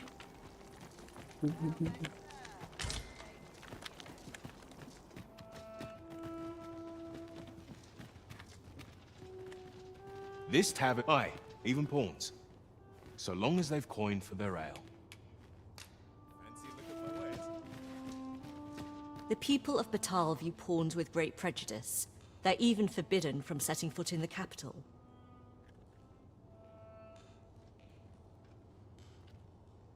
Người dân ở Batan thì có thành kiến lớn đối với những bao họ thậm chí còn cấm đặt chân vào trong Her thành phố. Majesty, Empress Nadinia, has long been troubled by this custom, but a practice so ancient isn't easily Đối với overturned. cái con tín đồ của mình ấy, bệ hạ hoàng hậu Nalina từ lâu đã gặp rắc rối trong phong tục này.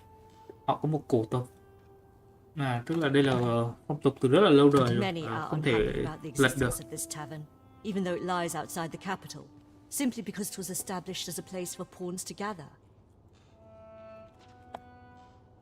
Rất nhiều người là không hài lòng về sự tồn tại của cái quán rượu này, mặc dù nó nằm bên ngoài thủ đô và đơn giản là được thành lập như một nơi để các cái I know pawn not tụ what họp. manner of person you are, but if you would aid me in my efforts to make the people of Batal more accepting of pawns. Tôi biết rằng là tôi không biết rằng là bạn là người như thế nào, nhưng mà nếu bạn giúp tôi trong nỗ lực khiến người dân Ba Lan chấp nhận I would con be rối ấy, glad to offer you a residence permit. đấy chắc là nhiệm vụ tiếp theo của mình đấy. Tôi rất vui được cung cấp giấy phép It cư is a trú cho bargain bạn. more than fair, for those who hold such permits may remain in Batal without having their activities questioned. Đây là một món hời hơn cả công bằng, vì những người có giấy phép như vậy có thể ở lại Ba mà không bị nghi ngờ về hoạt động của bạn. Đồng ý rồi. Glad I am to hear it. Simply show it to one of the sentries and you'll be granted entry to the capital. Oh, and if you encounter any troubled Batali along the way, I bid you assist them. Chỉ cần đưa giấy này cho những người lính canh và bạn sẽ được quyền vào thủ đô. Nếu bạn gặp bất kỳ ba lan nào gặp rơi trên đường thì mong bạn hãy hỗ trợ họ. Ok, tao giúp thôi, có gì đâu. They are harsh in their persecution of the pawns, but were they to be aided by the targets of their ire, mayhap a few stubborn hearts would soften.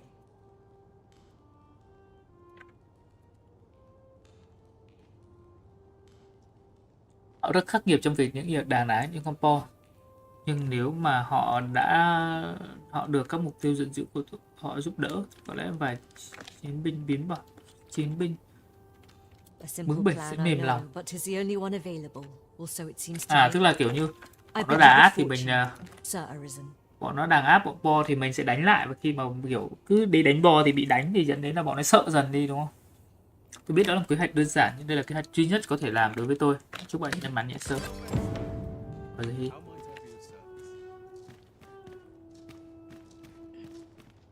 Đi con em.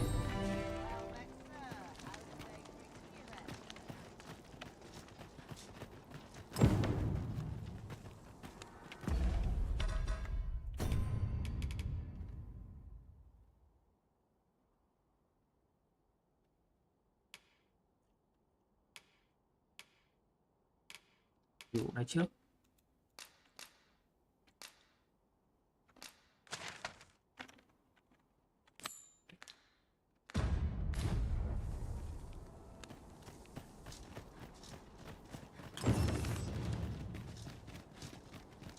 Tiến vào Ba Han. Đây, thành Ba Han này à? Sao nhìn không bằng một góc của Venon vậy?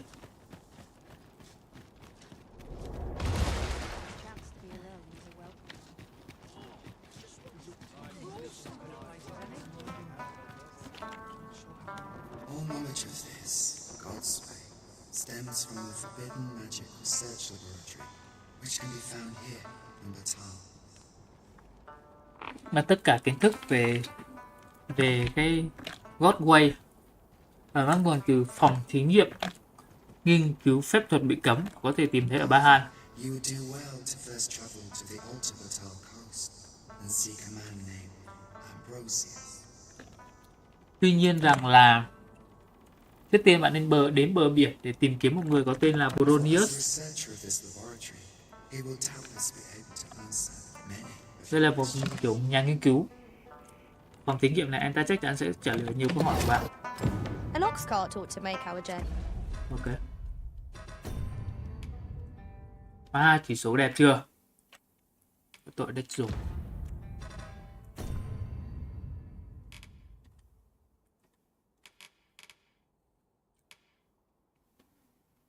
Trái mới à?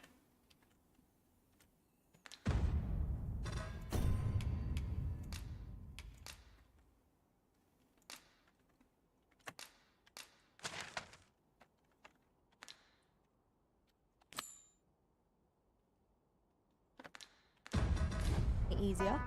It would allow us to save our strength, assuming we are đây not ăn mặc lắm attacked. đấy.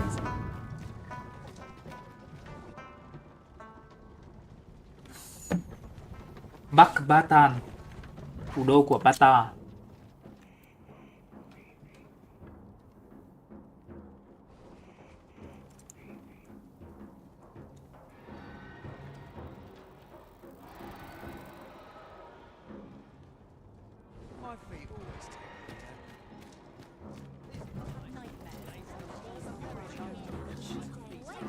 Say, have you seen any tellies? Quite a number. Here's the curious part. Would that I'd gotten my hands on one.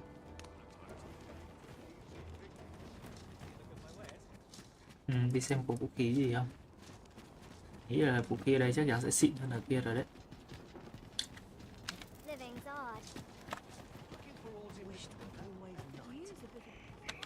We pawns cannot set foot in Batal without feeling the people's contempt for us. Let no hardship keep us from our charge. We go with the Arisen, Đây. wheresoever that journey may take Có us. bản đồ không nhỉ? Hay là mình phải được khám phá dần thì nó mới ra? Đây bản đồ đây.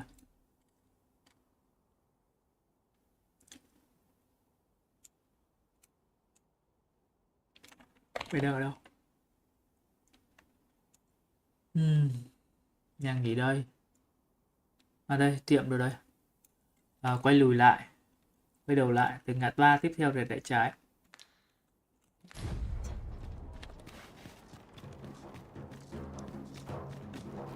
Ngã tư chứ. Đây.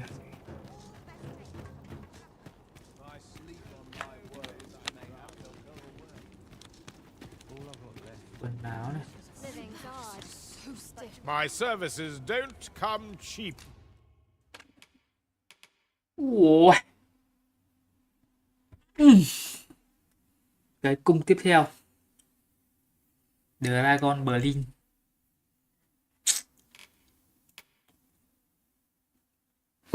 Kiếm của thằng này.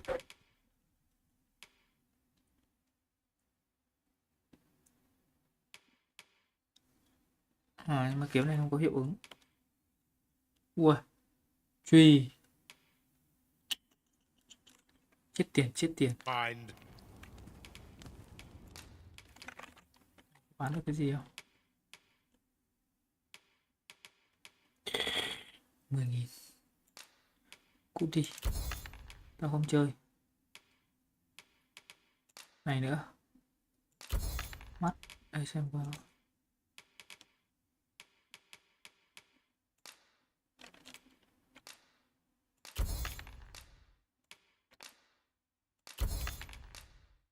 Đấy.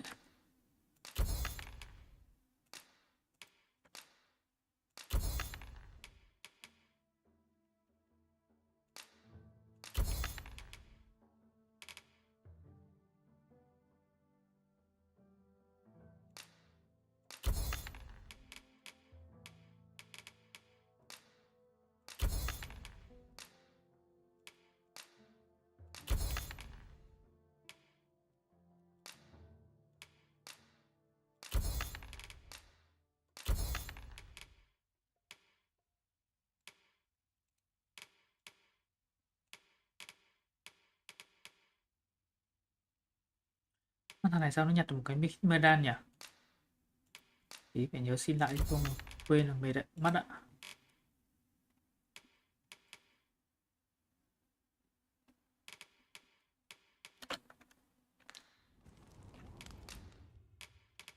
Nhìn ngon vậy, mua được rồi đây.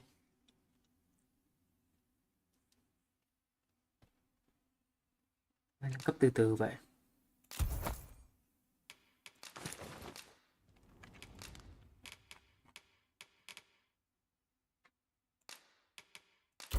Bán được có 7.000.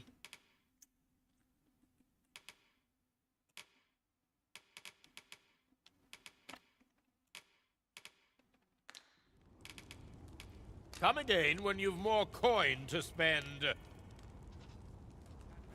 Our packs are heavier and our purses far lighter. An investment made for safer travels can hardly be called extravagant.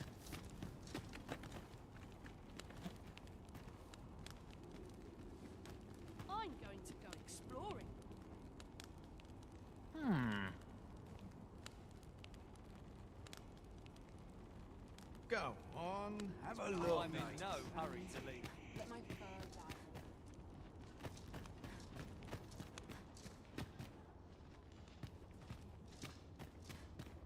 Say, you wish to shine like a jewel among your peers. Rồi. Is that not so? Rồi, cút.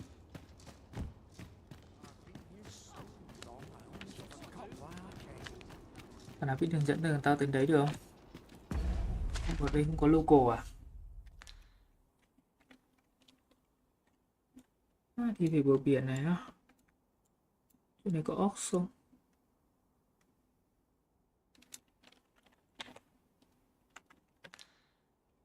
Đây, mình đang ở đây. Ủa, chỗ này có ox này. Không biết có ox đến đấy không nhỉ?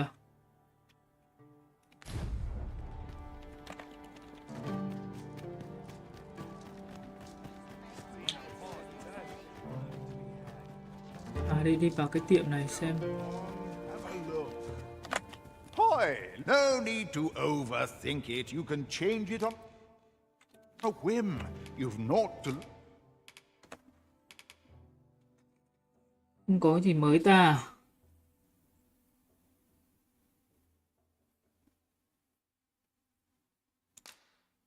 Chờ, có cái gì nâng cấp lên 5.000.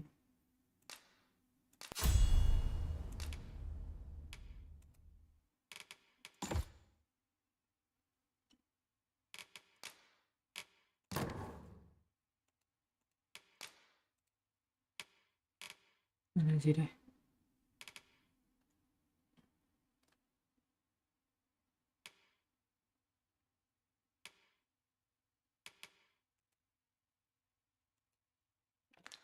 Booze and you might eat.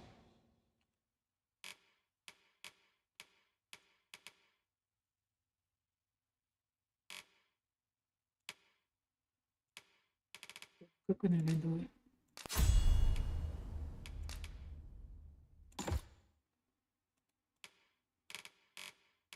Bạn nâng cấp cái này lên nữa. Thiếu 2.600. Make a new discovery. Well, got any findings to share?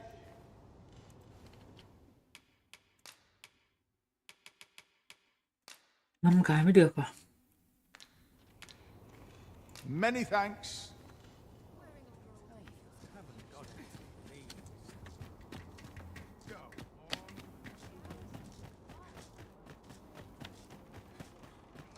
Boy, what's you walking about with pawns in tow? I mislike that. Thôi, chuẩn bị dụ. You from Vermont? Bet you're as prejudiced as the rest of you. Well, got some save it. You're not, but I've got a heart of gold, me. I'll give all you've got to do is prove your mettle again. If you're bested, then we'll take all you've got. Put your back into it. Trước kia. Well now, quite the brawl we're having here. But I must say, these odds are rather craven. Did you leave your honor at the door? And who are you supposed to be? You a friend? Nay, I'm a sellsword. It's not my conscience that called me here. Is there even one among you with... What'd be in it for us? The fact that I'd refrain from... that's not... Ragnall. You're well. It's clear, but I trust you'll have no... Oi! Bring it out! Where's that reprobate gotten off to?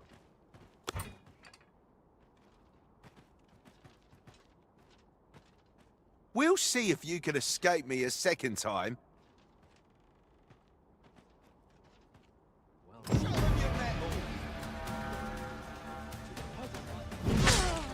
Hả?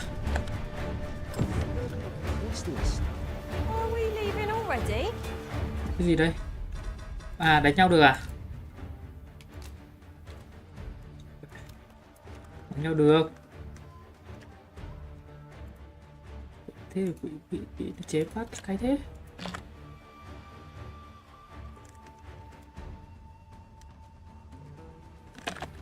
À, 1.1, ok. Bother. I was just getting warmed up.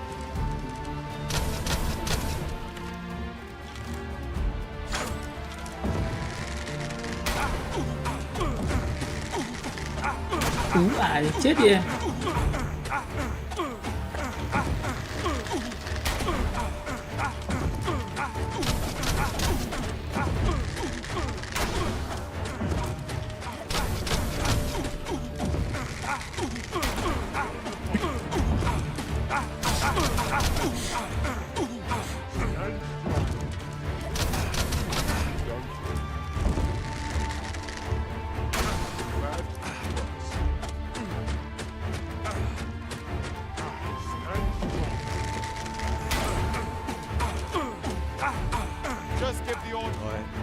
I don't believe it. Tôi không thể tin được. You're a bloody menace, you are.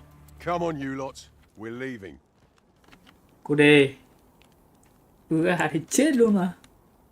Này đòi bắt nạt bọn bo. Thế là ông này ông ấy sắp xếp cho bù cổ đấu 1-1 với mình để giải cứu bọn bo đấy. Chưa? I suppose that coward knew he was no match for you in a fair fight. At any rate, 'tis safe to say you've piqued my... Of course, I can't promise I'll be as... Till next time. Sir Ragnar is no ordinary man, that much is certain. Yeah, I've been questioning Hugo. The lad's been sent back to his cell for now, but perhaps I seem to recall that he...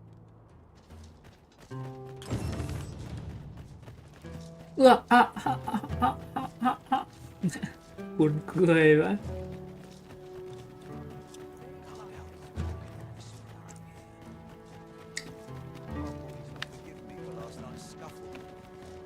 Cái gì trong kia kìa? Well met, sir. Some days ago, a fiend, Her Majesty was he may seek to strike again. And so I turn to you, Sir Arisen. Will you catch this villain in my deepest thanks? Her Majesty will next begin her supplication. Empress Nadinia's life is in your... Do you know Cái gì how vậy?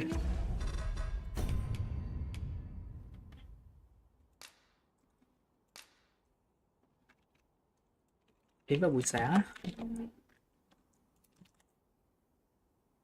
Hoàng hậu đã bị âm mưu ám sát.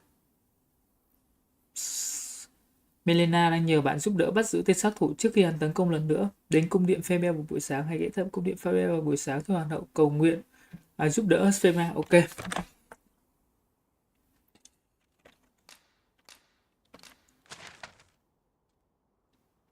Đi. B? I only asked so that I might adopt the most effective stance to recuperate my strength.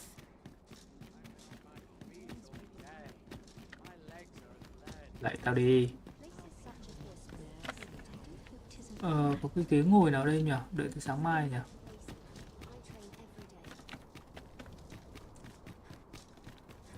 Cái ghế nào đợi không? Chẳng lẽ qua đêm có cái ghế nào?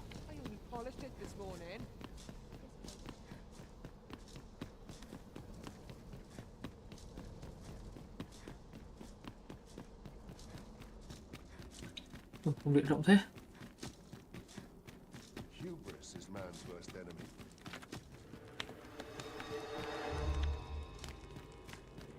Ủa, chui mẹ vào trong phòng thí nghiệm hả của bọn kia.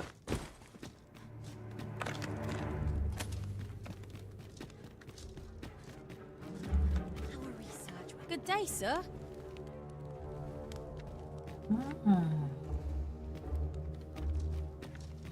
Thôi để từ từ, mai quay lại sau.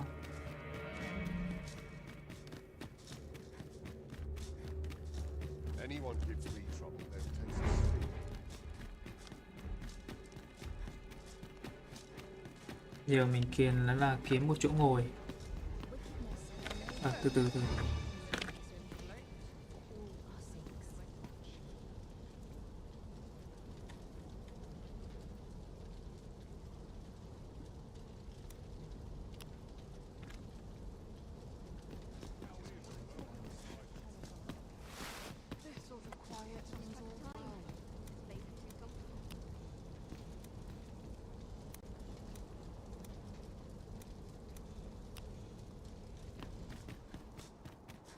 Cái điện thờ đấy có cái chỗ ngồi này luôn á.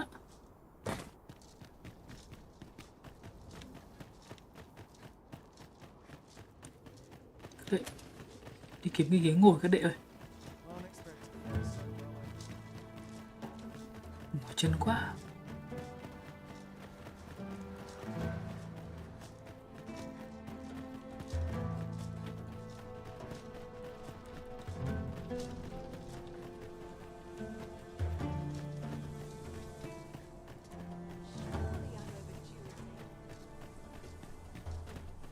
We cannot pass this way, it seems.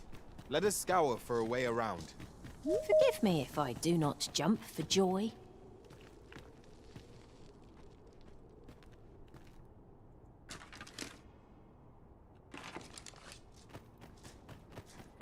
Đâu giờ làm sao ngồi cho đến được sáng mai rồi.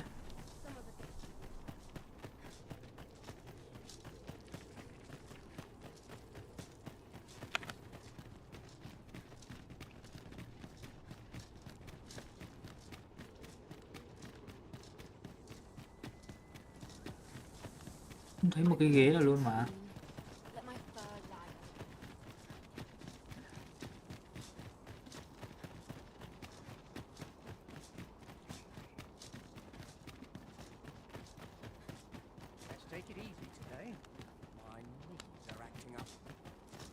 Cái đền.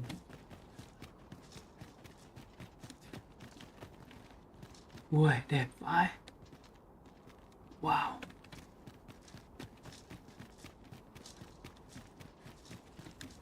Kiếm cái ghế ngồi khó vậy.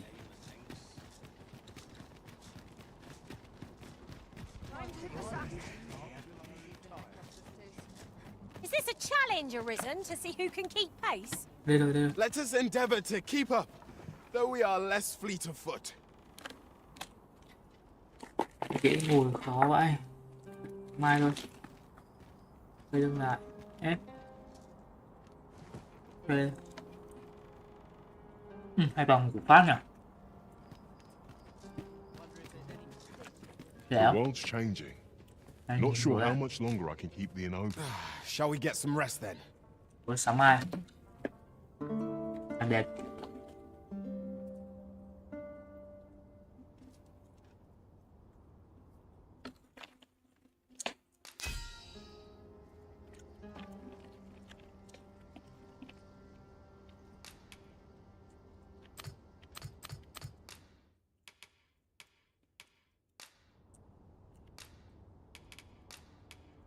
Far and wide I've traveled. But good morrow, everyone. Off we go then. Feeling rested, I trust?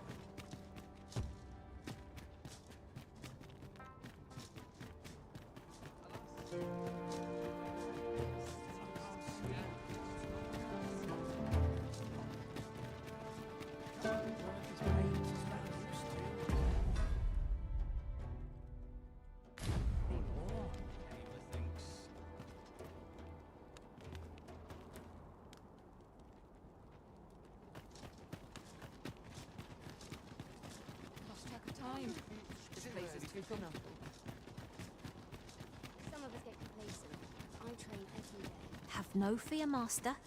I'll fare all right without you for a little while. 'Tis not our place to hurry the arisen.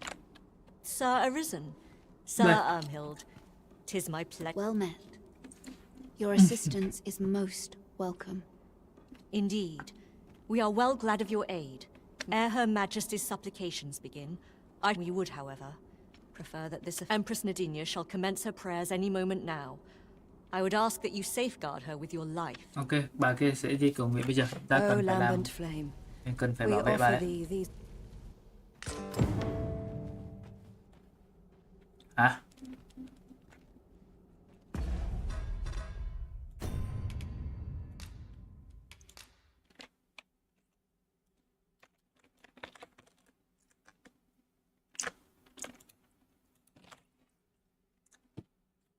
Chết mẹ, thấy bảo tìm những kẻ giống như mô tả vừa nãy mình có chịu tập trung đọc đâu. Buộc tóc ra sau và bị thương ở cánh tay.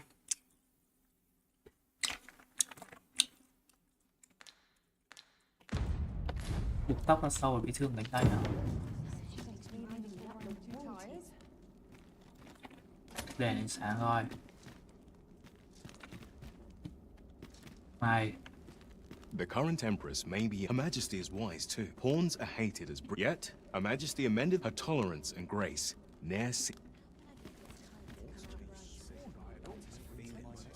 We ask that all be spared the horrors of the fell dragon. We ask that Batal may e'er prosper. And we ask that a day may come when Beastren, human, Pawn, and every other noble race that walks our world may live in harmony with one another.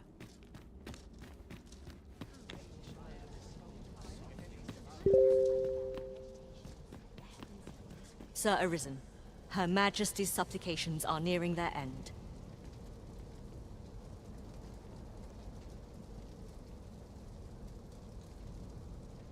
Lời khẩn cầu của bệ hạ sắp Have kết you thúc rồi. located the rogue? Bạn đã tìm được nhanh vậy.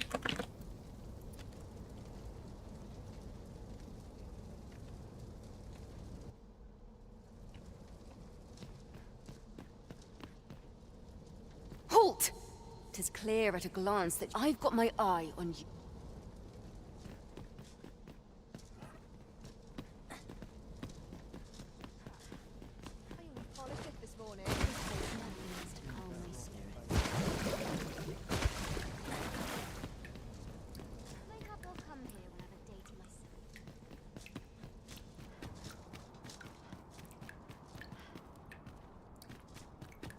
May thine hallowed fire burn through us, and cleanse our souls of all that is base and wicked.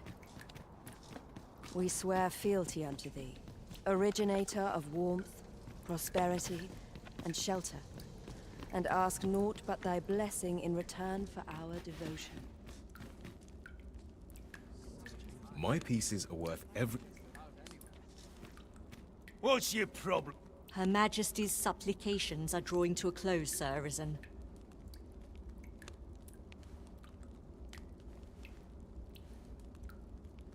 Hết rồi. Kết thúc rồi.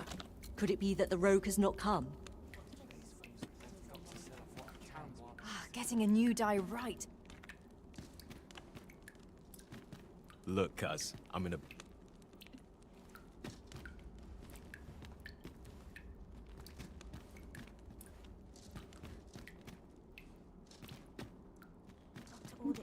Tay à?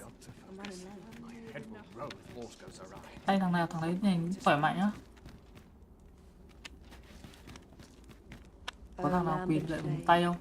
We beseech thee to heed our humble prayers. Thằng này. Mày. Have you need of me? The Empress's supplications have concluded without incident. I shall return to Her Majesty's side. May this peace only continue.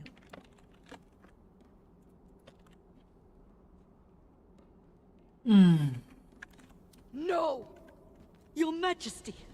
We must staunch the bleeding. Forgive me, Your Majesty. I have... The Empress. Such a dreadful thing. To think, even with the Arisen at her side, we could not safeguard Her Majesty. The events of this day threaten nay. Now, however, someone, oh Empress. The Empress is...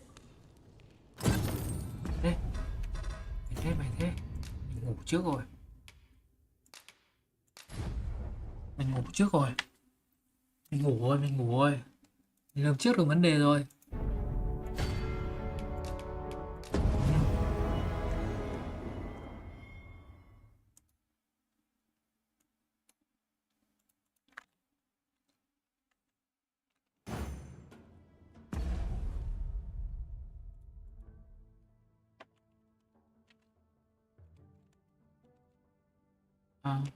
Cho xin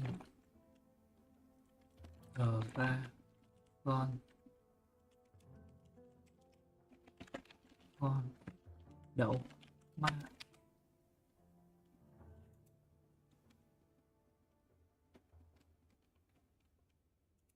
assassin.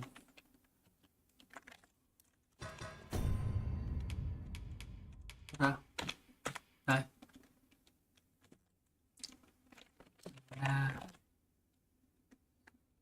Nadia.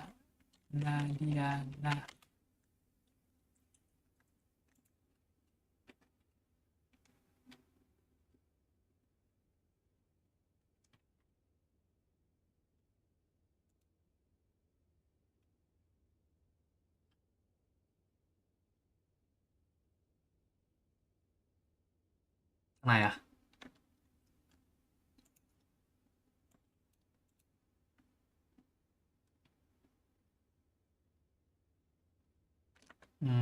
Ok. Đã có thông tin.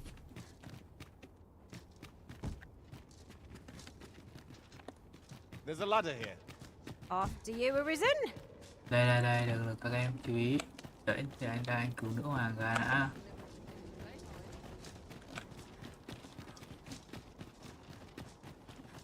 Days like this only does a number on my shoulders. Để nữ hoàng chết được. Em ở đây. No fear, Master. I'll fare all right without you for a little while.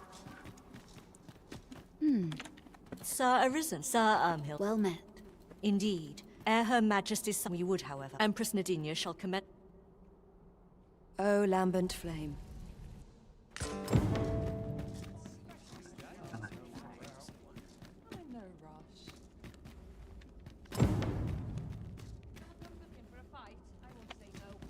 Bị thương cánh tay.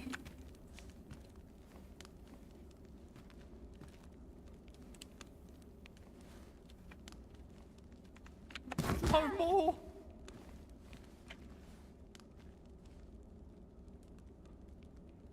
So that's our brigand, eh? No! Your Majesty. Nhấn nhầm thôi. Staunch the Nhầm thằng thôi. Such a dreadful thing. To think, even the events of this nay. Nhấn nhầm. The Empress is...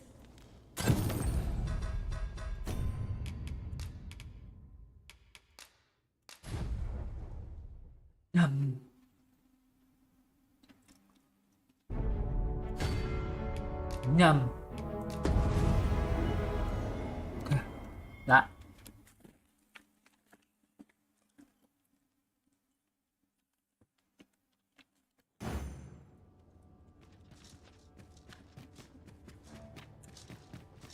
Well met, sir. How might I be of service? Hay quá, vẫn có cái chiếc lọ này được. Ôi nhầm. An ox cart ought to make our journey easier. One hopes these carts offer comfort commensurate to their costs.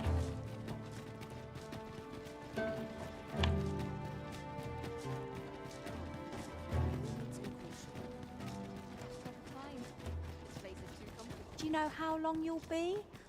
I only ask so that I might adopt the most effective stance to recuperate. Đây. Sir Arisen, Sir Ermhild. Well met. Indeed. Ere Her Majesty's son we would, however, Empress Nadinia shall commence. O lambent flame. Got to order in some more pigments. I'm running low.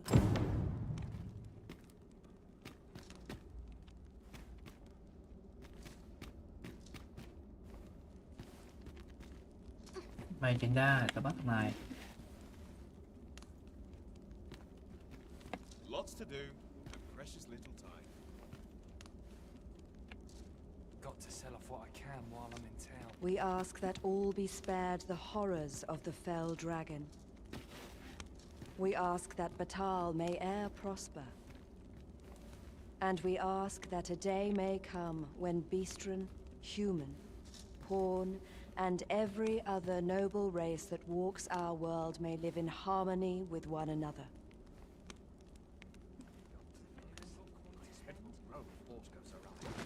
Who are ye supposed to be? Fie. Are they onto me? Ah, Apprehend him at once. That man there is the assassin. Đúng rồi. Nicely done, Sir Arisen. Let us inform Sir Ermhild of what has transpired.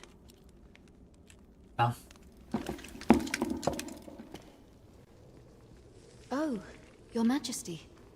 Cảm ơn How ngài. glad am I to see you. The brigand has been captured. The chaos of the past few days ought to be behind us now. Sự hỗn loạn đã lùi lại rồi. Đã kiểu là quá khứ You rồi. cannot know the depth of my gratitude. Không biết cảm ơn thế nào. Dĩ nhiên rồi.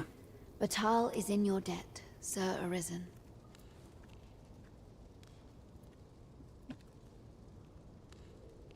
Bà Hàn mắc The nợ same ngài. is true of you, Sir Manella. Your efforts were most Bạn cũng vậy admirable, đấy. Em là... considering your wound. Now that a measure of peace is returned to us, however, you ought Bây to giờ hòa devote bình đã trở yourself lại to với chúng convalescence tôi. for a Tuy time. nhiên rằng là nên dành thời gian dưỡng bệnh. You may. The curative hot springs on Volcanic Nước Island nóng are sẽ said to giúp be hồi Very phục well, bạn đấy. my lady. Cảm ơn Lady.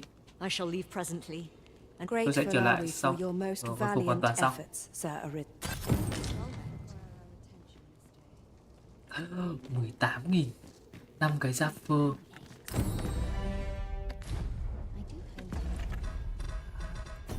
Ác vậy, ác vậy.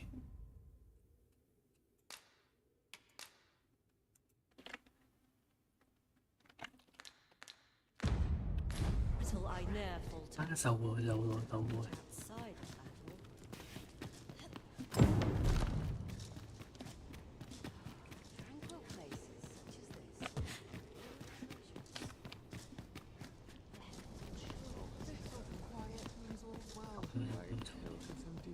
Sleep or a comfy bedroll. Suýt vỡ mặt.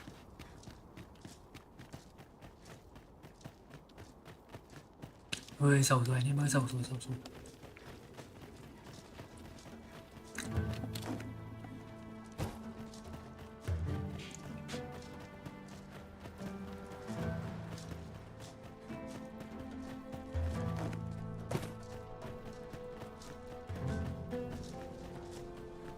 Cửa này mở chưa? Chưa mở à?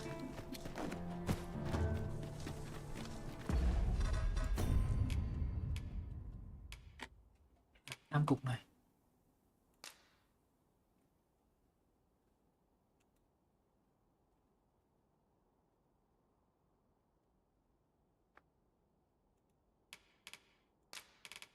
Cái này. Này là cái đá bảo vệ á. Bùa bảo vệ á. Không cần bùa. Ta đi bán đã.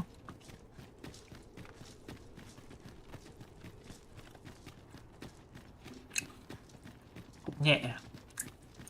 Bao nhiêu tiền rồi? 22.000, 32.000 nếu đủ. Chưa đủ, cứ 4 mấy nghìn mới đủ mua. Thôi, nghỉ đây đẹp rồi. Chào tạm biệt các bạn này, gặp lại bạn sau. Game cuốn thật. Bye bye.